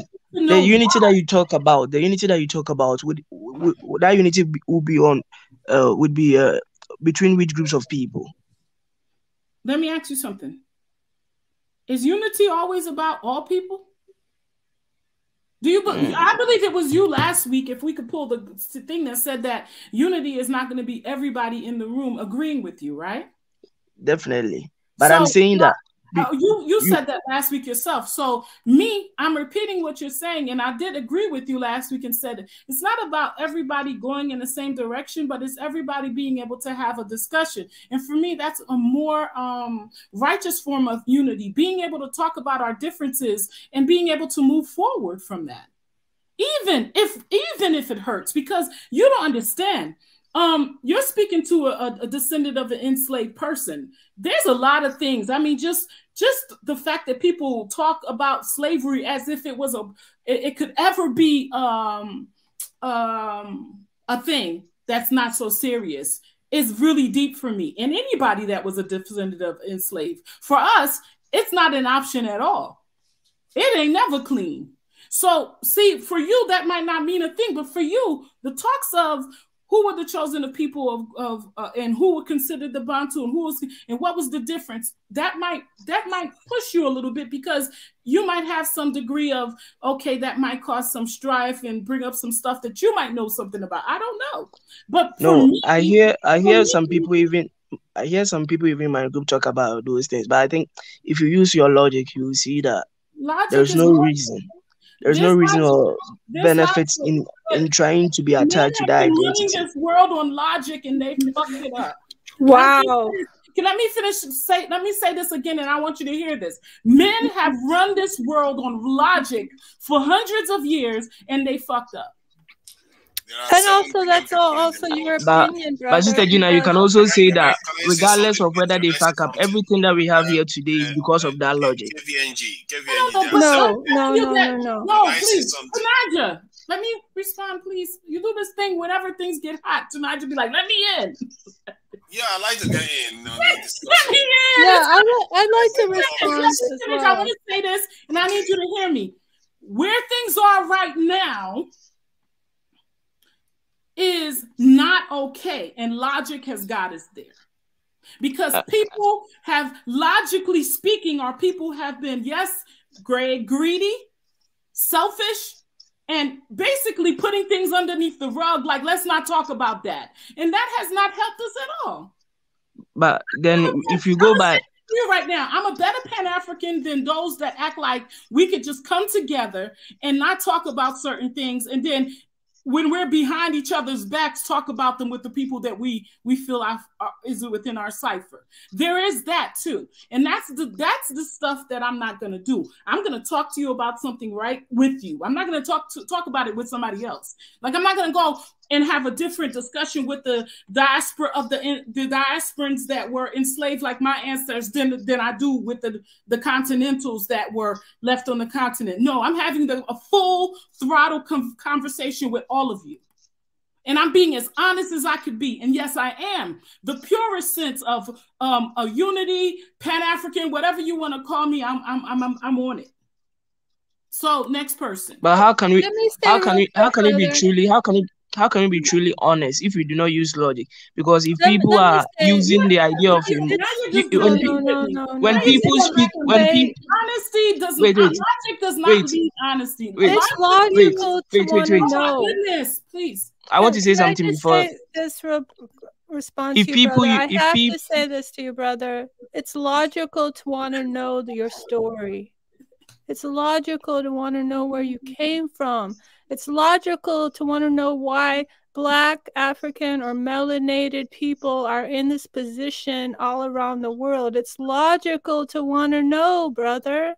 I'm sorry. But it is more logical to deal with the realities on the ground today than trying to chase a tale that you don't know where it will end you up. If you can deal with it today, there are sciences that can help you to get, even if you want to go back as thousands of years. But you cannot deal with the reality. You're repeating yourself. I'm sorry, but I just have to stop you when you're repeating yourself. And you're repeating yourself out loud to not to have to hear what others are saying to you. This is it. You might think it's illogical. Like I said, what's on your plate is different than what's on other people's plate. We've been having this conversation here for hours, no problems. You come in with this is not logical. It's a problem for you and you only. Everybody else has been really enjoying the conversation. So what is not logical to me is you not being able to sit in a room with a bunch of people that are enjoying something and you feeling like, well, why are you guys enjoying this? It's not logical. What makes it not logical for you is the fact that you're not in that space. And that's fine. You're in a space of, you think you're young. You think you don't need to understand history. You don't think you need to talk about things that affected us collectively because you have all this, oh, I can just go out there and get it. Well, some of us are past that, and we realize the reason that we didn't get what we wanted to get was because we didn't stop to learn the lessons. This is called learning the lessons. This is what this is about. You can't get no more logical than that. And I'm done on that. So you want to have another question, but we're not going to be talking about logic for the next hour because that's illogical. Anybody else have anything they want to say? I'm going to be closing out soon. I don't mean to be disrespectful, but I've been in here for 4 hours. One thing I will say about this, right? This channel right here, we talk about history a lot. We talk about things that are in the room that people do not normally talk about. Uncomfortable conversations is what I have on this in this channel. It may not be logical. Hell, sometimes maybe even it's mental. But that's what uncomfortable conversations are. Logical conversations are what people have when they're trying to make money, when they're trying to bring people together for the hustle, when they're trying to organize a scheme. There are many channels that do that. It's illogical. It's illogical for some people to think, why would somebody spend 4 hours talking about the Bantu people and the differences between the Bantu people? Well, guess what? Logic for me is getting to the truth, talking about facts, putting how I feel about it out there, listening to how others feel. Shit, I learned a lot from Rakoya today. I got some stuff from Darth. Nespiti threw some jewels, and Dr. K came in with some diamonds. You know, I always get a lot from you know, my Nigerian brother to Niger. So you came in, and the only thing you see what I think you do, or what I think you were doing was, you're like, yo, this is not important. We need y'all having a conversation that's irrelevant, and now y'all need to be talking about what's important. You don't understand. This is a part of it. It's not about just the people that are talking about, let's go take some money and go do that, or let's go build this. There are times for those conversations and spaces for them. But my conversations, sir, or these conversations that I have here, they allude to a couple of things. Uncomfortable conversations. And sometimes they're logical, and sometimes they're not. But that's why I made this space, to have the type of conversations where people can feel free to talk about for hours something that may not be. Can I chime in? To you. You can chime in, but stop cutting me off when you're doing it, and stop speaking over me, and stop speaking loud. Be respectful. You don't have to. Speaking over people don't make you heard more. It just aggravates people. Just speak. I was fine until you came in. What's with you, man? I didn't. But why is he allowed to speak? Nobody else is allowed to speak. I don't understand. What is that? I wasn't. Maybe it was a problem with my mic. I wasn't trying to overtalk anybody. I feel like you came in and you needed to prove a point, and that wasn't right, because if you watched for 4 hours, we were committed to really talking about this thing, and we were okay. But you came in with this. This is not logical, and it's like, for you, you might think that it's not, and that's a very you know, singular opinion. If I walk into a space and see others talking about something, I might maybe not agree with it. I might slide out. But you came on the panel, so I would think you would have came on to really talk about that something we were talking about. If it's not something you want to talk about, don't join the panel to say, hey, what y'all talking about don't matter. Because that's really what it came out like. I think then maybe there was a misunderstanding between the two of us. I wasn't trying to silence the conversation. What I was trying to say is that if the case that we are trying to make is on the basis of unity, people are always talking about unity this, unity that. And people are talking about the tension in relation to people's lineages and ethnicities. And people are trying to speak of trying to bring people together. Before you bring people together, they must have a common interest. They must have reason for them to be together. If there is a conversation being had on the differences between people, I think there's a need for that conversation. But then we cannot turn around and then talk about setting that distinction between people, then trying to say that then we should also bring all these people together on the same accord. If people have nothing in common with other people, why would they unite with the people? That was what I was trying to convey. I wasn't trying to say that people should. My thing is this: you don't get it. We were already doing it. We're a whole bunch of different people with different things going on, and we were sitting here having conversation. That is us coming together. That is actually us in action doing what you're talking about. But what you don't get is this: there are a lot of questions. I don't know how long you've been listening to this conversation, young man, but if you go back to the beginning of the conversation, you'll see that we've come from point A to point B to point C. There has been some evolution, and it has been, for far as I'm concerned, very neutral. I feel like I've been nourished. See, you see, the thing about it is, you think that me speaking about things that might be, you know, why is she even talking about the differences if we're talking about unity? If you're supposed to be paired, why? And then when you got into that, it was really a way of, you know, it was a little insulting, but at the same time, I understand. That's what. Then I apologize. No, but that being said, I'm gonna tell you one thing. I don't take back I would talk about this again tomorrow, because this is how the way you bring people together is you pull the ugliest things out of them.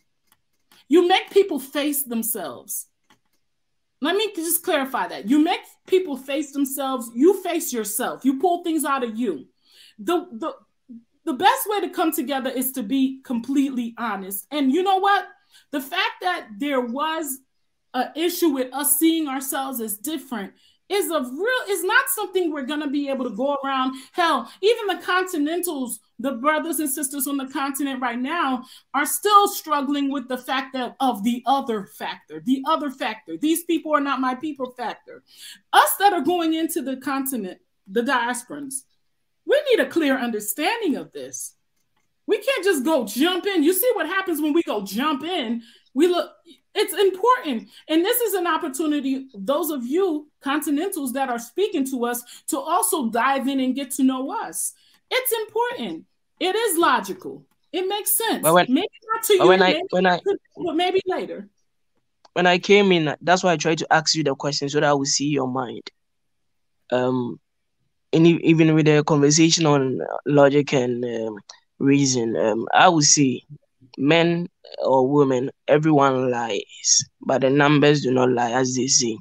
So if we truly want to deal with a world where people are not blinded by the emotions of others, because if we say we are not going to deal with reality in terms of logic, then we are going to go to the opposite, which is emotions.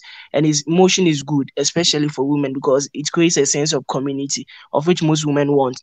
But when we want to get things done, we cannot use emotions. Emotions do not build the world. Emotions didn't build the world that we see.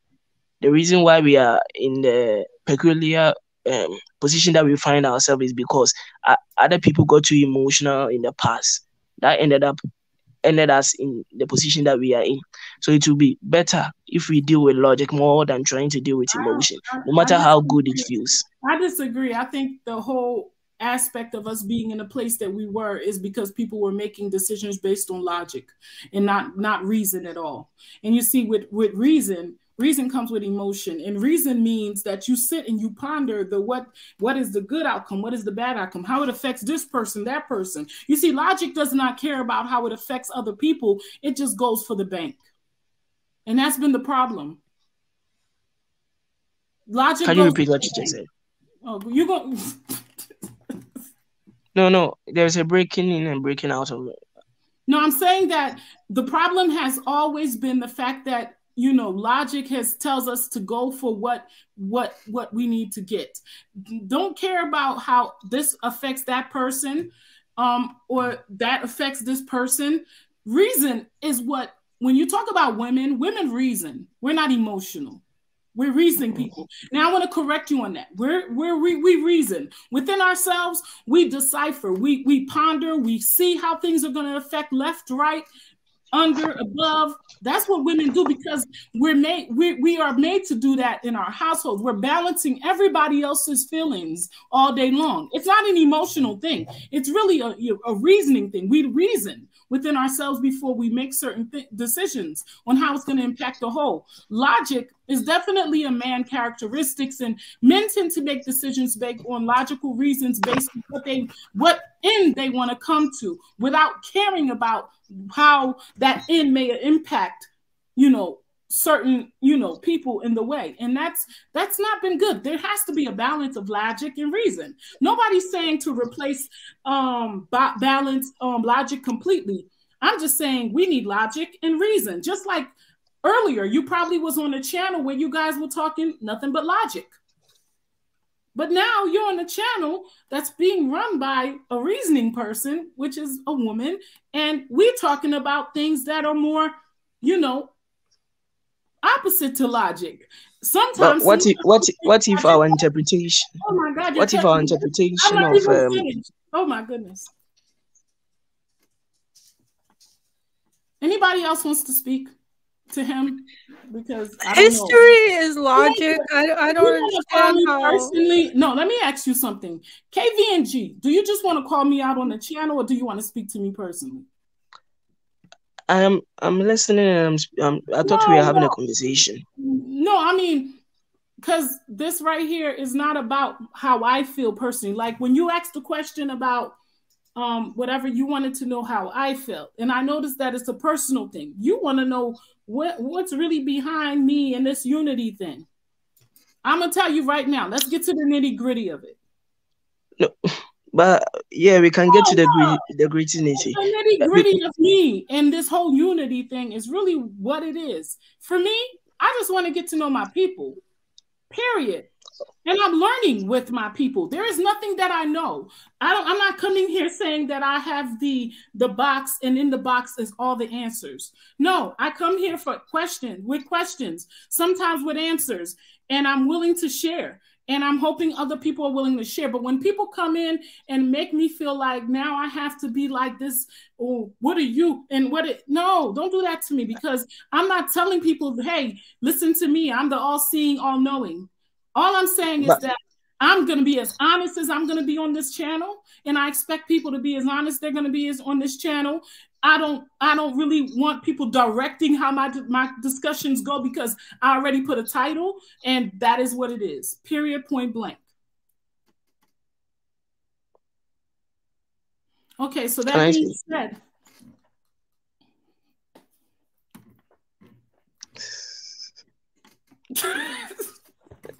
It seems I don't want to use any word that may come out as offensive or anything, but because even when I came on the panel, I first directed the question to the entire panel, and you said it was your panel, so I should be specific to you.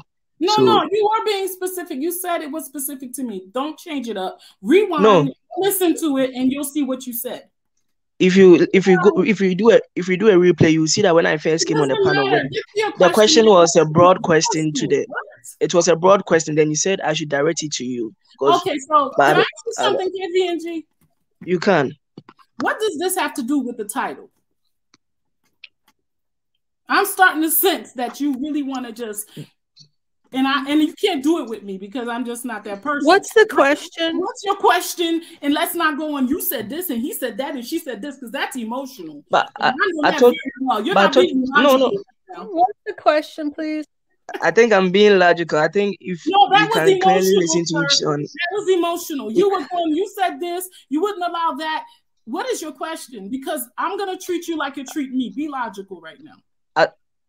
Okay, I can be logical. So you were trying to ask me a question. What is your question? Oh my God. No, he was. What's your question? Real quick. What's your question? I thought she was trying to. I don't get your aim. Thank you, Amina. I don't get his point. I don't get his aim. I think they sent you, man. Did they send you for me? How can they send me? So now let me ask. So if we are talking about the idea of people having because when people talk about unity and then they want to do the come on, man. If people have people have different perspectives, right? And are coming from different. Wait. If people that's full throttle attack, that's not a perspective when you're trying to say, well, you say you're about this, but then you're doing that. Why would you bring up a conversation that's going to do this when you say you're about that? That's not a perspective. That's a full throttle attack. You got to know the difference. And I understand the difference very well. And guess what? KVNG, if you're not here to talk about the Bantu people, I don't know what to say. Because that's what I want to get back to that because I want to close out soon. Me personally, I'm gonna tell you, I have no secrets. I'm very open about who I am. People know me. If you get on my nerves, I'm gonna cuss you out. That's what I do on this channel. It's not my fault. I'm working on it. Hey, everybody, have I done better? Have I done better with that? I've been letting people speak. But when you come on here and you make me feel like you out to, play games, then I'm going to play games with you. That's just the way I am. I can't help myself. But that being said, if you want to come on this channel, understand that it's not always going to make sense. Not always. So then we're not here for logical speaking only. No. There's going to be emotional speaking sometime. There's going to be, but it's always going to end with logic. But in the middle of it, it's going to be a whole bunch of stuff. And I let the natural happen on my channel, period, point blank. It's not tailored to be a certain way, organized, to not infringe on certain things. No, it's not that at all on this channel. I don't want to make you, I don't want to give you any information. So uncomfortable conversations, that's what we have here. First of all, I cannot speak on you personally because I don't know you personally. And the question that I even asked was on previous conversation that we have had on these various platforms. So I don't get where you said I was trying to attack you personally because no. You. What's the question, guys? This is the deepness right here. Me personally, I do not care about what you just did. I'm just letting you know that I get it.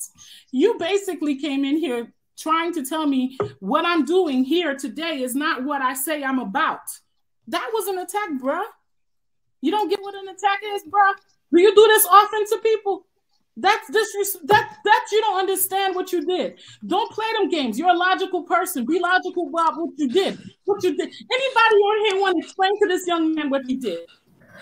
I will do it. I want to say something. Do not have any time to play with this because I'm okay. I'm one of those people if you want to have this conversation.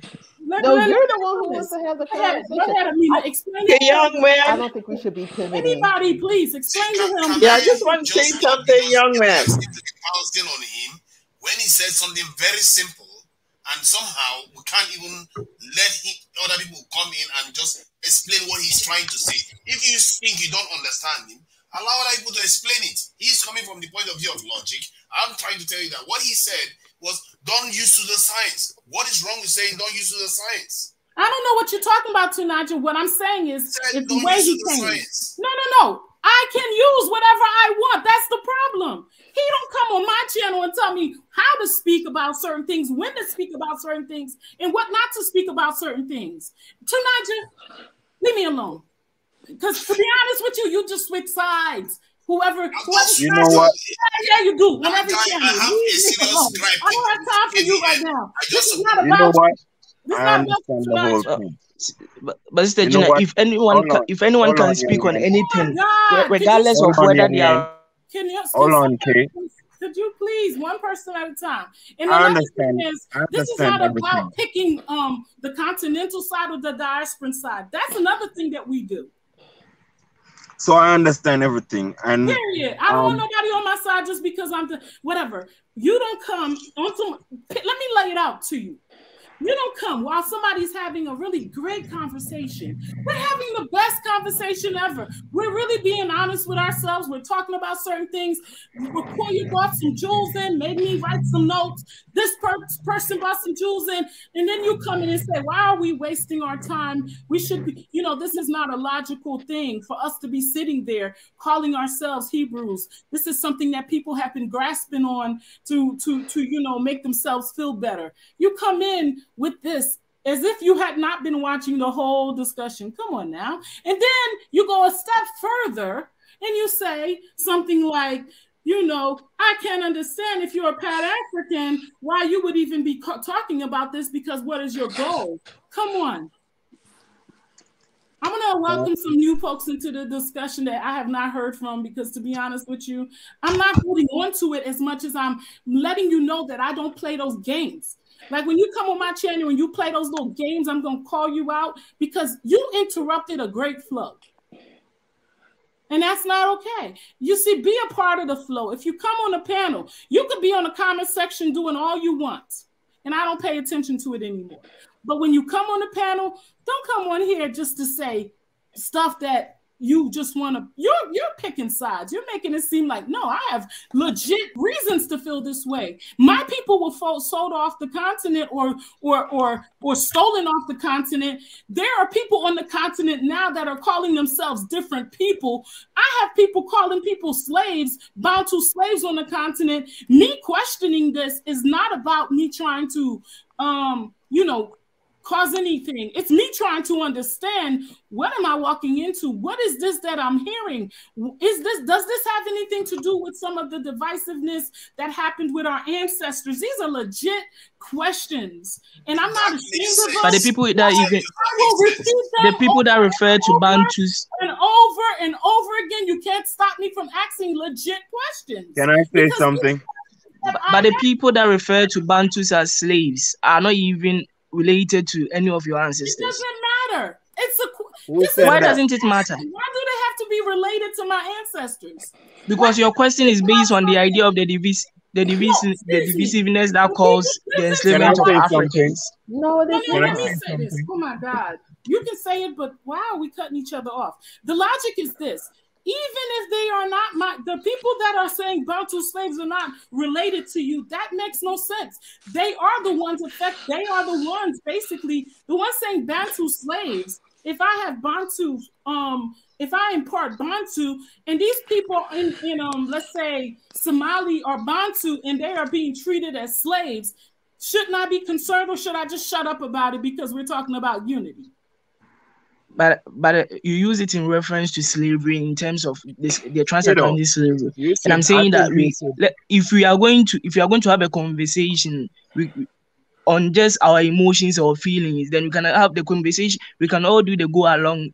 We can all do the go along, regardless of whether it's going to end us at the end of a cliff or not. I didn't even understand what that meant. Do the go along. I didn't get that part.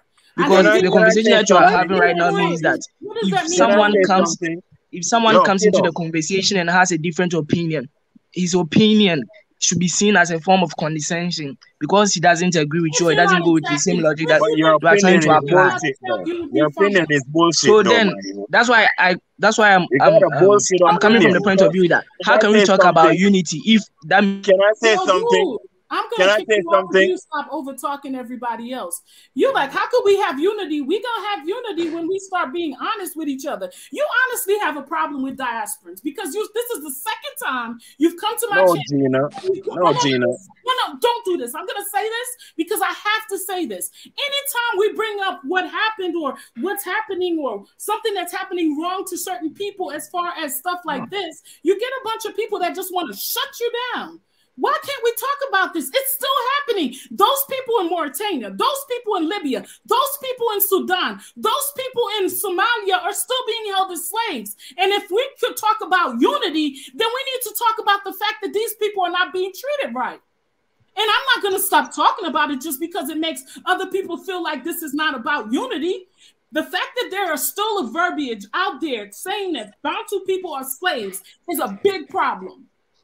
He don't care about. Can I answer? No, I can't fire. You cannot answer me because you're not going to keep repeating the same nonsense you're repeating. Either you speak honestly or whatever. You don't care about the Bantu slave ass. You want us not to talk about that. You want us to talk about bringing the money. You want us to talk about how we going to build Africa. Yes. You want us to talk about these That's things. What he wants. How can you say that I don't care? I do want to finish my statement. You want us to talk about those logical things, but don't come on here and talk about the things that divided us. Well, we're never going to come together if we can't talk about those things that divided us. And until you showed up with your oh, this is negative, illogical, and making me feel bad about the discussion that I'm having on my channel. I think he's negative. He's feeling negative about it, other than maybe than to Niger. That's what I think. Speaking up now, but that being said, nobody was making it seem like it was a problem. I was learning from everyone. There was a perspective that Rakoya brought out that I didn't even know existed. And I appreciate that fact. You see, you're not going to shut us down from talking about our brothers and sisters that are still enslaved on the continent. Gina, let me say something. I think this took a turn that even I didn't even see it going. Talking about saying I don't care about Bantu. Because when Mr. Young Man, can you be quiet for a minute? KNG, whatever your name is, please be quiet. Man, just shut up for a minute, because man. For a minute, people from the continent come on all the time and they want to shut you down from being able to talk about certain things. No, we don't shut you down when you're talking about all the stuff that's going on and how it's affecting. You can't shut us down from talking about what's still happening to some of our people right now. Can I speak? All right. I definitely have Bantu blood. So what that means to me is those people that I'm connected to in those spaces still being treated like slaves. Calm down, Gina. Calm down, Gina. I just want to say something. I'm calm, cool, and collected, but what I'm not going to do is let people get away with subjecting how I speak from now on. Either it's you come on here, and this is going to be real serious. Yo, kiddo, shut up, kiddo. Oh shut up, man. Just let's speak. But Let other people Should I speak, man. speak or be we are not doing quiet? a Because back and forth to nobody understand wants to each be other. heard. What you are trying to Listen, do is insinuating and projections. Mr. Kwame or King or whatever your name is, Mr. KVNG, I know I you. want I know to say you. something. I see KNG. where you come from. You So, basically was like saying we were all right. illogical to keep talking about this slavery stuff. It's still affecting people. People are still slaves in certain places. You guys sit back there. Those of you that sit in those spaces, not too far from Mauritania, from Sudan and all those places, you sit there and this stuff is still happening to these people and nobody's speaking about it. And that's a problem for me. Because guess what? My people were affected by it. Maybe that's why I'm connected to it so much. Maybe if I was a part of the church that did not get affected by slavery, it wouldn't be a problem for me either. So Rakoya, go ahead. Damn, look how There you long go. I've been Well, typing this listen, out. young man, I just want to interject a different energy into this because I mean, it's like we were having a wonderful conversation. We were all learning different aspects, and sometimes, as I'm going to say this, sometimes you have to listen to the flow of a river and follow the flow. Listen, you can't come in and redirect the flow. When river the ocean, wisdom and logic is to allow it to go to the river. So what I'm saying is when you came in and you made the observation, if you as accordingly say you are applying logic, then your logic should also have looked for the right intersection for you to inject this whole energy into this conversation. There is no right or wrong when family is talking. Everybody has a perspective. Everybody has a voice and everybody has to be heard. I heard you when you started talking about the relevance in terms of people aligned to different stuff. That was part of this conversation. But when you try throwing your logic in there, you lost me. Because these conversations are high on emotion. These conversations are high on people trying to heal.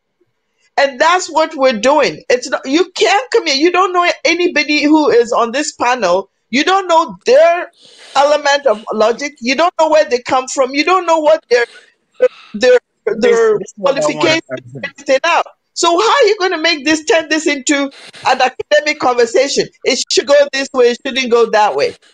That to me is poor reading of the tarot leaves. You came in. You're trying to come in a complete diversionary element in this conversation. I mean, And if how I you had see it, any logic, you know how to be quiet. I think you've derailed this conversation. And I'm not supporting Gina or anything. I'm just saying, when you come into a place, part of being wise and part of being smart is you read the tone of the conversation and you decide when to get in and when to say something. Now, what have you accomplished? We spent the last 15 minutes going about your logic and why this should go this way and that way. If you want to come in next time when she's talking about elements of Pan-Africanism or the design of Pan-Africanism, this might be a bit appropriate. But you've but completely derailed the could I conversation and say I'm very something? disappointed. Thank you. Bye. This is what I want to say. Sister We Rockaya, can I have. answer? Can I answer? Hold on. Can No, I? no, no, no. Please, Hold on. everybody's So not. I can't make any This is comeback not if the someone KVNG makes a. show. No. You know, this is the This is thing, what I want to say. KVNG. Every week we get on here, right? You get into a little confrontation. Damn, can I answer? Is You gotta it hear a confrontation if you are doing a good? here. A young man, please be respectful and hear your elders. Let your couple of your elders speak to you, because maybe you didn't even give her what she said to you. Didn't even soak in. You were all ready for an answer. Yeah, I was listening attentively. This is how I see it. You do not hear elders. For hearing, you have to hear. How can I not hear her if I'm trying to answer her? Oh my God, my goodness, this dude. Go ahead, Icon. He was waiting This before is what I want to say. This is what I want to say, right? Mr. K, do you even know your history? And this is what I want. You know, I have an issue how my African brothers thought process them. they do not feel no type of way if one of us go. It like if someone falls out of a tree, so be it. If someone gets hit with a car, so be it. You feel me? Our people is drowning in the oceans on boat, off small little boats, so be it. That's how our Africans, our little brothers think. They lost their morality. Please qualify that with some Africans. I would like to say some.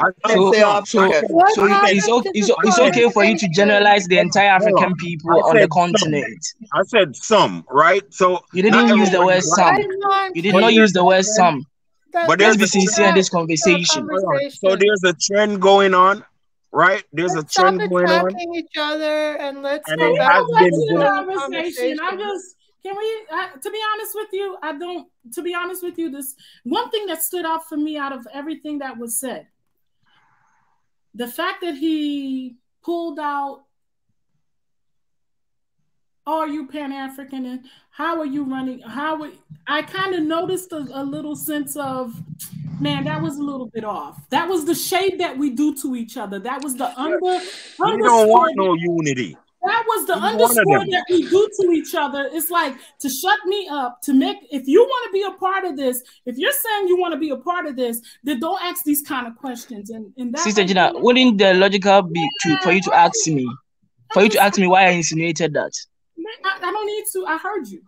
So then how can we truly have a conversation if you can, if you just make projection about things? Your conversation twice. But you're annoying, my youth. That's the whole thing. You're very annoying.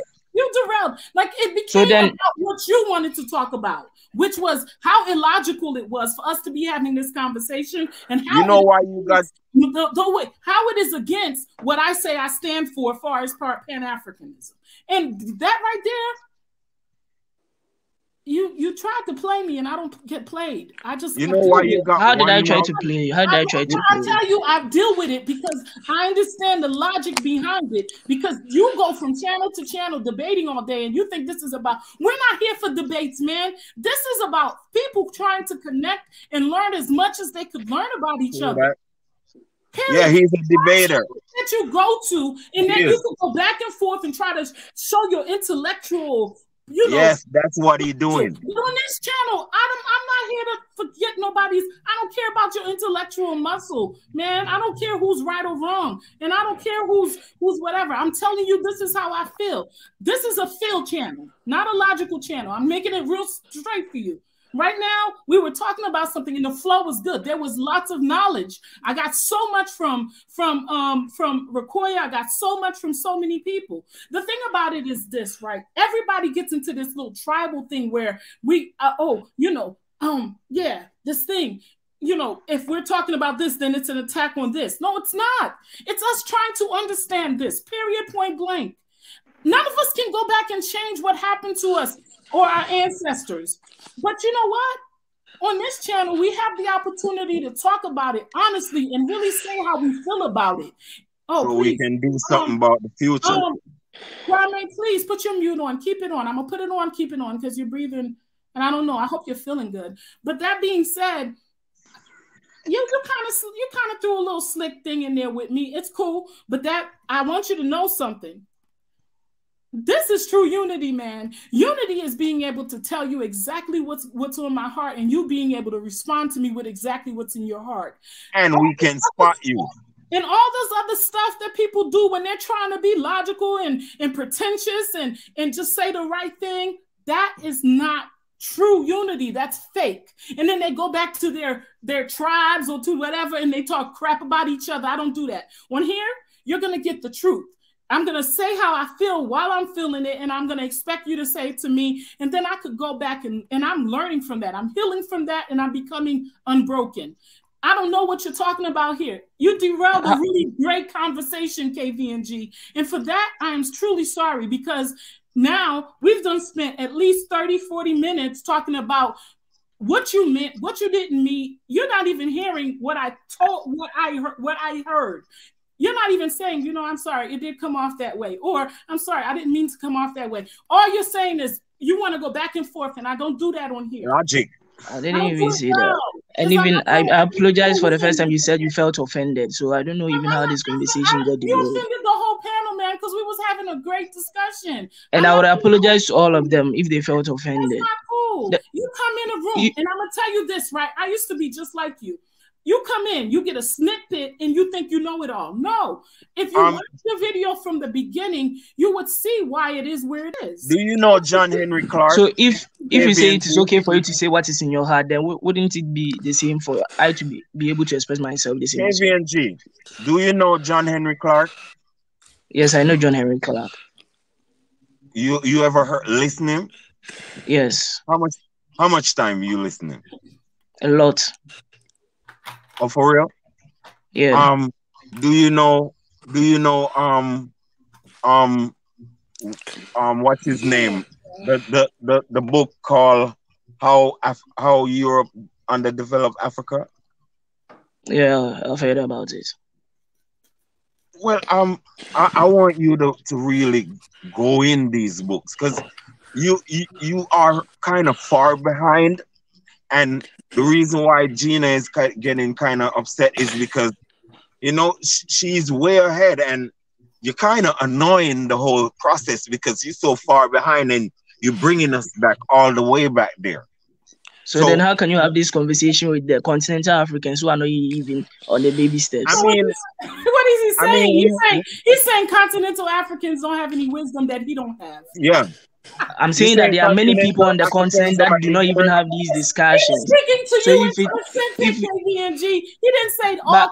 I mean, obviously, but if you cannot even have this conversation with me, then I can wonder how can you have this conversation with even the peers in my group. KVNG, you didn't come on here to have a conversation. You came on here to say how illogical the conversation is. And dictate. And you came on here to tell us that if we were true Pan-Africanists, or you were saying me, if I was a true Pan-Africanism, I wouldn't be spending my time talking about that. So you didn't come on here for the conversation. You came on here. You're not teaching nothing. So let me explain. I said if the idea, I want to correct you. You did not come on here for the conversation on the table. KV, teach us something. Teach us something. I don't got time for him to be teaching me nothing on here. I don't have time for that. I don't. Okay. Well, he can't teach us nothing because we need to go study. Let's not play these games with him. That's what he was doing with me. He was playing games, and I don't want to play games with him. How can you tell me that I'm playing games with him? Now you can tell me how. KVNG. Somebody's breathing on the live, man. I don't know why Kwame keep putting his mute on. Kwame, we don't want to hear all that. Keep it off. Keep it off. Don't turn it back on, man. Okay, so that being said, KVNG, you hurt me profusely. I'm done with that. I don't want to talk about it no more. I know what you was trying to do. You did it. It didn't work because I'm the kind of person I am. I'm going to stand on my block at all times, especially when it means something. You see, what means something to me is unity. What had just happened between you and me, that was disunity. And the reason it happened was because you did not allow me. You could not allow us to be who we were. You wanted to come in and change the direction of things. And that's not possible. People have to go, you know, in the direction they're going in. It's okay. You know, it might seem to you like it was illogical, but you could have basically heard it. You just came on. The first thing you said was, oh, this conversation, it was an attack direct to me. And then you had the nerve to accent it and say, well, if you say you are about Pan-Africanism, I'm not, first and foremost, I'm still trying to dig into this whole Pan-African thing. I'm not going to decline of being pro all Africa, one Africa. But, you know, a lot of people are showing a lot of disrespect to Pan-African right now. A lot of continentals seem to view Pan-African as a thing where we just want to get on the bandwagon. No, I want to make sure the bandwagon I'm getting on is the right bandwagon. And I do recognize the differences in Africa. And I recognize that there are different people in Africa, some that will receive, some that won't receive. And that's the same thing for the diasporans. So I realize now that I am really not sure, because some Pan-Africans don't really care about all people and some don't. I'm still wrangling with that. What I am is speaking about complete honesty. us being unified as a people. I'm not going to be judged on that. I'm not going to be judged on wanting, when people speak about what's important to them. What's important to me is what's happening to those people, the Bantu people on the continent being called Bantu slaves. The word slave triggers me. So that being said, I'm being completely honest with you. There's about 3,000 or maybe 300,000 Ethiopians in the nasty Arabian country jails. I want to know if TVNG, if he's not mad about that. You feel me? It's not logical. Keep talking about those things, and that's what he kind of made me feel like. Well, that being said, Amina, welcome to the conversation. I'm sorry, Icon. I just want to get off of him.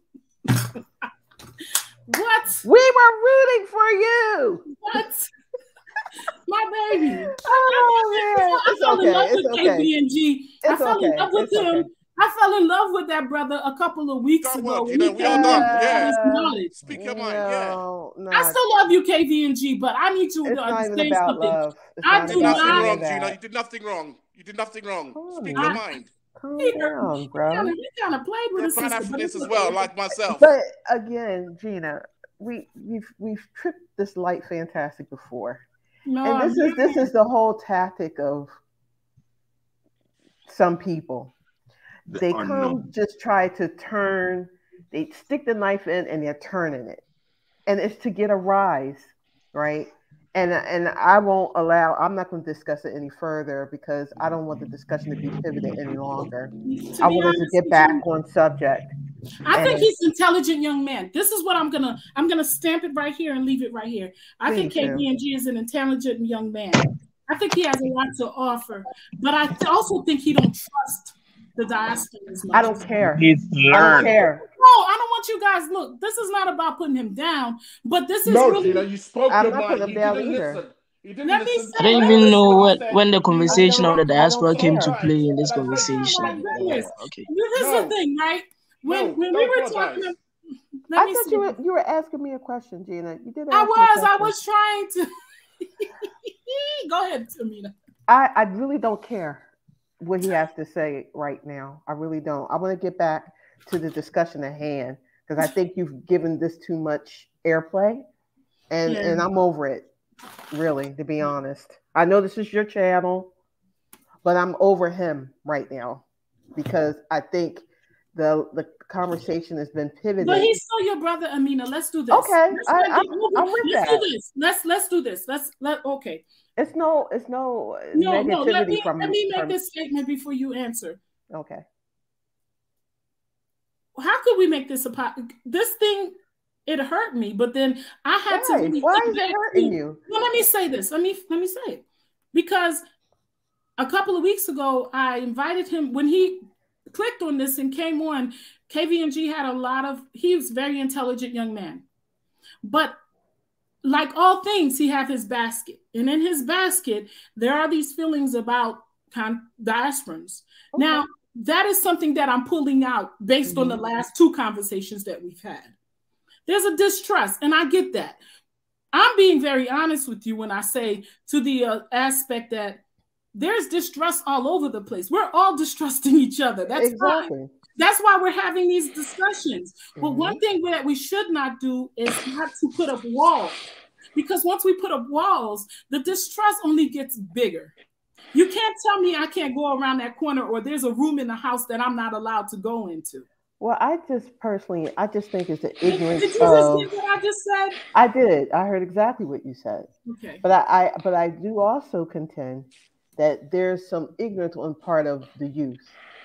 And, westernized education is meant to do a few things. And from what I hear right of this moment, you're playing right into the hand of the Western illogic. I again would like to pivot back to the discussion at hand because I think it is a realistic and I think it's a genuine discussion that also needs to be explored. So I would like to pivot right back to the awesome conversation that was being had, because I think whatever tactic he had was to pivot, and I think it was given too much airtime, and I'm over it. One thing I will And say, and I'm not angry. I'm not angry just at him saying either. To be honest, I'm just over it. That's all. We talk about uncomfortable conversation. I'm gonna tell you something. There are a lot of continentals that are uncomfortable when we start talking about, let's say, the reason that some of us see some of us as some people and we are not some people, because then they're looking at us like, you're coming back here. We don't even want you to think about that or choose a side. We're not. And I'm gonna tell you something. What's gonna happen if you don't talk about it? People will eventually choose a side. What needs to happen is we all need to put our place. Stop breathing into the. Really, stop it. Kwame, I'm gonna kick you out. I love you, Kwame, but I have to put you out for a minute, because it's being recorded. Okay, so that being said, we all are in a place where if we're not very honest with each other or open with each other, we are choosing a side. I love what Rokoya did today. I love what Dr. K, you guys, if you missed Dr. K's breakdown, that was fly.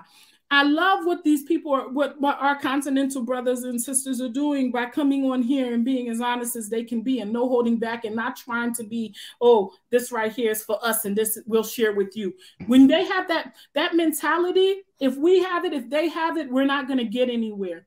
I don't really think, and I'm going to put this out there I don't really think our history only goes back to us being a people, a certain people that believe that there were chosen people and not a chosen people. I think our history goes further back than that.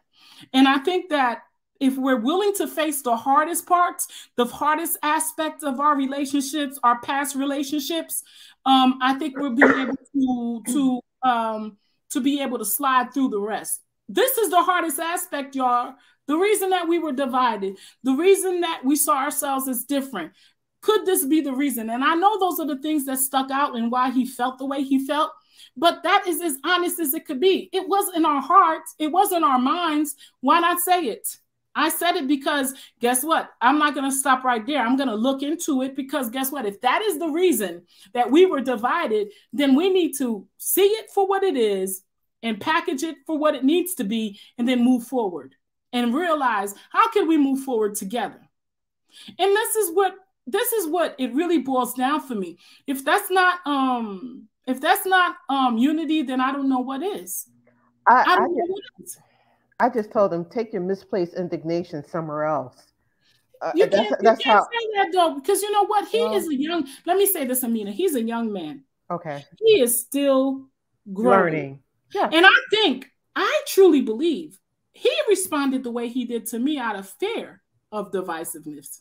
Well, out of fear of, let me say this, out of fear of the diaspora putting in their mind that the reason that they were treated this way by the people was because of this. But what he's not getting in my mind is I've already classified as it got so messy on the continent where people were selling their own wives and their own children that I don't even look at it as bloodlines anymore. People on the continent are looking at it as bloodlines. I think he's more embarrassed than anything else because when you shame people into the truth, when you shame people about what happened, then that's when people start getting in their feelings. And so to me, he got in his feelings. And I've noticed that quite a bit on your channel, that some diasporans, that some continentals do get in their feelings because you're outing them out. And God forbid if you do that.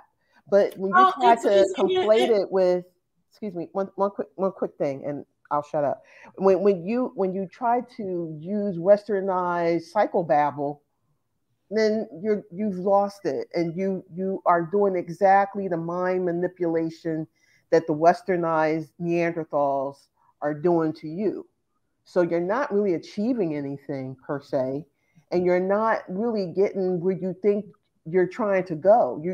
It's baseless is what you're doing. So that's all I'm saying. But let me ask you something.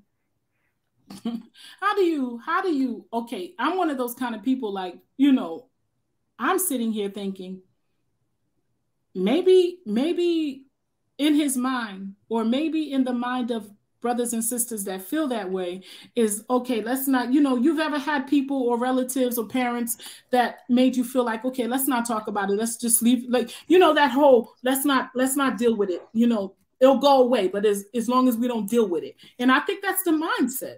And they Sister Gina, I'm here, so why don't you ask me? Because I didn't want to hear you right now. I was talking to her about Well, you, I'm, but I'm, you I'll can't tell you, answer. You know, potato, you can potato. answer, but I don't think you're ready for the truth yet. I don't think you're being honest, because honesty would mean you did feel some kind of way. And if you did feel some kind of way, that's why I said to you, ask me, because I felt like you did, and I know you did. But instead of you saying, Gina, why are you doing this? I feel like this is like going to divide us. If you had said that like that, then I would have said straight up, no, it could only bring us closer, because what we need to do is face those things that we have in the back of our minds.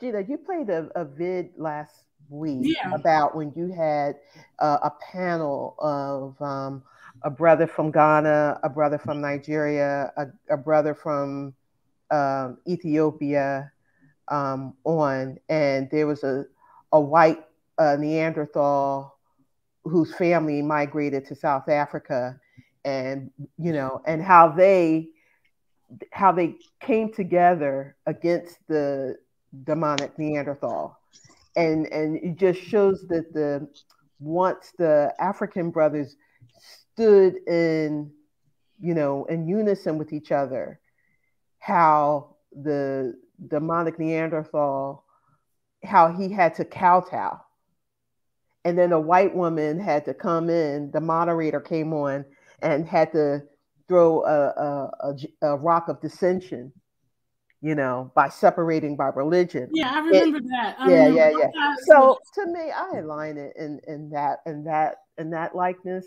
personally. And, you know, they can do whatever they want. The fact still remains, you got non-DNA Africans on a continent that's taking it the hell over. Now, you can quibble over potato all you want.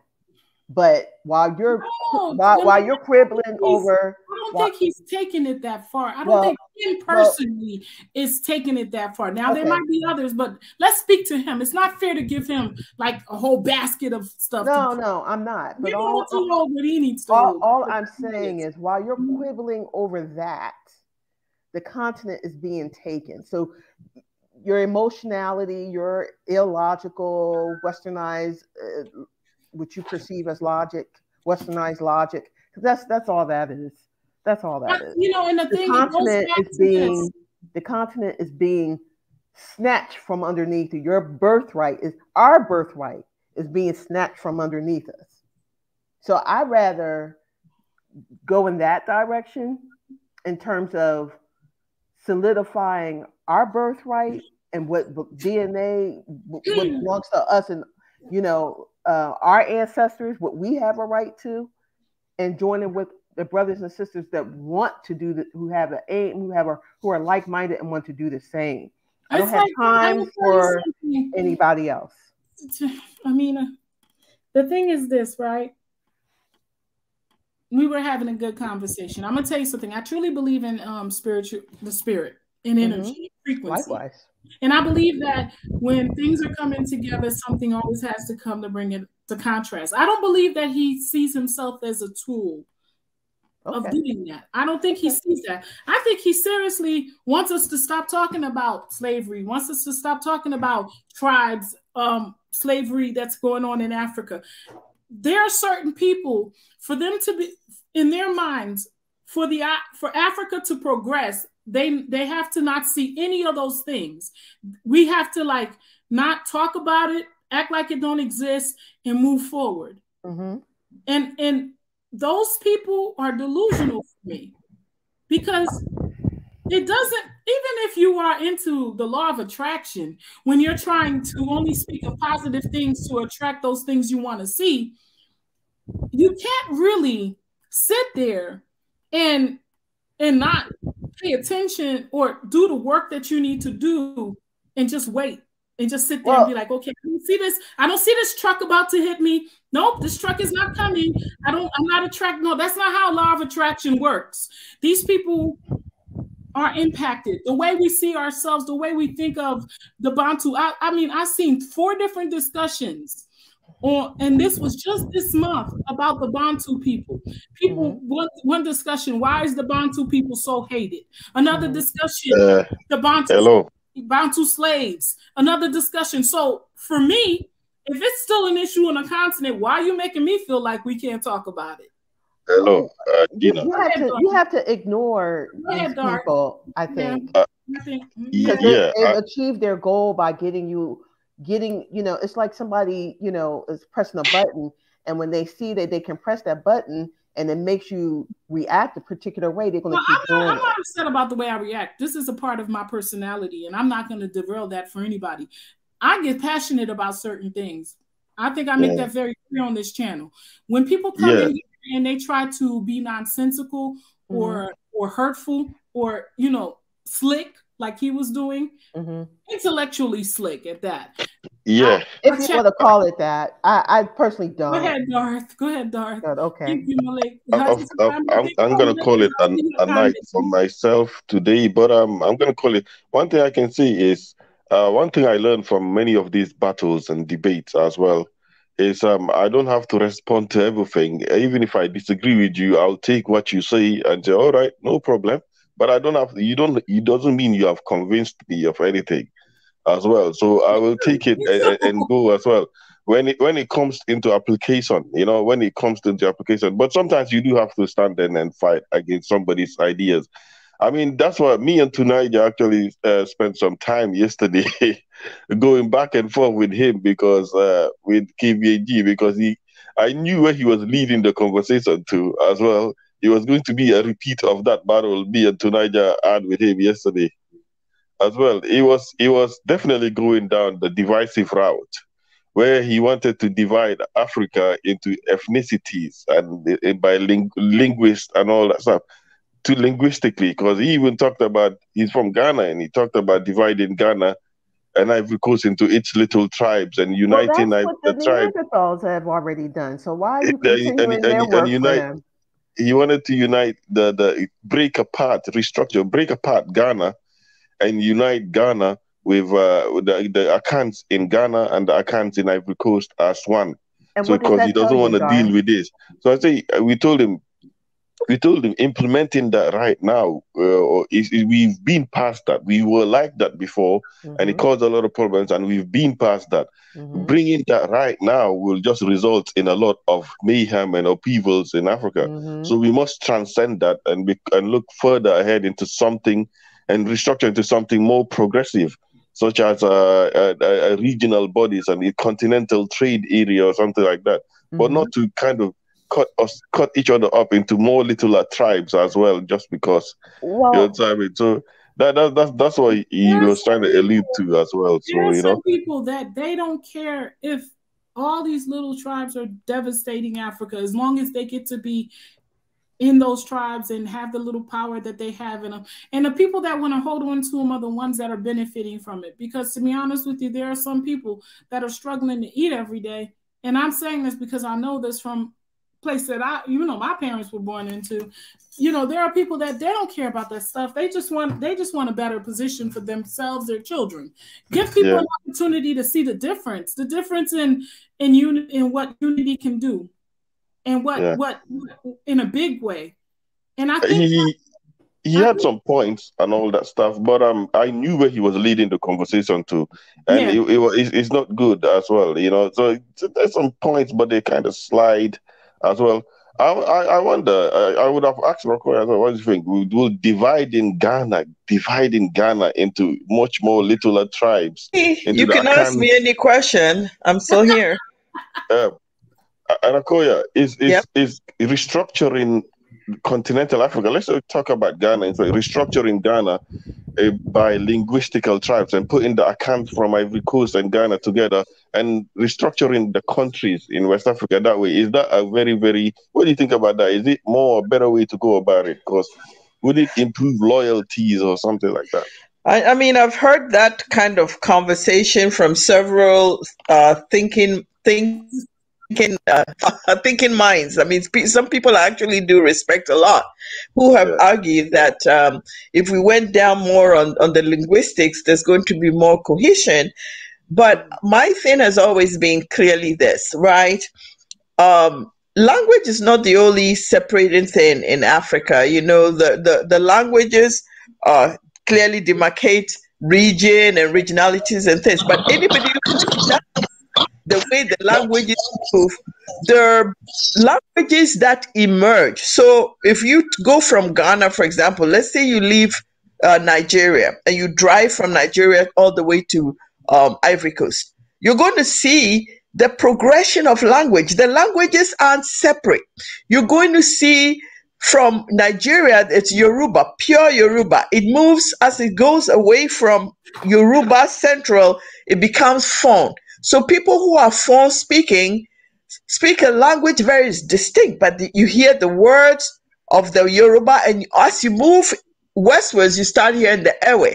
So the Ewe, the Fon, the Yoruba, they are very cohesive. You can hear the languages. Like I can hear Yoruba Fon. You know, so are they drastically different, or do they even? Not at all. Not at all. That is what makes the breakdown into nationalities completely absurd, because it doesn't really exist. As you move, the people are the same, and you can see that they're just dialects that change. So even the so-called Akan has Chui, it has Akrapim, it has Fanti, it has Seshi, it has Wasa, it has Brono. These are all Akan speaking, but the languages, the dialects are so different. And you find some of them in Ivory Coast and you find some in Ghana. So the mere idea that bringing the people together linguistically would cause cohesion, to me, it's crazy. That's another stalling tactic of people who are not really honest about Pan-Africanism. They're really just about tribalism. One tribe dominated. And that's what I've been noticing, Requia. I'm so happy you said it. There are a set of Pan-Africanists. They're so tribal. Yeah, they're very absurd. They're not being honest. You see, what is that? Because once you see Africa, you see that Africa is really, even though they don't want to use the words, there's that Pan-Africanism was already emerging. The tribes were already intermingling. They were the same people who moved in basically their migrations were were not uniform. They moved, and then decade later they moved. So they always say, "Oh, we're looking for our people who left 50 years ago." It was in waves. People would follow eastwards. If let's say, they're moving from Ile-Ife, which is the central empire of Ife that people know, even Europeans heard about. It was over 5,000 years of emergence. The king's palace in Akure is dated 5,000 years. There's been a king living in that place for the last 5,000 years. And so what I'm saying is that kind of long-term association with the territory, and then families fight, and people get, and then they move on. But they know we're going towards our own people. We're moving towards our own people. As people migrated away and were further separated, and they came across new territories or other groups of people, they merged and all that. Just like you look at Suriname, for example, where you have the slaves who were moved to Suriname merge into tribes that are very African in perspective, but their languages have changed. No, I mean, you go to Cameroon. That's true. I was researching. No, I mean, the languages have completely changed, but you look at the person and say, I'm looking at a Ghanaian, because you can see his stature, you see a Nigerian, but they've become one. And that's what happened. Now, when somebody says we should break down the countries into these things, they forget what was pre-colonial. When you go to the kingdom of Borno, it covered thousands of miles of territories. I'm going to share a map. I'll send it to you, yes, Gina, and see if you can. Let me send it right now, and you can post it. People will see. I'm sorry? put it in a private chat. I'll put it in the private chat right now. Let me just bring it up because it's in one of my my sheets here. You will see how our empires were already in existence, and these empires ruled people of disparate language and people of disparate culture, but they still had administrative cohesion. The kings were able to exact tributary and provide protection. So this is nothing new. You see, we have become like Sister Amina was saying, we have become so colonized that we can't think outside colonization. Yeah. And we're always repeating the same story. Oh, we can't do it because what's going to happen to this? Language was never a unifying factor among Africans. Other things were. And that's a lot of the stuff that I'm talking about, that I'm learning, that a lot of people might be like, hey, that's not important. But to me it is, because these are things that I didn't know. And this is why I come here, so I can know what I didn't know and speak about the things that are heavy on me to get responses. So I'm grateful for that. Yeah, I'm going to have a full long discussion on, because I'm noticing in some places the languages are almost the same. And does that mean that these people were once one people? Maybe? I think so. I think we have to. And I'm going to put this in here. Kingdoms of Africa. Hold on. Okay. I can't cut it out of but I'll send it to you right now. I think we have to do away with, it's so ingrained in our psyche that we tend to believe it just because the Neanderthal says it's true. And by now we shall all know that history was written by the colonizing victors, but that don't make it true just because they say it. So we have to retrain our thought processes. Okay. And be willing to really take things apart to really get it right. And that's, to me, we all have different thoughts on what things were and how they were, and none of it be true. But if we talk together, we might come to the truth. And to me, Gina, your channel is the embodiment of that. To me, you're unpacking it all because we were all fed a bunch of lies. And that's you can't get mad when the lies are being nothing revealed. Else. I'm not of it. You can't get angry when the lies are being revealed, just because it just takes away it shows you everything that you have been indoctrinated to believe was a lie. You can't get mad at the messenger. She didn't create the narrative. She didn't create the history. She did not tell the colonizers to do what they did and lie about it. So, don't shoot the messenger. And if you can't handle that, then go take your illogical, ideological, westernized psychobabble to the Neanderthal. And maybe you can, make some sense for them.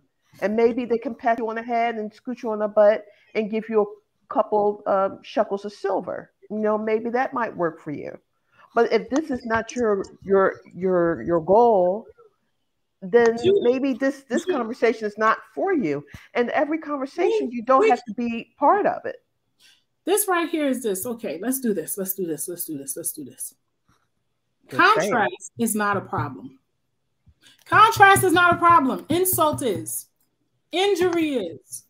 Contrast is when you disagree with something. Insult is when you try to make someone feel like because you disagree with this something and because of their stance, they are not this or that. Who cares? That's a big difference. And then guess what? It doesn't matter if I do it, if you do it, and I may do it sometimes and you may do it sometimes.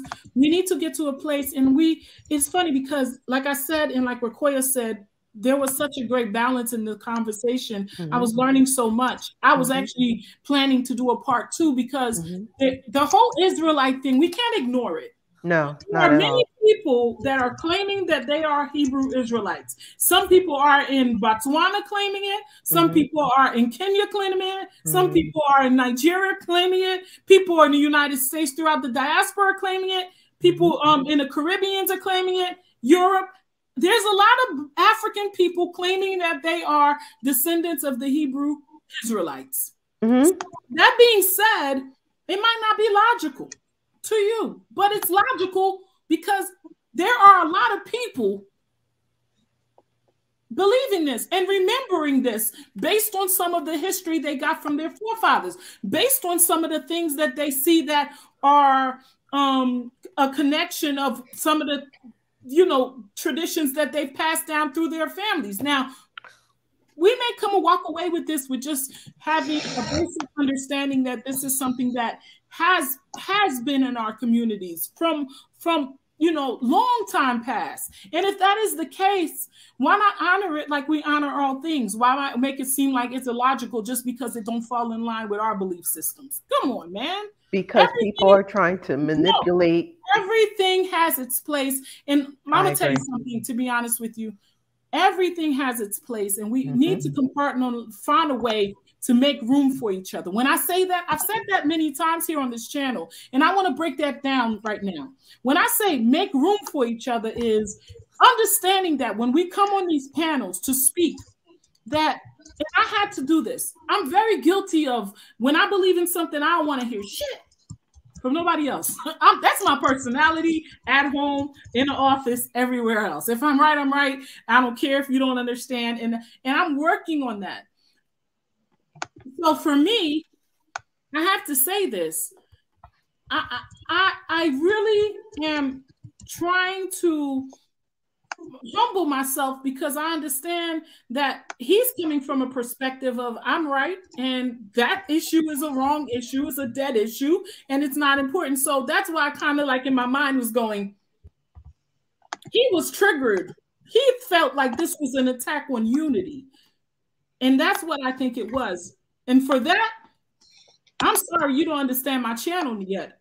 I talk about uncomfortable things. All of it is attack on unity. What it is it's an attack on the things that have disunited us so we can remove those things and replace it with an understanding of us. I have to tell this young man. Sure. And this is a perspective, and I want him to hear this. I want everyone that's listening to my channel to hear this. This is a perspective that a lot of people may not get. Just like I said, I don't want to talk about the white man too much no more. You know why? Because I've already come to the realization that we are the problem. The white man takes advantage whenever we give him opportunity, as far as I'm concerned. So we can't keep drilling on the same aspect, same thing. Now we need to focus on us. And now that I'm focusing in on more on us, yes, it's triggering some of you. I'm sorry. I'm not trying to offend or disrespect. I'm really just trying to deal with some of these elephants in the room. Help me remove them by being as honest as you can be. Stop being so protective of these things that you feel like is gonna open up and show us who you are, who we are, who I am. We need to do this. Or if we don't do it, all other races are able to do this. If we don't do this for ourselves, if we are not able to talk about, man, some of the things that really impacts us, like slavery is one of the big ones, of course. The divisiveness that goes on the continent, of course. Slavery still happening in some places on the continent. Despicable. But of course, these are the real issues that we need to be dealing with. These are the real things that need to change until we can really put a big hook into that and pull it out the way. What are we talking about here? Making money around what? Building infrastructure around what? A bunch of distrust, a bunch of disunity, a bunch of people that don't trust each other will not be able to build with each other. That's all I'm saying. So we have two people that have come in that have not talked. We have Wisdom. He has not spoken all day. Wisdom, welcome to the conversation. Then I'll go to Jude and KVNG. Go ahead, Wisdom. Ain't working. I cannot hear you, Wisdom. I'm sorry. You're on mute, sir. Yeah,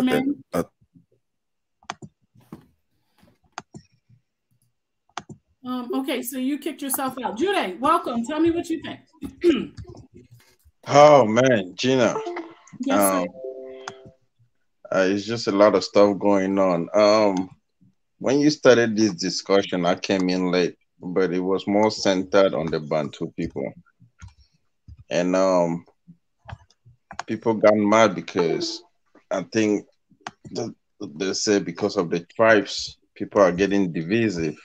and they think some other tribes were slaves under people or the Arabs and stuff like this. But this is the thing, like we talking about if we want to be Pan-Africanist and we want to be Africa as a whole. I mean, we can talk everything that is bothering us. You know, this is a channel to spill your mind and say what is good and what is bad. You know, and I think this kid. I mean, he's a good guy from Ghana. You know, he's a brother, and he has always got some good points on this panel, and people I think shouldn't, so. you know. I think so. Yeah, I agree.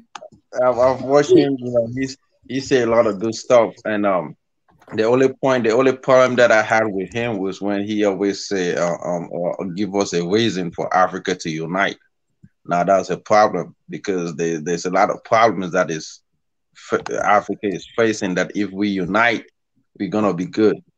But at the same time, man, like you know, I think I don't know where to begin and I don't know where to end, but we just have to stay strong and keep doing what we're doing and just just be focused. You know, there's gonna be some people that's gonna derail us, but we should stay focused and just like man, look.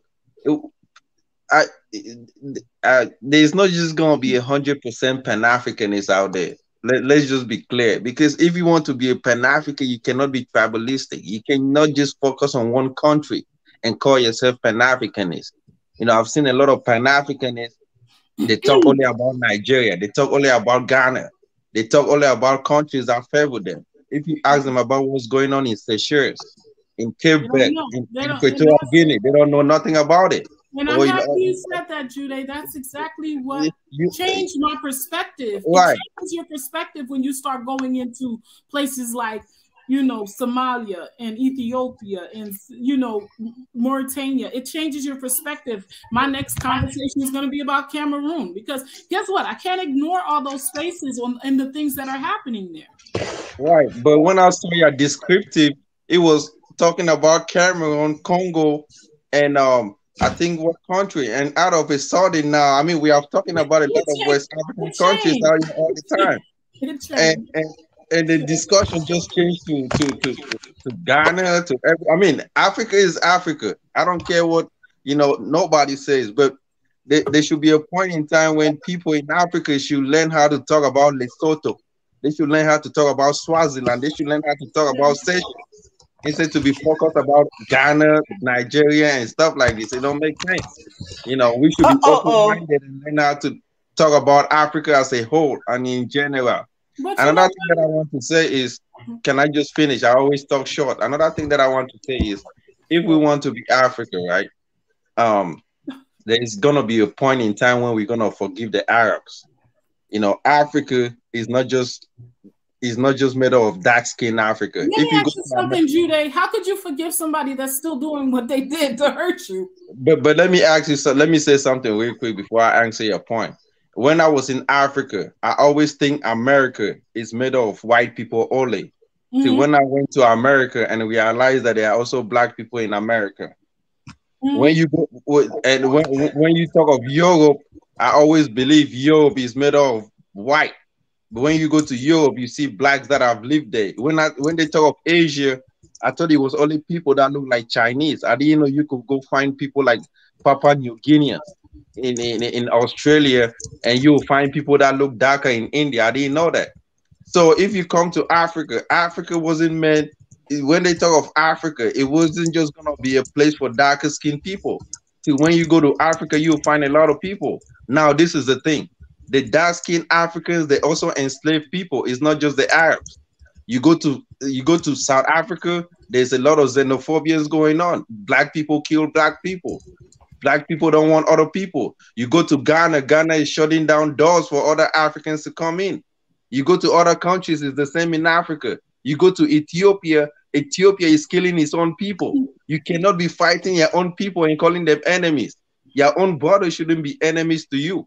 That shocked me, man. I didn't even understand Africans should be able to solve their own problems. Every time something happens, they blame the Europeans instead of blaming themselves because they don't solve it. They always let problems escalate and then they start blaming the Europeans for selling weapons to Africa. Arab people are always going to be in Africa no matter what. It is what it is. History was done, and now we just have to accept it. The only thing that we have to do is fight against what is happening for the slave trade that is happening, but it's not happening only in the Arab countries, even in Mauritania, in Burkina Faso, in Mali. When I went to Mali, I didn't go to Mali. Mali too? In Mali? Yeah, in Mali, let me say something, right? In Mali, in Mali population, the darker skinned people in Mali are the most populated. They also have Arab population in Mali, in the north, Timbuktu.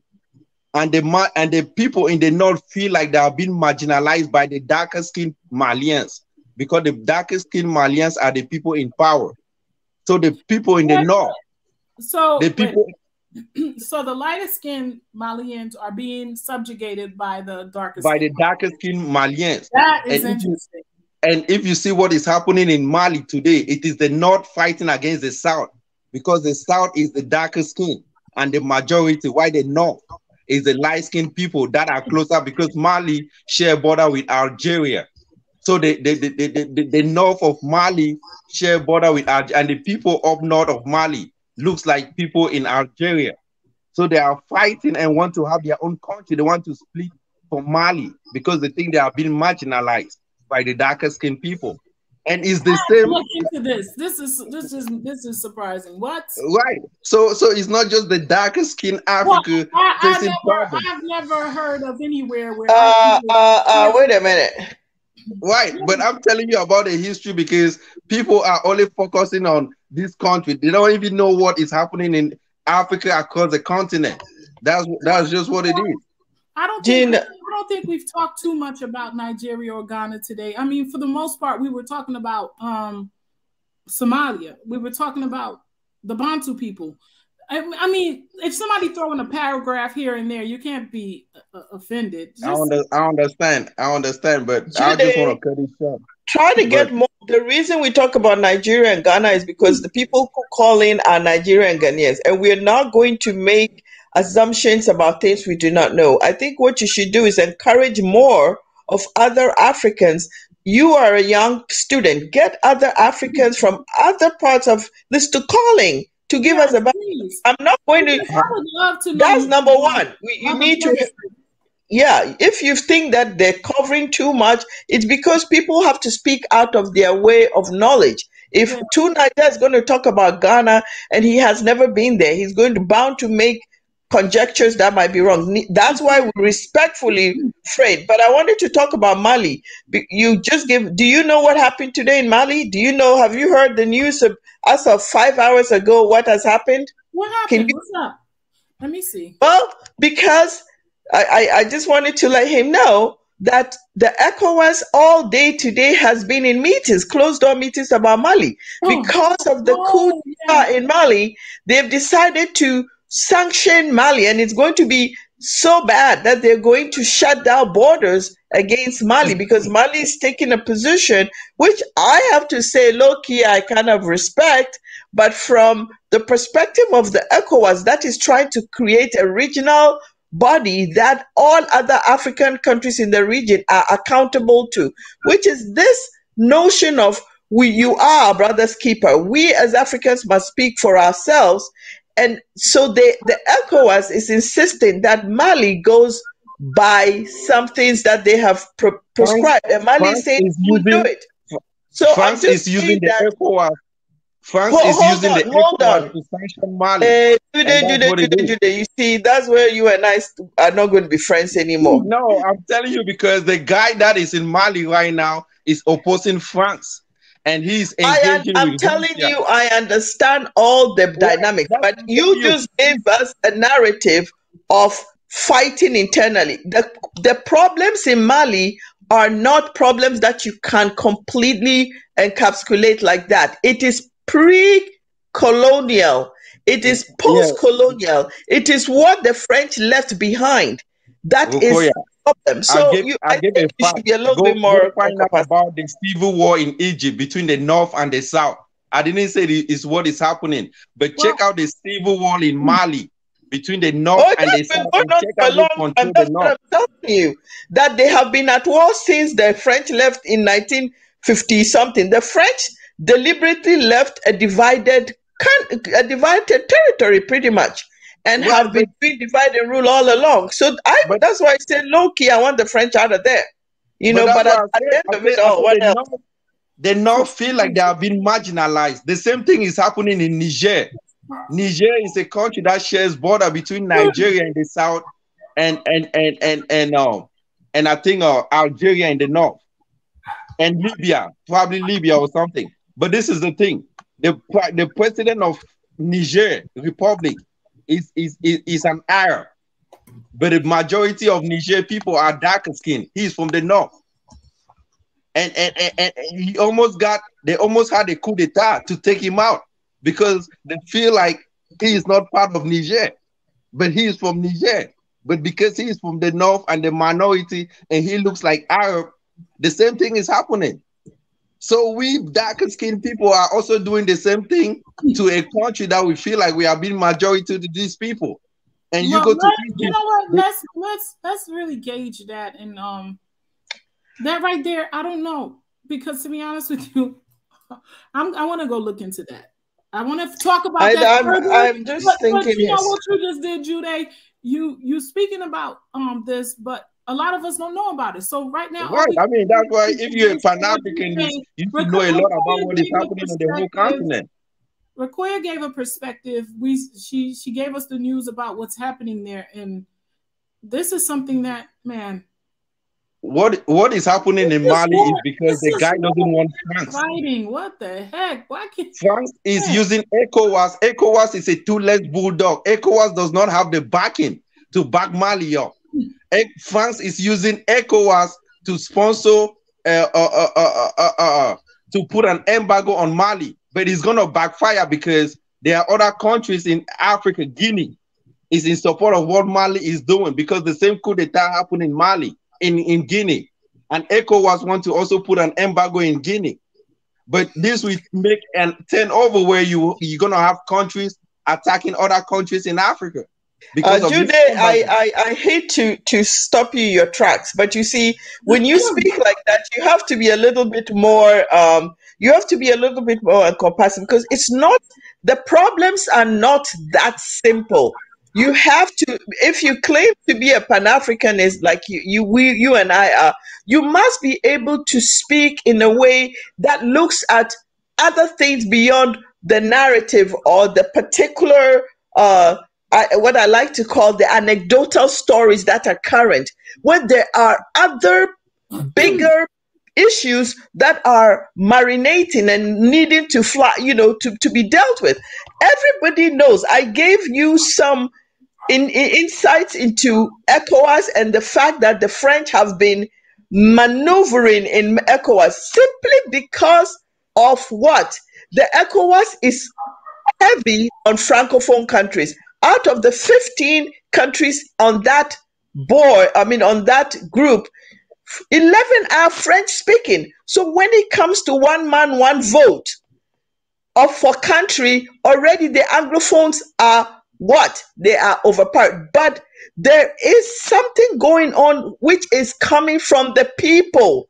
The people of those countries are the people pushing their leaders into corners. So you must understand that the ECOWAS is the best body right now that can give the framework for change. Because let me tell you what, Togo, which is my country, has no teeth. Togo is being run by a family, just like in Haiti. We have had a family in Togo that has ruled for 55 years or more. Father died, son took over. You go to Chad. What did France do? The president who was the father died, France is still the son. So we have problems. But you see, the ECOWAS represents at this time a peer group that is putting pressure on these African countries indirectly. What are you talking about? I just gave you the news, which I got from, okay, Juden, this is not a platform to argue. You're a young man, I'm an old woman. I could be your mother 3 times. I tell you, it's nice to have your energy. It's nice to have your fire. But I, as somebody who's been around the block a couple of times, understand also what strategy is. I also understand how you make coalitions, how you interact with other people and negotiate positions, because the African leaders know what time of day it is. That is why Guinea and Mali told the Ivorian president, we are not going to listen to you. If you come here, we'll disgrace you, but we'll listen to the Ghanaian president because there's democracy. Remember also, we're trying to move into a situation where we don't want military juntas or hunters ruling Africa because they have draconian ways. We want people to be represented. We want people to be able to go to the ballot box and effect change. So if Africans want to go back to having coup d'etats and having military people who have no accountability to the people but can use the power of the gun to rule, we have another story. So you have to think broader than just talk about this and this and that. But I give you credit because you're a young man, and young people speak. Can I talk? Latoya, can I talk? That's all I got to say. Bye. Okay, say what you have to say. Quick, short. Yeah, let me introduce somebody that didn't speak. Yeah, let me just keep it short. I always keep my stuff short, and people always intervene and cut me out of it. But I'll make some points. The ECOWAS in Africa, in West Africa, because ECOWAS is a West African union, is a toothless bulldog. They support dictators. We have gotten a lot of dictators in West Africa that ECOWAS have not said anything till when a coup d'etat happens and they comes out and they want those dictators to be free for no reason. But when those people stay in power, they kill people. And ECOWAS does not stay. ECOWAS allow people to die in Africa. They only come out to support their own people. And that's what is happening. And those type of unions, if you're Pan-Africanist, you don't support union like that. If you're Pan-Africanist, you don't support dictators. If you're Pan-Africanist, you have to, I mean, come on, Gina, thank you so much. I just want to you're very welcome. You're very welcome. And I do agree with you on the aspect that, if you're a Pan-Africanist, you don't support dictators. And if there are dictators, man, it's just so messed up what's going on. It's just such a mess. And it's funny because you can't wrap your head around Nigeria. Then you're thinking about what's happening in Ethiopia. Next week it's Mali. It's like, God damn. It remains a mess because we're not allowing what is the truth to come up. You understand? We're still talking about borders. We're still talking about this is mine and that's yours. But exactly. But until we can get to this place where you see that the person you're referring to on the other side is you, until we can get to a place where until we can get to that place. And that's why I push so much for the African Free Trade Area, because at least let people start making money with each other. When their money is on the line, guess where they're going to go? They're going to begin to ally, and because now it's affecting my pocket. It's not, if I am a Ghanaian and I have a business in Kenya, or a Kenyan has a business in Ghana, once anything in Ghana is going to impact them because it's going to impact their profit, So I want to create that, because the reason we maintained the borders was because that was the only thing they could get when they went to the oil. And guess who? The French. The Francophones sold out when Nkrumah and his group went out to say, surrender get independence and surrender it right now. When you become independent, join the union. The Francophones all marched to France, and up to today, France is the mess. What's going on? You forgot that when there was a coup d'etat in Ghana, when Nkrumah escaped, he went to Guinea. Guinea was a French colony that protected Kwame Nkrumah. So do you know what happened to Guinea because of that? Do you know? Come on, what happened to Guinea because it took Nkrumah? No, what happened to Guinea? Let me tell you. Why was Nkrumah overthrown by his own people? Ghana. He ruled only for 4 years and his own people overthrew him. Ghana sold Kwame Nkrumah out, and Ghana was an English country. Come on, Rokoya. Listen, sir. You are a kid. You don't know that the CIA was the one that overthrew Nkrumah. You have no No, report of that. that's an You haven't read overstatement. all the That's an narrative. overstatement. It's not an overstatement. What's on that? You kidding me? When the CIA organized the coup, the first coup they organized successfully in Iraq in 1953, when they threw out Gozabade, they used that template. It worked so well. They used that template, not changing it, and overthrew all the Pan-African governments that came through Ghana. Boom, boom, boom, boom, boom. What are you talking about? Listen, I don't want to argue with you. You are a young man. I respect you, but get your facts. Bye. I'm not from Africa. I've not been on a continent, but there's many documentaries that suggest that. Let me introduce Wisdom. Wisdom, how's your mic? And then I'll come to you. I think I'm on now. Yes, welcome to the conversation. I'm sorry, didn't hear you before, but I'm happy to have you. Tell me what you think about what we're talking about. What did you want to contribute? You're welcome. Well, it'll be hard for me to do it without being long-winded, so I'm gonna kind of like punchline if I can. Take your time, as much time as you want. You see, because I can have a lot of conflicted thoughts about the whole situation of slavery, and it's not like to undermine anyone that feel like they have those stories, But if I had to be honest with myself, when I began to look into the story of slavery and all this type of stuff, starting with the linguistics, because we know language is everything. So when I slow down and I just start with the simple terminology in itself, like what is a slave? What is diaspora? What is ethnics? What you know what I mean? But without assuming that I know already, because it's easy for me to assume that I know. Like I don't need to look this up. I don't need to look that up. I don't need to, you know what I mean? Because we assume you know already. So when I go into looking into things, or with the word ethnic itself, when I hear ethnic and ethnicity before I actually start studying it, I automatically assume we were talking about skin color or race or stuff like that, right? Yeah. But when I begin to look into it, it's more like a culture. Yeah. So you don't necessarily have to be related, biologically. You know what I mean? So they threw a twist in it. And then when you look into the word slavery, when you see it can end up meaning like a servant or indentured or just simply just a person that's being paid to do a job, things like that. So then we look into the idea of how you guys mentioned earlier about how the conquerors pretty much gives the story, and we already know that there's a healthy amount of lies and deceit in this history that we do learn.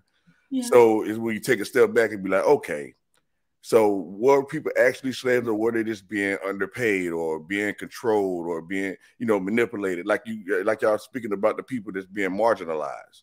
Okay, we know people are marginalized by resources. Okay, he who controls the resources controls the people. Okay, if I control the food, I control you. So it's in those type of situations where you're forced to have to do something against your will. You know what I mean? Like if I have control over all your resources because of your government and things like that, then you're going to be led according to how the government is running you. But then that's when you have to take another step back. Where I decided to take another step back and be like, okay, what is government? What is a nation? What, these type of things that we complain about a lot, that we had the power to do something about, right? So it's like, okay, an organization, if I set up an organization, people agree to go along with the rules and regulations of our organization, that is a law, that becomes government, people agree to it, there it is. But when we think of territory, or we think of a state, or we think of a country and things like that, we think of land mass solely, but that's not what those words actually mean in law. So when you go into law and be like, okay, a country is just a nation of people, and a nation is just a culture of people, and so on and so forth, you get to have a different view of what's actually going on, and then you understand that you've been deceiving yourself the whole time through lack of knowledge, right? And so that leads us into the Israelites and everything I heard you mention earlier about what's important about those people. So what I kind of understand, when you look up legal, like the word legal in itself, and you look up the etymology of it, it's going to lead you to Mosaic law. So I was like, Mosaic law. Okay, the 5 books of Moses, things like that. The Israelites, So I was like, okay, this is where this whole system that we call legalities and everything forms from, is the Mosaic law, Mm-hmm. which is based on the 10 Commandments, right? So when you go further into it, then you understand about what common law is. Like basically, as long as you don't harm anybody or take anything or stuff like that, technically you're not breaking the law per se. Right. And that's when you understand the difference between federal law and state law. You know, okay, dang, I do have a right to have my own state of being, a state of thinking, state of doing things, you know, state of mind. You know, because that's what it boils down to when you look into it. It doesn't have anything to do with physicality. It has everything to do with your mental, your mindset. Yeah. But I think I'll stop there because I could continue like a book, like a narrative. You know, so I'll stop, please. No, but let me just ask you, in essence to what we were talking about today, you know, because I got a lot of what you said, you know, it's all based on the word and the meaning of the word and understanding the root of that. But what about, you know, just in layman terms, what do you think about what we're talking about today, as far as, you know, I think that's what I'm trying to people, the Bantu people being the Israelites, and you know, and is that a divisive thing for the continent in this time? For no, people to have this mindset of I guess, well, I would say yes and no, right? Because it still boils down to whatever culture we see, because we're dealing with religion, because we think of Israelites, we automatically think religion. Okay. And we know so many people are so against God for whatever reason, because of what, you know, whatever, right? But the thing about it is we know people have different moral beliefs, all right, things that they adhere to cause them to be a better person. Some person may look into science, another person may look into Buddhism, another person might do Islam, or so on and so forth. But the ultimate goal is to make them a better person, right? So when it comes to like the Bantu and the Israelites saying that that's what you are, if that's what you should see, okay, now see, that's where it goes into education again. Okay, see, because I can have a different view of what an Israelite mean than you do. You can look at an Israelite to be like a certain people or black people per se, right? And I can look at an Israelite just mean being an enlightened person, understanding that you are one with God, the Almighty Creator. So it all depends on ideologies and how people look at things and comprehension levels and things like that. Because you can ask the average person that's deemed themselves to be a scholar or whatever, right? And you can ask him, does the word he means a male or a female? And almost equivocally around the world, they would say it means a male.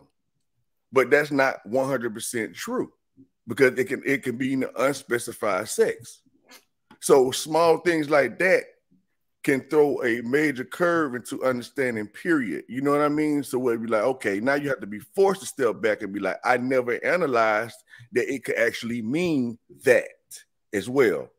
So I think that's the problem with many people. So we have a preconceived notion about what things are, what things mean, how things are supposed to be, and so we automatically exempt ourselves from being able to grow from the state of mind that we're at. If I can make sure that we're Thank you so much, Wisdom. Anybody have any questions for Wisdom before we go to KVNG? And then we're going to close out, y'all. So this has been, I'm going to tell you something. This has been one of those contrasting conversations. And I don't think it's over yet. I think, you know, just like all things, it took me a very long time to even crack open this type of conversation. A year ago, somebody asked me, can I talk about this? And I was like, I wasn't ready. I truly wasn't, because I knew that we weren't ready. But I think we're there. We're at the door of it. This is a sensitive one. And I don't think, you know, because you see, we talk about tribalism all the time on this discussion. That's on this channel. But we don't really get into the type of tribalism that can really set things off. Because when you think about the diaspora being from the Bantu slave tribe, whatever that meant, that guy called me a Bantu slave. He said, if you diasporans are nothing but Bantu slaves. And that's really what made me go do all this research, because I was like, what does that mean? And you know me, I had to go dig real deep. So that being said, and he was a Somali. He was the Somalian brother that came on the channel that time. And he went in my comment section and said, yeah, you guys, you know, all those people that were sold were Bantu slaves. You're nothing but a Bantu slave. No, he didn't say Can I ask you a question, Miss? You're a Bantu slave. So I was like, okay, what's a Bantu slave? And it was an actual thing. There are certain people that are called Bantu slaves. Yes, ma'am. Okay, so that being said, I know how many people may think that this discussion might become very divisive, but I don't think so. I think that it will at first, because it's like the unpeeling of it will be a little bit nasty, but when we get to the center of it, then we could we'll be able to see it for what it is and compartmentalize it like we should.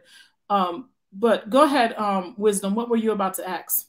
Yes, man. I'm glad you brought me back to the point. I was like kind of like everywhere, but like you said though, I think you're the only one that can divide yourself. It's like once you truly know yourself, to bring it back to your main point, is that once you truly know yourself, there's no way you could be divided or divide anyone else. You know what I mean? And so it's like, because you would just respect people for who they are. You see what I'm saying? It's like if you know you're not a drug dealer, you're not going to be over there with the drug dealers. It's just that simple. You know, you don't believe in religion, you're just not going to be over there. And you're going to respect people for what they do and who they are because you want that same respect. It's like if you believe a certain thing and you stand on a certain thing, you're not going to want anyone to come try to, like you guys were saying, derail you from this or that, you know. But if it's good to give a suggestion, like, brother, have you ever considered this or have you ever considered that? And the person might be like, yes, I considered it, and I still want to stand on what I stand on. Or no, I didn't consider that, and I guess I need to reconsider about what I'm doing or whatever. You know what I mean? And that kind of leads me to the question I want to ask you guys right now.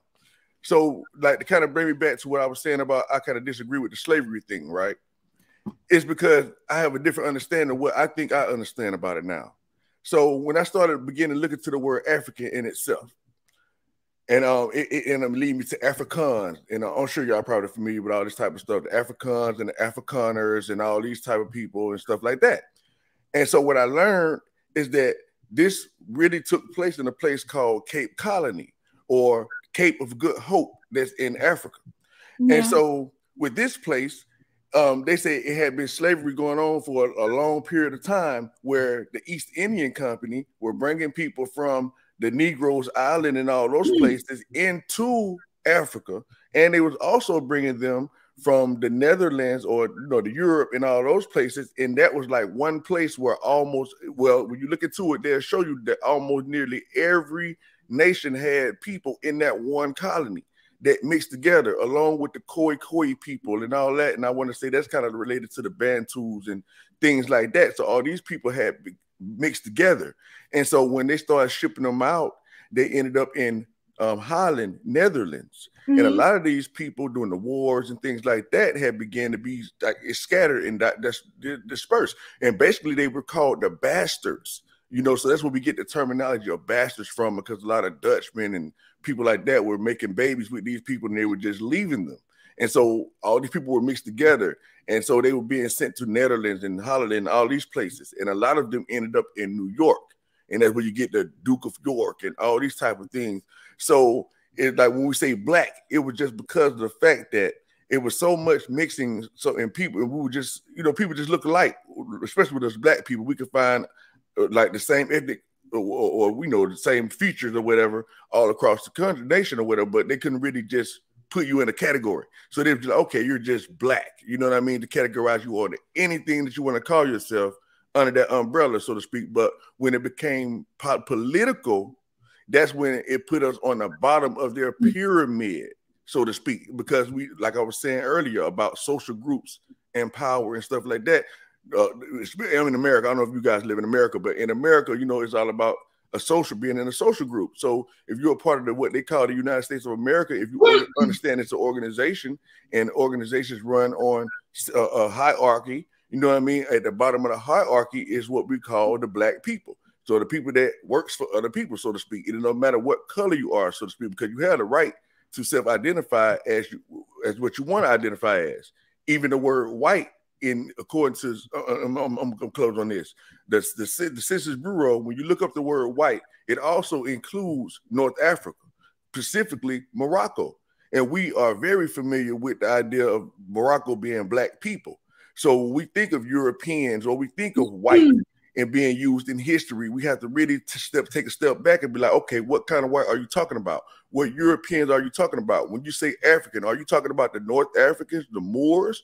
Who are you referring to? Because these are synonyms which give us a so-called spell in their literature. But we're not familiar with terminologies, and that this word can mean 10 different things as a synonym. When they use them interchangeably, they can confuse us. So I just want to close with that. Yes. No, you're good. Thank you so much, Wisdom. That was a lot to yeah. I'm gonna have to go back and really listen to this because there's so much being dropped.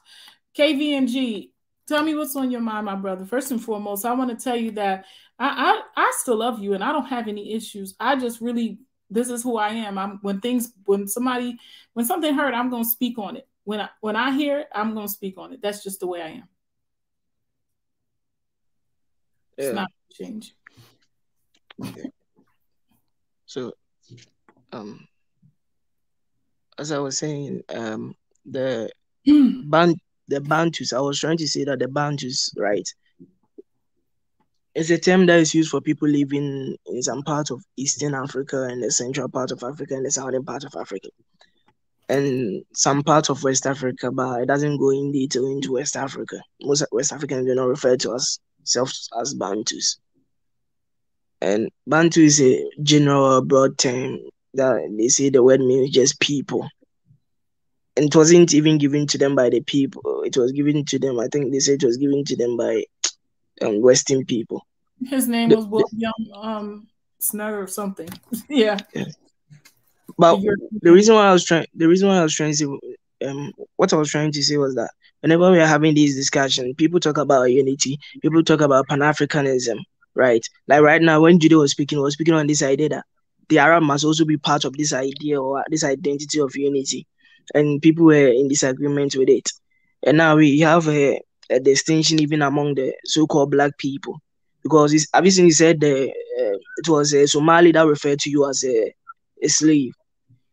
Yeah. The reason why, and if you have listened to the conversation, even the conversation that West Africans who are let's say in UK or in America have with people, especially living in the Horn of Africa, they refer to people that has what we call the Negro features. That is people living in the central and the western part of Africa as they use the word Jare, right? And it's a descriptive term for people with a certain hair texture and color and features, right? And they use this term as it's a form of like an insulting term, right? That's what I was trying to say. That when people say black people, when we're having this discussion, we are talking about unity. We don't go into even the intricacy of the various groups. So we must also, and I was saying that we must have a banner or an idea or a common goal of what that unity means and why someone who feels so differently from someone who may want to be in agreement with, may want to be under the same umbrella as someone, because the people that are living in the Horn of Africa does not see themselves as the same as the people that are living in the central parts of Africa or even the western part of Africa. And let me ask you something. These people that are filled with self-hate because they don't like their blackness and they want to affiliate themselves with whiteness, shouldn't we call that out, or should we just respect the fact that they are hating on their blackness and just see them as white, even though we could clearly see they're black? It's not the point that they don't see themselves as black. They see themselves as a different breed of black. Right. So they are not being discriminatory because of skin color, because there are some of them that are even darker than other Africans, but they don't come from that viewpoint. And they use the reference that they call themselves Cushitic as a term where they can generalize one another, they can fall under. So when you are trying to have a unification conversation, there are always going to be a contentious argument in between, because people living in the West and Central Africa, that's why the day when I came on, I was trying to make this argument. People living in the West and Central Africa can make a claim on the basis of the idea that regardless of the differences of our various groups or regardless of the differences of our ethnic lines, we have a history of not only colonization, but a history of having our various groups stripped away and taken into the various Western world. And because we cannot lay claim to any one of them because they have already been mixed up. So now we have a joint history, or we have a joint destiny. So we can stand on it as a platform for a reason why we should be together, not be together as just everyone mixing with anyone, by having an understanding of the reason why we shouldn't have contention or argument with one another. Just that argument can be made for someone living in the West and Central Africa on the basis of slavery and colonization. You can't make that argument for someone living in the northern part of Africa or someone even living in some part of East Africa, because they see themselves that they have so much different history from you. Wow. I want to. Can I ask you a question? Is it directed to me? Yes. Can I please ask you a question? Yeah, but there's a background noise. So yeah, it's not about Ghana, man. I don't really talk about Ghana that much. I talk about Africa as a whole. I said background now. Background now. I'm sorry. Yeah, I wanted to ask if you have a light-skinned brother. If somebody leaves Ghana, or a brother to you leaves Ghana and goes to like overseas to Europe or America and get married to a Caucasian, and they give birth, is that person a Ghanaian or no? Is that the child, is that a Ghanaian person or no?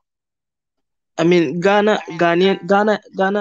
is a nationality in itself, so there can be some white person who can even lay claim to the Ghanaian nationality, because I'm asking if a brother of you go to United States or somewhere and get married and to a Caucasian and give birth to a light-skinned baby, is that light-skinned baby a black or no?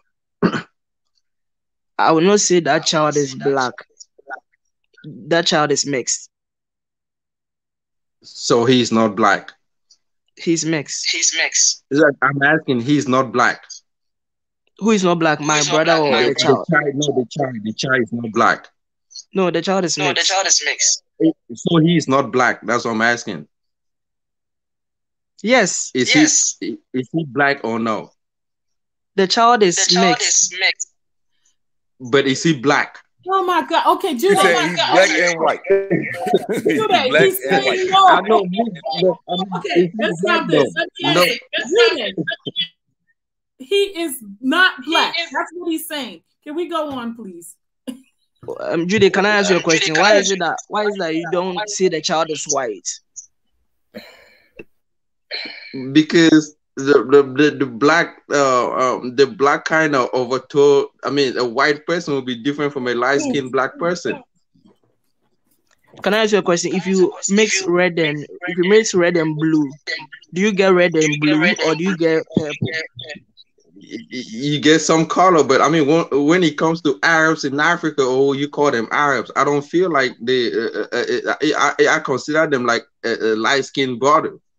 And you cannot tell me a light-skinned brother is not an African person, and you cannot say an Arab person is not an African as well. No, I'm not saying he's an African or he's not an African. You use the term black. And if I use that description, then if that person can be black, then that person can also be white. But why is it that the white people don't consider that child white, but the black people has to consider that child black? Is it because black people feel so insecure about themselves, they have to lay claim to other people, regardless of where they find themselves?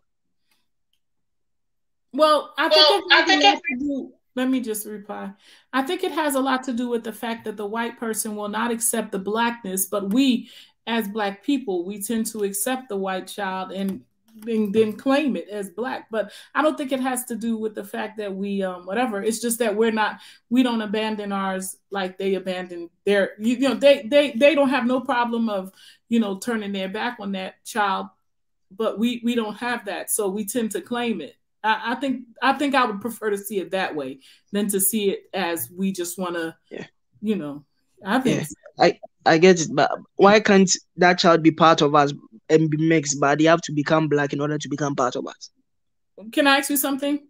Why do we need to see the child as mixed if the white person don't want to see the child as theirs? So then why should we also say that why is that the child has to be us?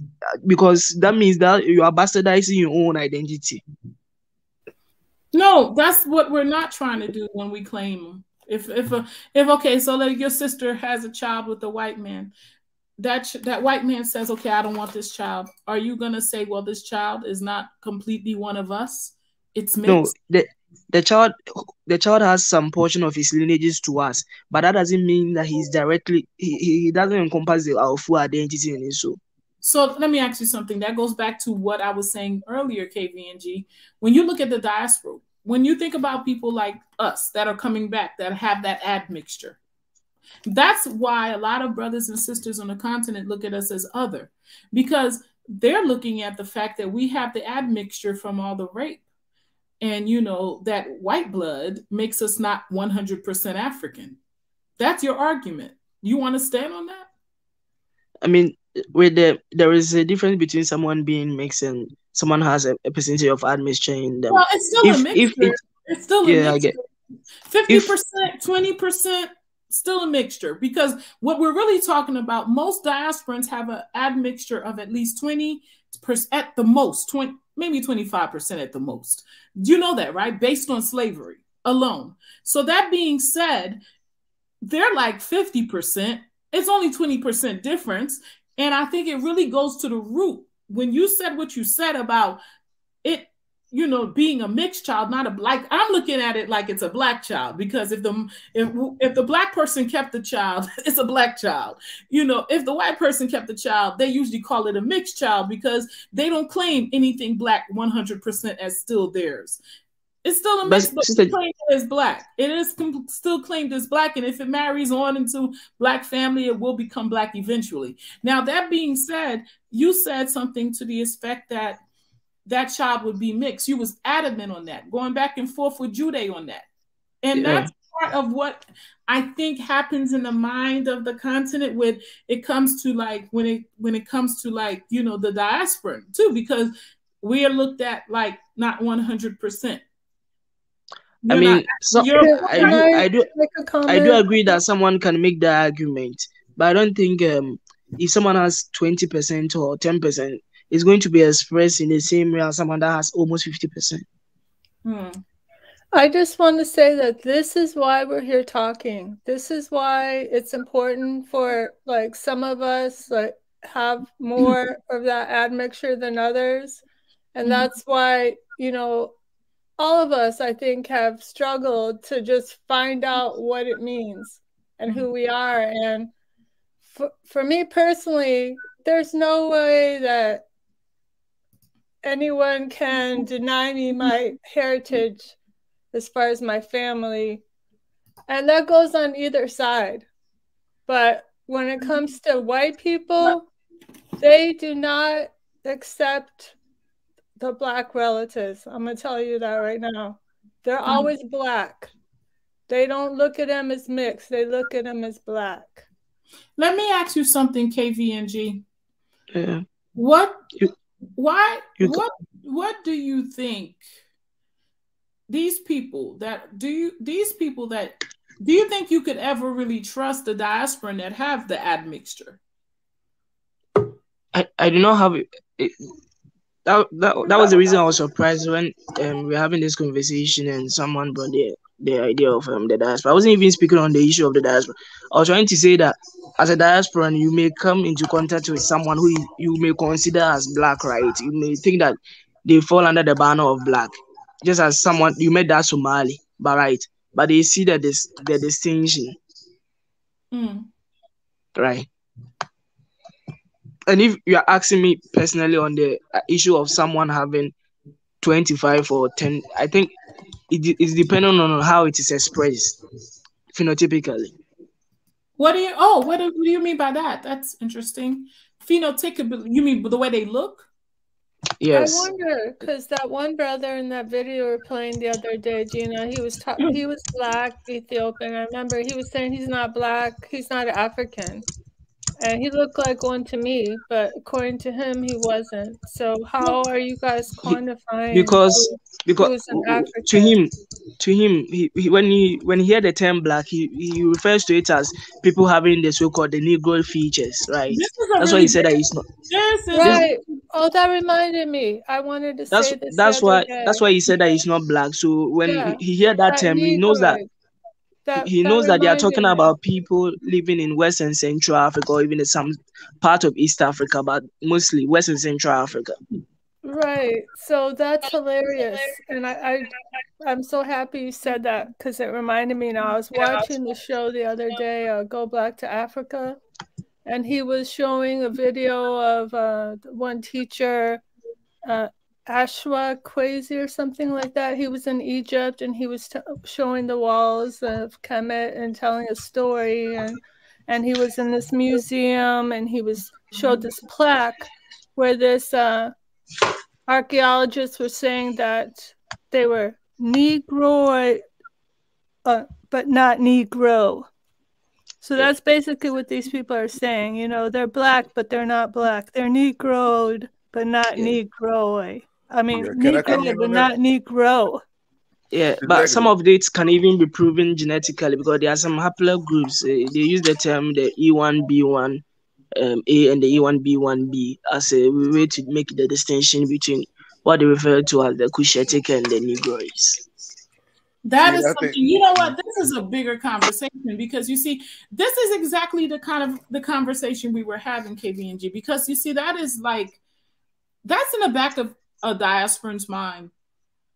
I can speak to say that the fact that a lot of people tend to make it seem like, hey, you know, even if you come back, you're still never going to be the same as us because, you know, are they this? Somebody mentioned once on this channel, you know, the admixture, you know, we wonder if we could really ever trust, you know, because of the admixture. And that is a big talk. That is a big talk. We talk about that a lot. We talk about it. We go around it a lot, but we're going to get into it. I'm going to make room for that. And I know it's going to be a very contrasting conversation, but this one right here is not over. This conversation about the, you know, I don't know. Is it over, this whole Bantu conversation? I'm not really, you know, this whole Israelite Bantu conversation is really bigger than all of us because none of us really know where we stand in that. Well, actually, I mean, one moment, just because I was a descendant of the enslaved doesn't mean that I'm automatically an Hebrew Israelite. And just because, you know, a brother or sister was left on a continent doesn't mean that they were not. It's a big talk, one that, you know, if the scriptures are true, will prove itself in the end, but we don't know. That's just a really chosen people of God. That's just a really big talk right there. And we could keep talking about it, but I'm happy that we spoke about it. We touched on it. We really, I think we did more talking about it as a whole, because you see, there are people that believe in that they are Hebrew Israelite that talk about it together, and though there are people that do not believe in Hebrew Israelites that talk about it together. But I've never, until today, really seen a combination of people that, you know, do not and do and are continentals and descendants of the enslaved really come together and really, and I think we did it some justice. I think we could do more, and I hope to do, you know, give the opportunity to do so. I hope you guys are willing to really just talk about stuff. Sometimes things don't need to get anywhere other than to get into our minds, our hearts, and release some of the tension and distance that we have within ourselves or in the back of our minds about each other. Like this admixture thing, that's a big talk. That's a big talk because, you know, when you think about it, I don't even think some of the diasporans are willing to even really consider the fact that they may be a lot mixed. You know, as how much? Well, I've seen a couple of continentals get DNA tests, and I've only seen, let's say if I watch 10 videos of people from the continent that took DNA tests, I only see maybe 3 that's 100% African. So that tells me that there's a high number of people on the continent that are also, and there's the colonization, there's the time that, you know, before colonization, where, you know, there were people coming through Portugal, Spain, France. I mean, there's been a lot of people coming through. Yes. So I think there's mostly it's going to be mostly the people living along the coastal areas, because they had more connection to the Europeans compared to the people living in the interior parts of the so continent. you think the people like Nigeria, Ghana, the whole Senegambia area, Mali area, like that? Yeah, I think the coastal parts of these areas will have more admissions compared to the interior, because the Europeans couldn't expand into the interior because of the disease and stuff. Look at Crenshaw. She says, I'm sorry, he or she, I don't know. It says 94% African. Are you continental? Because that's interesting. 94. I've seen one guy, he thought he was Igbo. He thought he was going to be 100% Nigerian, African. He only came back 93% African, and he was not even Igbo, because he had more Ghana than Nigeria. Yeah, but the countries just came into play in 1960, so Yeah. he's not supposed to be Nigeria. I mean, we just claim it, you know. Yeah. So, but he wasn't even. I don't know. He's more Ghana, and you know, I don't know. But it's just. But do we trust these people? Do we trust the people that do the test anyway? Are they black people that do it? You know, sometimes we stick onto things that. Yes, brothers, people that were born on the continent. Here's one right here. My brother said that he's or sister says that they are Bantu Somalians. Shambara May, welcome. Thank you for being a part of the discussion. Hope that we did it some justice. I am 98% African, fully born in Africa. That is the bomb. But what is the other percentage? You know what I mean? Even if it was just one parent. What is the other percentage? So. Is the background from Judy? Yeah, it is. Go ahead. I know that Rokoya came back in. Rokoya, did you want to say anything? I'm going to be closing out, so I'm going to give everybody an opportunity to say something. No, I wanted to ask you a question.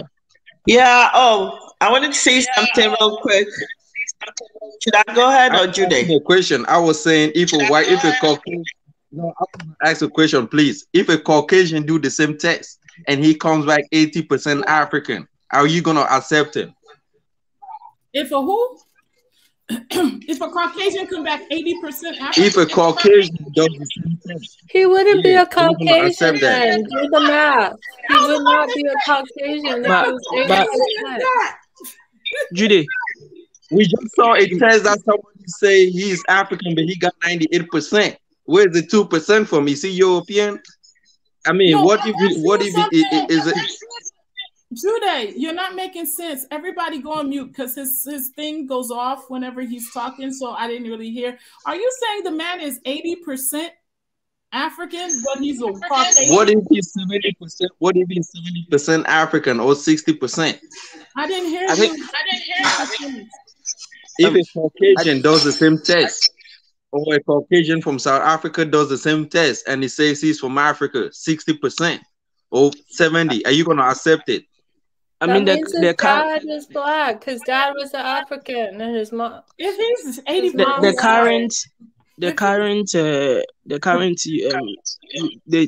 use of the ancestry. They use the current how should I say? The current genomes in the various parts of the continent. So even if someone can, it can say 100% African for someone living in the northern part of Africa. It can say, but right. If you are to extend the lineages back, you will see. That's why. But you first refer to the term black. You didn't use the word African.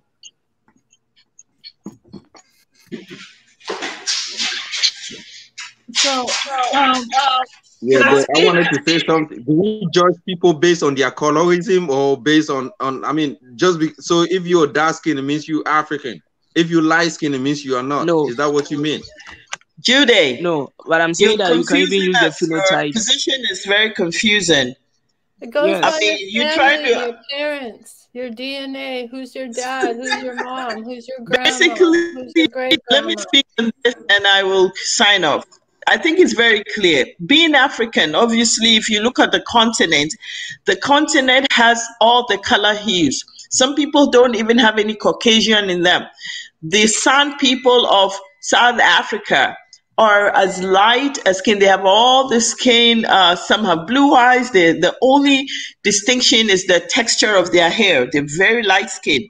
And as you progress with migrations and all that, we have the so-called people. And mind you, a lot of these racial distinctions were not created by Africans themselves. These are colonized and racist interpretations that took place not only in terms of racial segregation, but it was also in literature, and it was also in anthropology, and it was also in a lot of the archaeological findings, which were very, very prominent around the 17th to 18th century.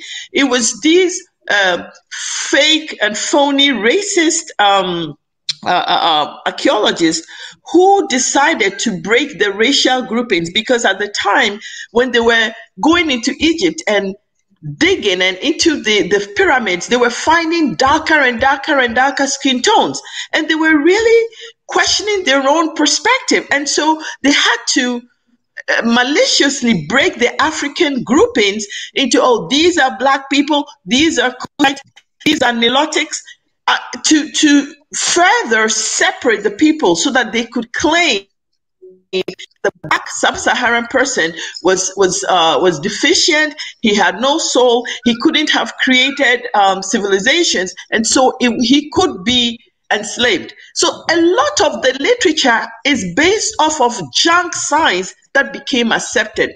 And I'm saying this because if you look at the Africans themselves, as this is embossed in stone, carved in stone in the hieroglyphics, they themselves did not distinguish themselves. That is why when you see on the hieroglyphics, you see very dark Sudanese, and then next to them you will see the middle colored and all that. They were all, and some pharaohs were very dark, some were very light. They were not really caught in skin color like we are. What the Africans had was an identification to the land and also a consciousness. Now, if anybody wants to ask me the question which Jude has been dribbling and not wanting to answer from KV, because we asked him, why don't you call that person a white, but you want to call him a black? Because you're trying to go to the target.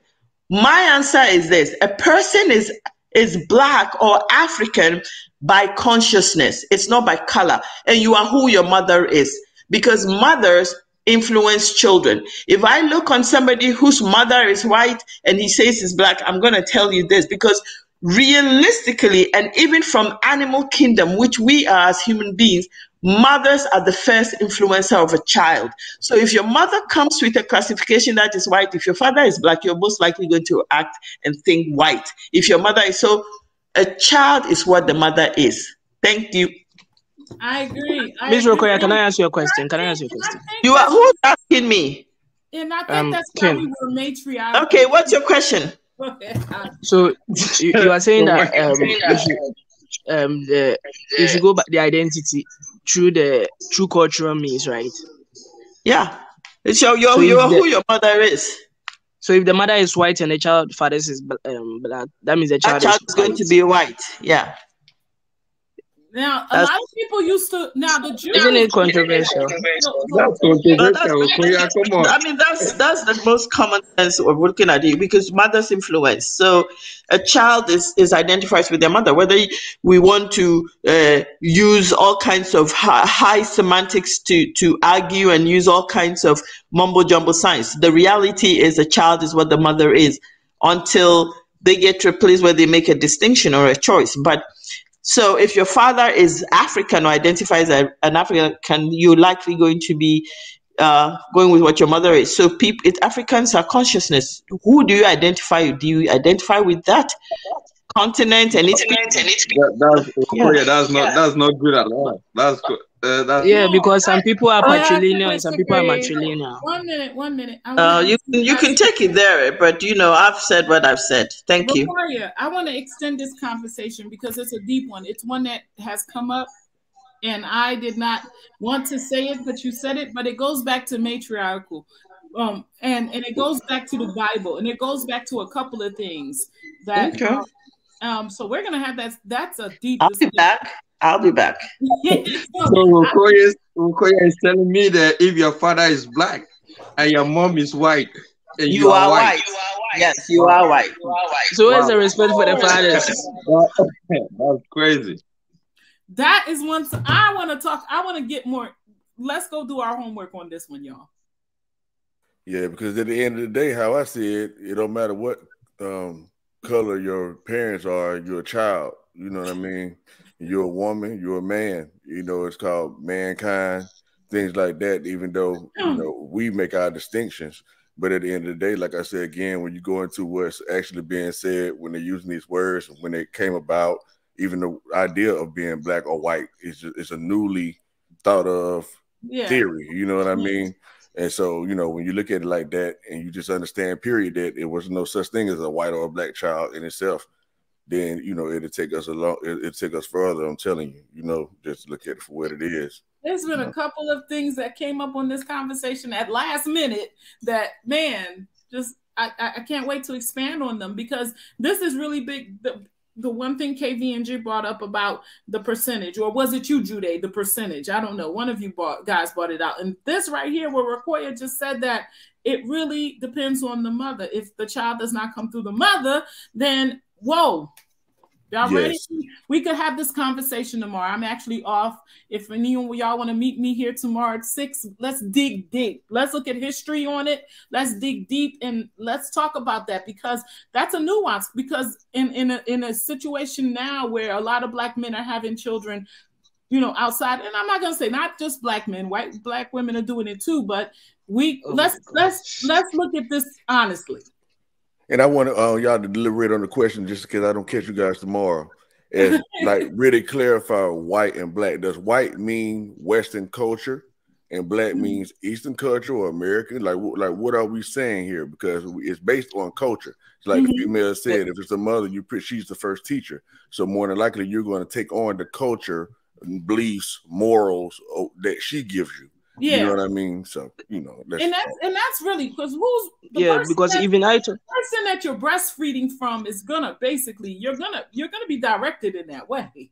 And you see that a lot with a lot of our mixed I know that, but go ahead. But then I think we take away from the fathers also, the fathers role also, because we are saying that we are coming from the cultural view. So now we are saying that someone is black because of their culture. Then people may ask them, what is black culture? I want to say exactly. That. All of it. I want to say KB, not everything is an academic. Deeper, right? See, because culture is culture. I don't think this is an academic. I think this is... No, because let's be honest. Who is going to... I mean, the father has influence. I'm not saying it doesn't exist. But let's be frank. Who influences a child? Who creates the first awareness of a child, all things being equal? So I'm saying that if she knows it's gonna go for another hour, and she's trying to run. For later, I'm muting all you. This is gonna be a great discussion. I'll be back tomorrow. Okay, I'm gonna be here tomorrow. I'm gonna set it up tomorrow morning for the discussion at 5 o'clock. We're gonna talk about this. I want to have a full discussion on this because this one right here goes back to matriarchal, patriarchal, because during matriarchal, if your child wasn't through the mother, it wasn't in the same family. Did y'all know that? It's real. So let's dig in. So I'm good sorry night, y'all. I'm cut y'all off, but y'all giving away this is too much of it's gonna be a lot of unfolding. So I don't want to just mess it up with just a couple of statements today. Yes, this is going to be good. I'm excited. And I think it goes on to bloodline again. And we're still talking about this bloodline, which is not a bad thing.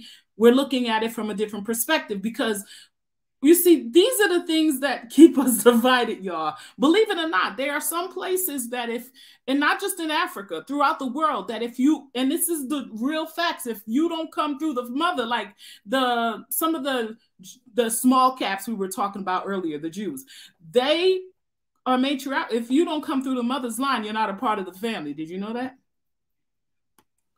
Hey, that sounds about right, because like even that did American Indians, it was the same way, you know. So if it was a mixed person from Europe and they had an indigenous mother, they became a part of that tribe and they was raised as that tribe. And I see a lot of that within them. But I want to get Rekoya's perspective, so I'm gonna set that discussion up. But I think the mothers take.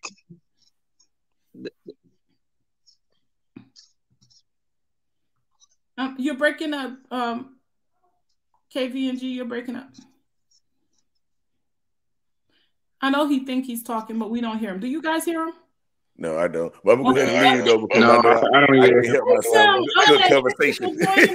So I'll catch y'all tomorrow if I can. Y'all have a good night. I appreciate the conversation. Probably for a minute. Thank you. Okay, so you guys, this was such a great discussion. I'm gonna give everybody. I said the mother takes care of the child through the infants.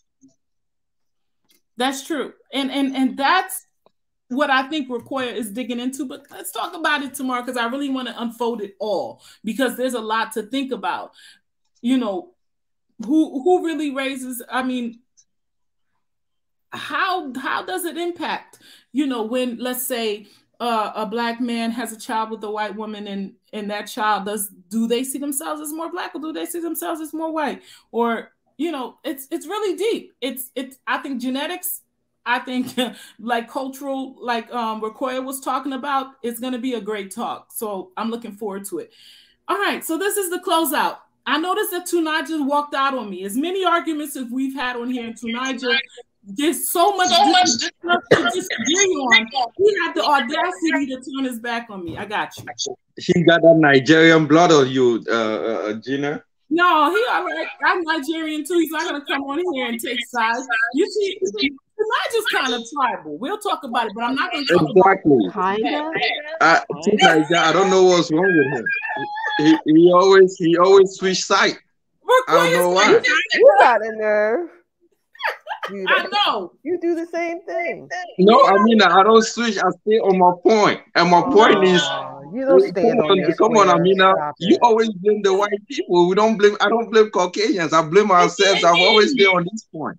Thank you for coming. I blame us both. So what's your point? How about that? Okay, guys. So let me get ready for the closeout. KVNG, love you. Thank you for coming back. Like I said, I think you're very intelligent, but come straight with me. Come straight with me. Okay, so Nespidi, are you still here, or did you fall asleep? Nespidi, sleep.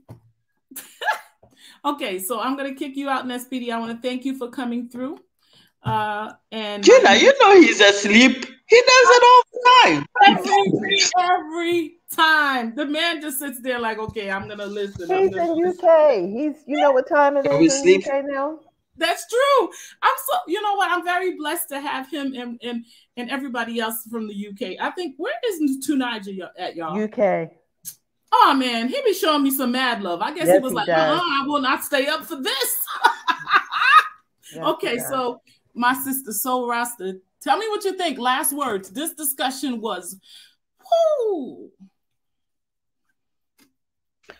Well, I think it's always a lot to learn as far as our story. And for somebody with a lot of that admixture, yeah, me too. Definitely been Black all my life and my whole family. Yeah. And but I want to say though, there's more to learn. And I want to talk about something I saw in this documentary I watched recently, and it was about the Americas and the oldest bones they found in the Americas. And they were found in Brazil not too long ago. I forget when. It was like 2013, I think, or something like that. And it was a woman's bones. And they were all thinking that it was going to be a Mongoloid type, you know, Asian, the new Native American type. But it wasn't. It was an African type. So it goes to say that the people who are saying that they were here before, you know, slavery in America is true as well, that there were people already here from those ancient times. And then more people were brought here from America. From Africa. And so they classified the native people here with the Africans that came and mixed them all as colored. Because at first you had the Indians and then you had the Africans. And then they just put them under one classification as colored. Yeah. In a way of taking the freedom status away from the people who were already here. And so they got all mixed together in slavery because they, you know, after the 300 years of wars or whatever.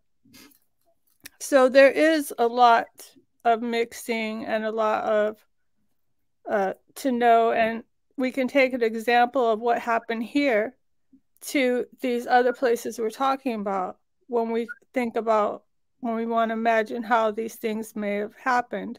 We can look at how it happened in America, how they were different nations and what we may call tribes now in Africa, but different nations. Right. And how the different nations were pitted against each other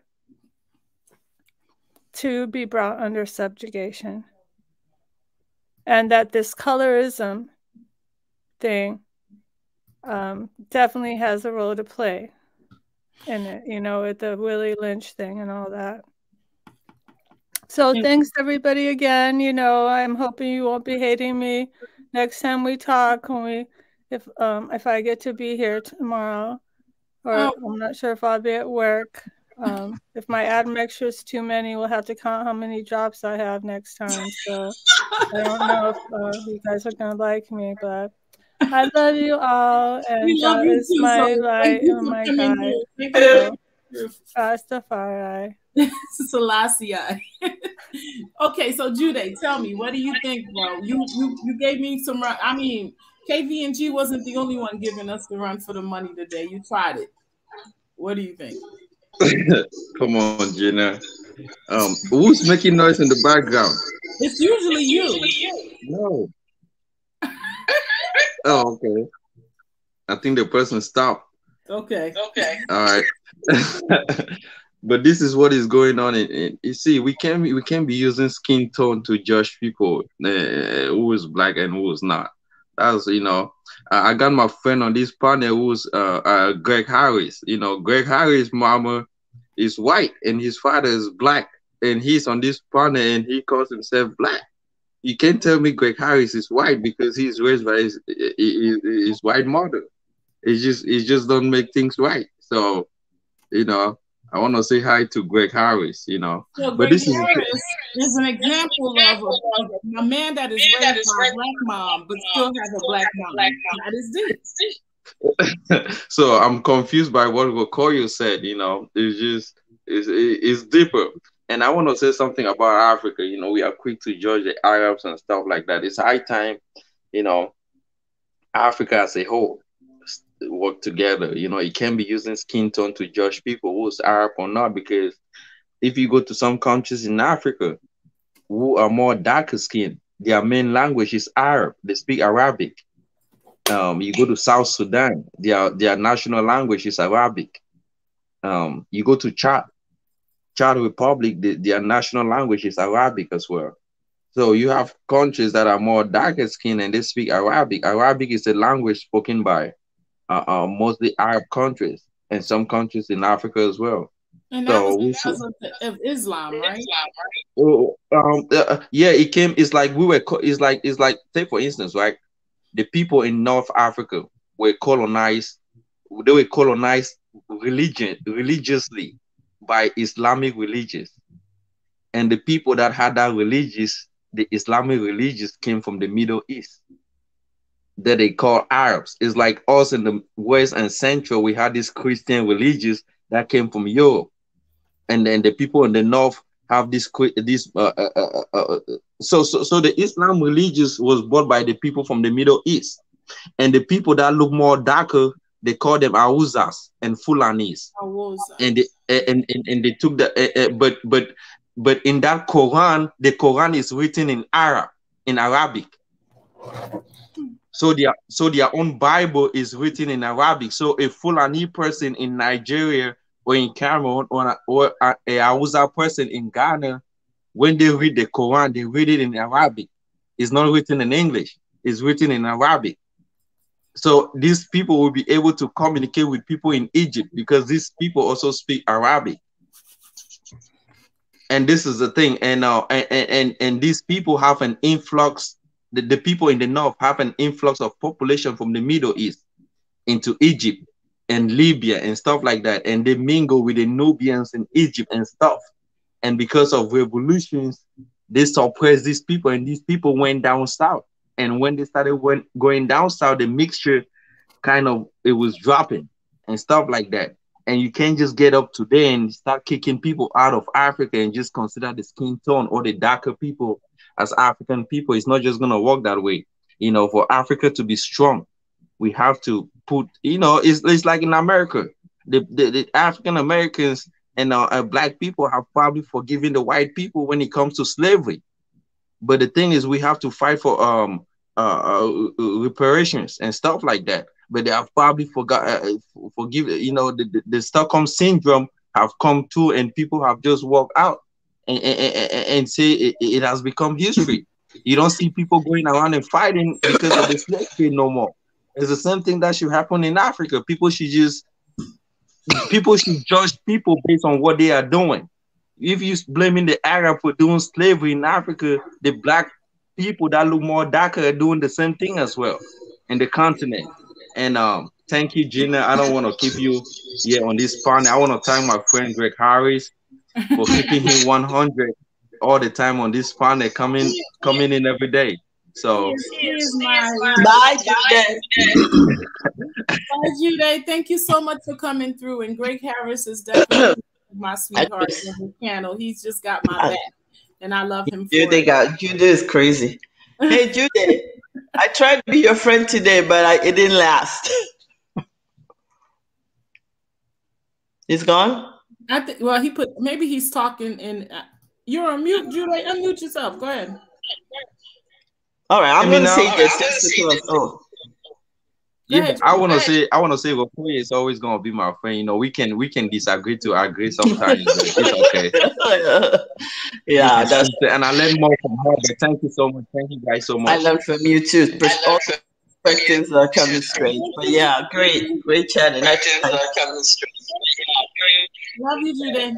Okay, Rokoye, this was Rokoye, I'm gonna tell you something. This was a hard conversation. It was hard. It was fun. I learned so much. It was all of the emotions for me. It was really hard going through what I went through with KVNG. It was about to derail. Yeah. No, it's not even just that. It was the fact that I have so much love for him. I think he's so intelligent, and I truly see him as somebody that, could be possibly a future leader. He has a lot of information. I like that. I agree with you that he's clearly a well-read young man, very, very intelligent, has a lot of information. I think my thing, after I listened back and forth, was, and this is kind of youthful exuberance on some level, because sometimes they have so much they want to say, but so they're not listening, they're not queuing in. This may not be the right time to share this because the direction of the conversation is going this way. And we come to have a good conversation. We come to share. We come to take a set of points and expand on them. And so what he said, although had a lot of truth in it, it would be for another conversation. So that's where I say he's derailing it, because he wants to say what he wants to say. And we're not ready to hear what he wants to say right now. It'll come another time. So I know it's. And I think you are 100. You hit it on the ball. It's a matter of knowing when to come in, especially when situations are so delicate. because Exactly. I kept repeating that, man. This is a tough one. If we handle it properly, we can. You know what I mean? I kept. Yeah. I mean, he wasn't here. It's reminded me of a story, and we joke we say in Africa where they talk about this young man who was going in for an examination, and he thought that the question was going to be about birds, right? So he studied and studied and studied. He knew everything about birds, but when he went to the examination, there was no question about a bird. There was something about the. That must have messed him up. I was like, oh my God. So he started and he said, he had to let out on the bird. So the ocean is a body of water, and on the ocean were sometimes flight birds. At this point, you might want to ask, what is a bird? And then he went up and talked about birds because he was not ready. So I kind of like that analogies. He wanted to say what he wanted to say. But let me address the thing with, just so that I let it lie and die with Juden. Juden has some perspectives that are honest, but I think he lacks an ability to look at the big picture, and that's where we argue a lot. When I talked in this particular case about a child born to a white mother being white, he's getting stuck on skin color. But I already paraphrased and said in Africa, skin color has never really been a divider, because on the continent you have Africans who are light skinned. The distinction between skin colors and economic position, that came after the fact. That came from archaeologists and people, racist agendas that started in the 1600s, when after the Moors had left Spain and Europe having an issue, coming back and looking at these things and now trying to create literature around a subject of domination. So they were the ones who went telling the Kushites, you're like us, telling these people your nose is flat. The Africans already knew that. And the way they discriminated was not about color, but they discriminated in other ways. Now, so if somebody says to you Bantu slave, that would be something that has come through because there's been the distinction of the Bantu and all. The Africans were a group that were migrating, and Bantus were going all the way down to the coast. And in some places, there was people from Persia coming in. If you look at the admixtures in Ethiopia and Eritrea, there are Eritreans that are as white as Arabs. They claim to be Eritreans. They are accepted as so. What I was saying was more cultural. Africa is not the issue. Skin color is an issue of white racism. That is why in America, they say if you have 1% black blood, you're black. Because it's about property. White people wanted to keep resources. They want to make sure that none of the resources went to even their own that were born to black slaves. So I'm not talking, Judy, if you're listening, about color. I'm talking about culture and identity. When a child is born to a white mother who is culturally white, she's going to pass those values to her children. Her family, which is usually the family that comes around, is the white family. She's going to identify with that. It is as the child's worldview gets bigger that the role of the father becomes apparent. So when I say a child born to a white mother is white, that is only merely from a point of culture. But if that child is raised by a culturally black mother, then that child will have attributes of a culture. So it's not necessarily that we're throwing everybody out of the continent. We're just saying, where is the identification? If the person is African and he identifies with Africa, then we're Pan-African, because listen to the word Pan-Africa. We are about Africa. We're about a landmass that belongs to us, which others are profiteering from. And we want it. So if your mother is white, too bad, you're white. You are culturally a white person. I'm not saying it's bad or good. It is what it is. So that's what I wanted to say. And that part is really interesting, man. I want to see what the perspective is going to be. I look forward to that. Tomorrow, I'm sure it will be heated, but I'll have a lot of facts to support it. So, well, get ready because I'm coming through. Okay. All right. I'll see you guys tomorrow. Thank you so much. Thank you very much. Thank you very much. You're welcome. You're welcome. We'll talk. Take it easy. I'll listen to your closer while I exit out of here. Thank you. Okay, guys. So this was a very interesting conversation.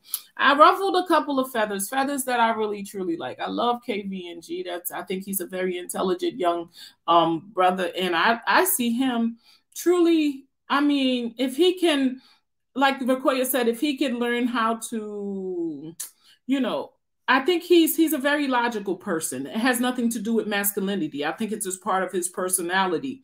And with logical people, and I have quite a few of them around me every day, they tend to let's just take care of ABC. It doesn't matter let's not do that. And I think that can be good for us. You know, there are different departments, you know, that needs to be filled.